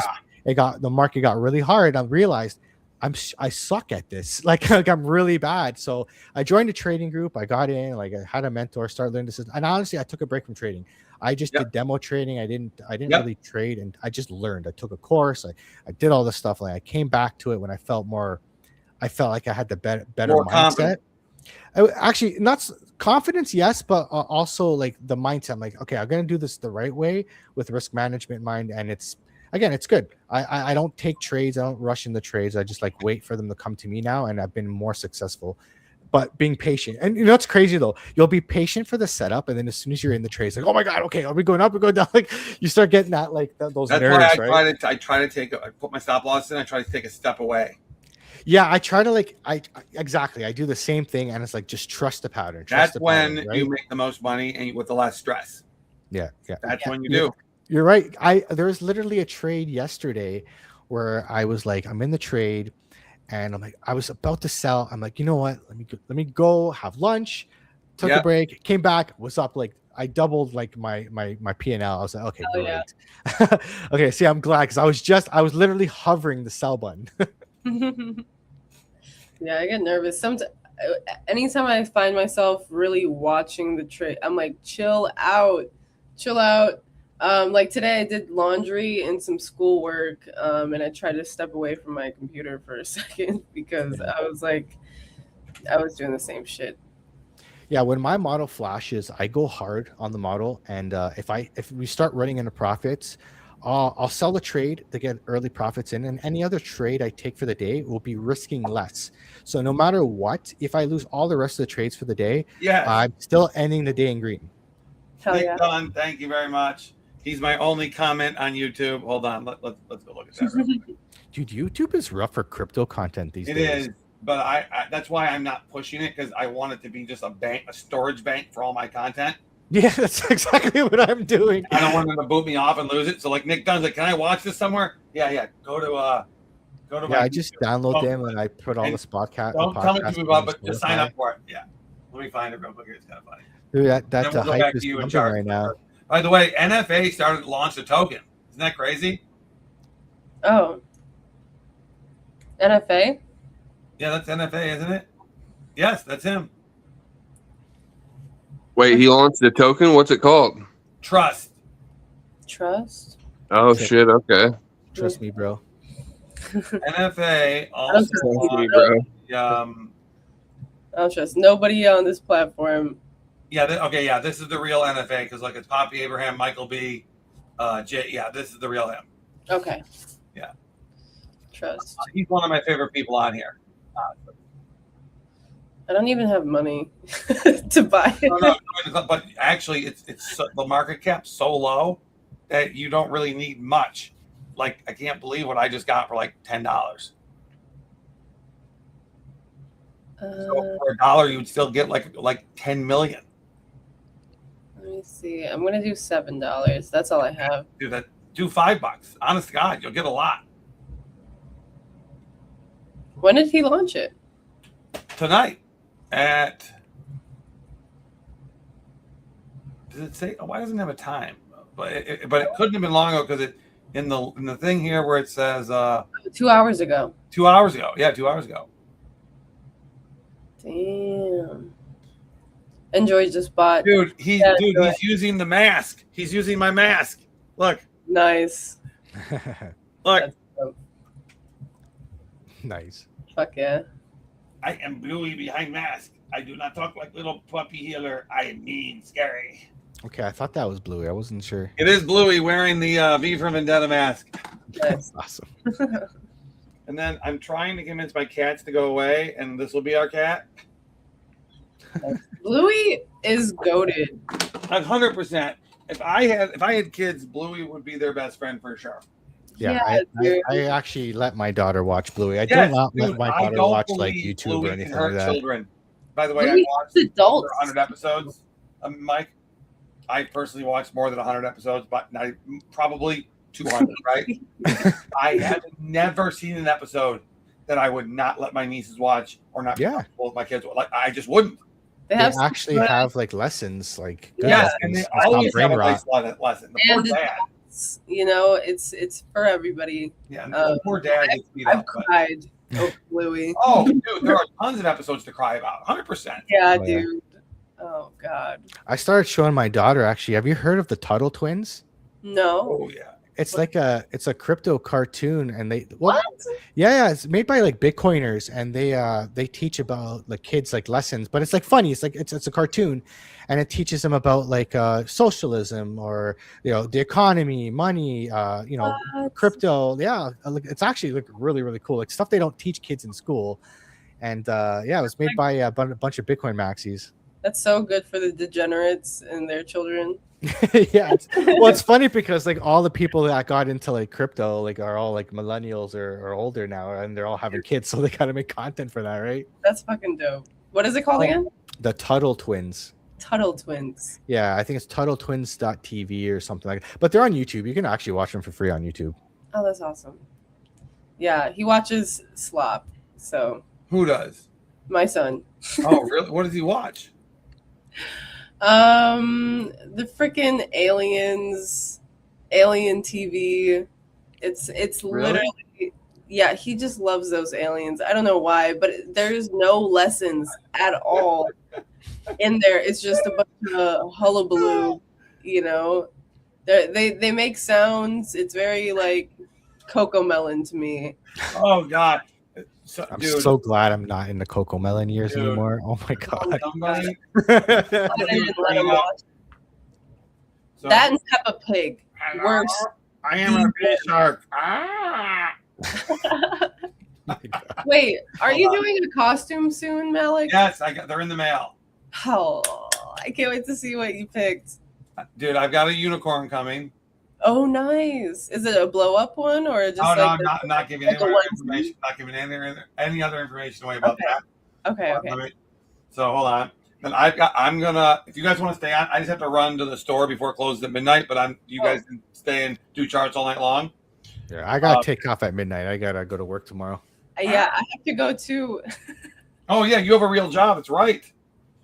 I have a real job now too. I have to do this live stream every day at 11:30, and I. This is real job making hand puppets. This is my I have job. some conferences. Shark. Dude, I thought I was buying shark puppets. Together? Do it yourself puppets.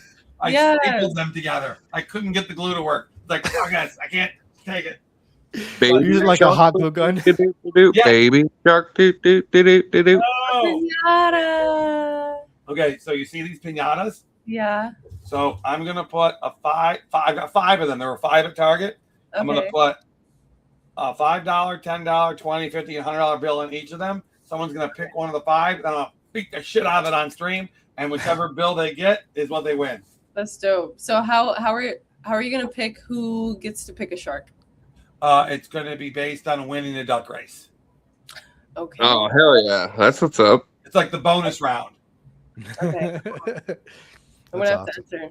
We gotta have like in 2026. We gotta have like a Vdex meetup, and you gotta bring some of those pinatas. Oh yeah, 100%. I want to go to all the meetups. Like I keep hearing about like Art Basel and Summit and hopefully an arena. Art conference. Basil's one that is just every year though. There's not that's just the way it is. I just want to go to something, and I want to meet. Yeah, I agree. From Feel arena. like I was. That's why I went to the Solana summer camp like a year and like a couple months ago, and that was like the best thing I ever did. Meeting real people that I Absolutely, talked it's to the live. best. I'm doing, I think, the Bitcoin conference in Vegas in April, and then I'm gonna do consensus in Miami in May. Where is the April Bitcoin conference? It's at the Venetian in Vegas. Oh, I'm in. Yeah. Oh yeah. Let's go. Because I think I can get Colin. Yeah, because there's a bunch of us that want to go to Vegas. So Hell yeah. I don't take Yeah. vacations. I'm gonna be repping the adoption pod when I go. I don't think Mick's gonna come to the to Vegas, but I'll be there repping. no, Vegas might not be the best for her. Yeah. She's gonna probably. I think she said she's gonna go to ETH Denver because that's East more Denver, along there are the cool line. people there, but I feel like I'd be bored out of my mind in East Denver, honestly. I feel like I don't know enough. Should I wrap up right now, guys? Then, because I gotta go. Yeah. I gotta run to the drugstore before midnight before they close. Yeah, I gotta hop off. Yeah, Okay, yeah. everybody, Kill it. hold on, I let me do my little beers. exit thingy here. Hold on. I had a couple beers, so. Loser, loser, loser, loser. Oh my god.